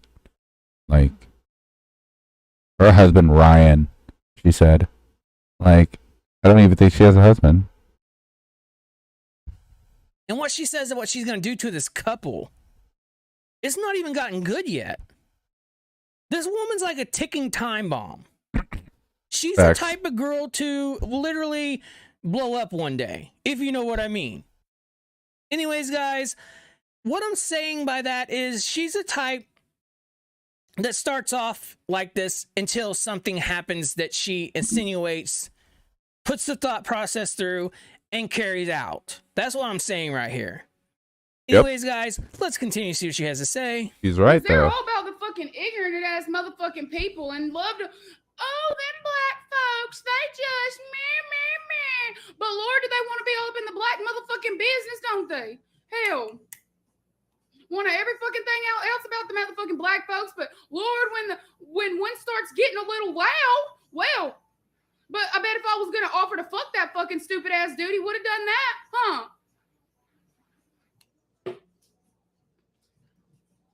That's why I'm on house arrest, guys. Because I'm really on fucking one. I'm ready. Well, there's your You're on dad's. house arrest because you are a danger to society. Right. That's the reason why you're on house arrest. Already has, yeah. And if that hurt anybody's feelings, I'm sorry, because that's what this person is a ticking time bomb. 100%. That's what she is insinuating. That's what her thought process is. It's waiting for somebody to get out there and actually put her actions, her words into literally actions. There's always a counter reaction to your actions. Words is the first thing that comes. Actions is the next thing. I don't know you. What Like she I was said, charged with. She hasn't even got to the best part. So anyways, guys, I'm going to quit talking. Let's let her talk. Let's see what she has to say. I have no idea. Because everybody has me totally fucked up. Totally fucked up. I'm a whole grown-ass 23-year-old motherfucking woman that ain't done a motherfucking damn thing wrong. For everybody to keep telling me I'm gonna get in trouble. By motherfucking who? Who? I done went to jail. Ooh, tomahawk. 100%. Who? Well, let's see. You threatened Ryan Upchurch's life. You seriously thought you had a conversation with him. Right. You said you was gonna Gave him a date. Yeah, right. President. The ex-president. The president of white people. That was on my last video. Don't you remember saying these things on your videos? I don't. Look. You're forgetting the two other people The type of that she was people in the that kill. needs to kind of get their platforms taken away. Because this is the type of people, if you watch every one of her videos, she has something to say negative about everybody. And I'm insinuating she talks about killing people. Yep. on her videos. Mm-hmm. That's it. Either that or being possessed. She Yep. talks about all kinds of spiritual stuff. And look, if you believe in spiritual stuff, that's on you. I don't judge nobody. Everybody knows I do not. I have an open mind. I listen to you, but I have my own thoughts as well, just like you do. And my thoughts is this woman needs to be taken to a hospital before she actually carries out hurting somebody or killing somebody. Plain and simple. Anyways, guys, let's continue to see what she has to say. What the fuck is the police? What is it? What can the hell, I just bought this in the store, so it's obvious, like, so where's the illegal? I got weed growing on the side of my house. Obviously, I can do that. Where's the illegal? Where's the law? I don't see it. Not a damn place. I see this fucking dab pen, and I see this blunt. I got a spicy water. Still ain't got no motherfucking recycling bin or that caution light back outside that motherfucking street because these motherfuckers don't know how to slow down when they get in city limits. They don't know town limits. Where did that come Personal from? limits, apparently. Hell, a motherfucking little ass kid want to look at me upside his head and whatever, and then his dad want to speak on me. Motherfucker, speak on your child. Where did that come from? I can say and do whatever the fuck I want. Get onto your child. Don't get onto me because I will beat you up. Yeah, and he didn't like that, guys. He took his ass straight into the Walmarts, as you should. Walmarts. And then as I was leaving, I seen two fucking white people sitting in the car slurping a Slurpee. And then guess what? What? What the? Oh my god! And I see two white people slipping a Slurpee. What? Oh my lord! Man, I looked right back at him like that. How? You're on house arrest, remember? You're on house arrest with what? I'm confused. I'm fucking over this boo bitch as hell. Y'all want to fucking play and look at somebody's motherfucking head? She Y'all says can she's get from me up. Alabama. I'm over it. I'll beat people up. I want to fight people. I want to fight people. Like, I ain't never got to really fight somebody besides my cousin Moo. And we be going like cats. So I'm ready to fight people. I don't think people understand that. And then, like, if they shoot me, I'm that person that will be like, what the fuck? And then come at them harder. So, like, I'm really not the one. I really don't think people have understood that yet. I really don't. I have a lot of rage.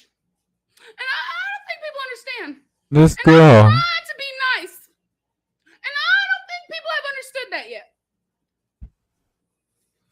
And this is about the damnedest bullshit I done ever seen over motherfucking, like, I want to hurt somebody. Bad. Over this bullshit. Yeah, exactly, Tomahawk. I know, right? Over what bullshit? Because people was drinking a Slurpee? Right, like, because someone's kid looked at you wrong? Right, like... What are you... Look, you are insinuating many things in this video. And your last video. She's all over the place. Your insinuations to me, the way I'm processing them, is that you have a lot of anger and rage. You done said it. Yeah. You want to hurt people. You done said it. You done tried to... You've done threatened lives of our ex-president as well. Right. You done said it. You're sitting here doing what you say calms people down, and it still don't got you calmed down. Right. So what do you need? Because what you're getting is not working for you. Right. It's called the hospital. To go get yourself some help. To go reach out to people that can help you. That's what you need. Yep. Anyways, guys, like I said, she says something in this video that totally blows me away, guys. Let's continue to see what she has to say. fucking do anything because, well, I guess I'm the ultimate autistic, apparently. I'm the ultimate motherfucking autistic. Because I can do it all. I'm too fucked up to fucking do anything right, apparently.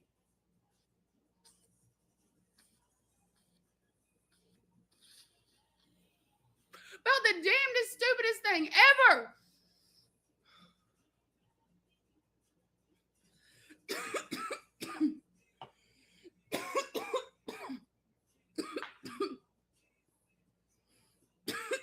Fuck.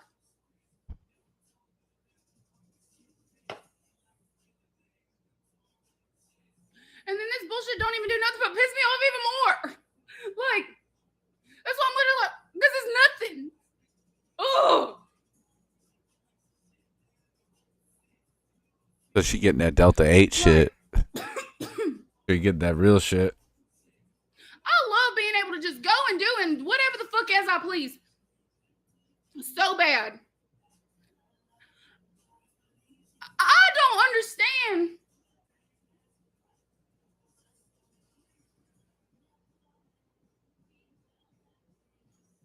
Look, guys, I don't think this is autism because her thought.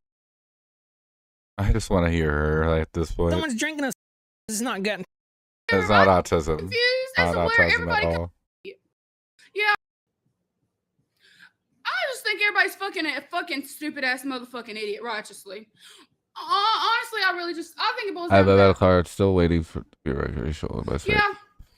I'm gonna go with that one because I There, ain't got nothing else. Michigan's recreational, and that's not far, like Righteously. 2 hours Because I away. can do whatever the fuck I want. Like, and I'm just really confused 2, as 3 to where hours. everybody comes in thinking they can whatever with me. Schizo. Yeah, Point blank facts. period, whether I was who and what the fuck ever I claim to be motherfucking Jesus Christ himself. If I say that's who I am, it's who I am that day. Hell. What? If I want to be my grandma, that's who I am. If I want to be Beyonce, that's who I am. If I want to be Kelly Rowland, that's who I'm going to be. Hell yeah, I want to be Michelle right now. That's who I am. Hell, I got identity issues for whatever the fuck. I want to be Munchausen by proxy. I want to be OCD. I want to be PTSD. I want to be trauma. I want to be purple. I want to be yellow, green, motherfucking orange, or magenta, periwinkle, lavender, frankincense, fucking sage, marijuana, cannabis, fucking Sprite, aluminum, emerald, fire stick, bullshit. Y'all like categories? Idiots. Point blank period. That's the end of a sentence. Y'all like that one dotted? Hell, if y'all knew how to be original, it wouldn't be weird when somebody else does it but likes to be alone. I know that's absolutely fucking wild, right? Somebody who didn't want their business all over the motherfucking internet. Absolutely crazy. Putting it. Weird. I don't understand, guys. I don't understand. Why are you recording I that? don't like this one with this one. Hell yeah.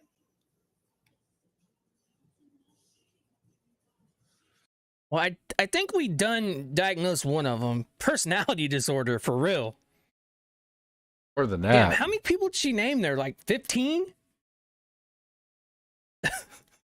Guys, this I don't even know. This woman wasn't even heard of until she threatened to kill people. Mm-hmm. Ryan Upchurch and President Trump, she threatened to kill. That's it. Facts, though. You know, I don't know if people know how to break character. It's called being in touch and in tune with your emotion, guys. Can you do it or no? Do you know how to feel for yourself or no?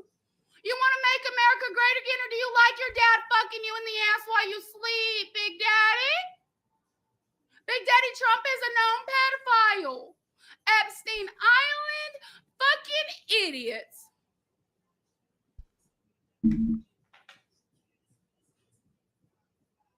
And disgusting. We'll add that as a sin, guys.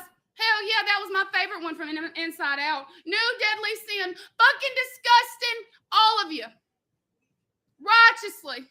Hell yes, says Jeffree Star. He likes that one. Jeffree Star is Queen Big Daddy because I think Jeffree Barbie girl MP3 players. And I don't think anybody gave him credit for it. And I think those were the best things ever. And I think they should come back because I think kids need to learn. Because I will beat a motherfucker's kid. I don't care. I'm 23. Hell yeah. That's the great age because my brother's 12. So, like, am at the perfect age to beat all asses of all the children. So, them middle-aged motherfucking idiots in the middle, I don't even fucking know who, I will beat your kid up and you at the same time. And your bitch. And then I might fuck both of y'all afterwards and then kill y'all and then take your kid home. Who knows what I'm feeling that day? Who knows? I don't know, guys. I be having identity issues. I think I'm that little character. But I don't know if I'm a cartoon or a real person. I don't know if that's my mom or not. My mom beat me up and I got arrested. Oh my lord. I don't know if I'm a cartoon or not.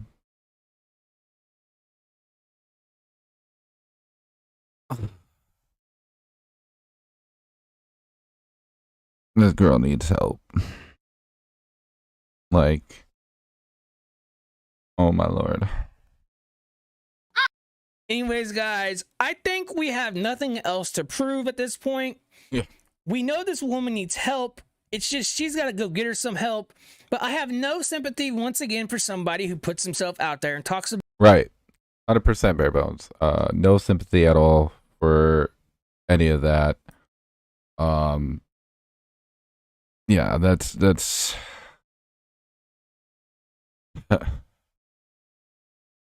is just wild as fuck. Doing a long ass stream today. Holy shit. It's already 4:30. I've been going since like 9. What is that?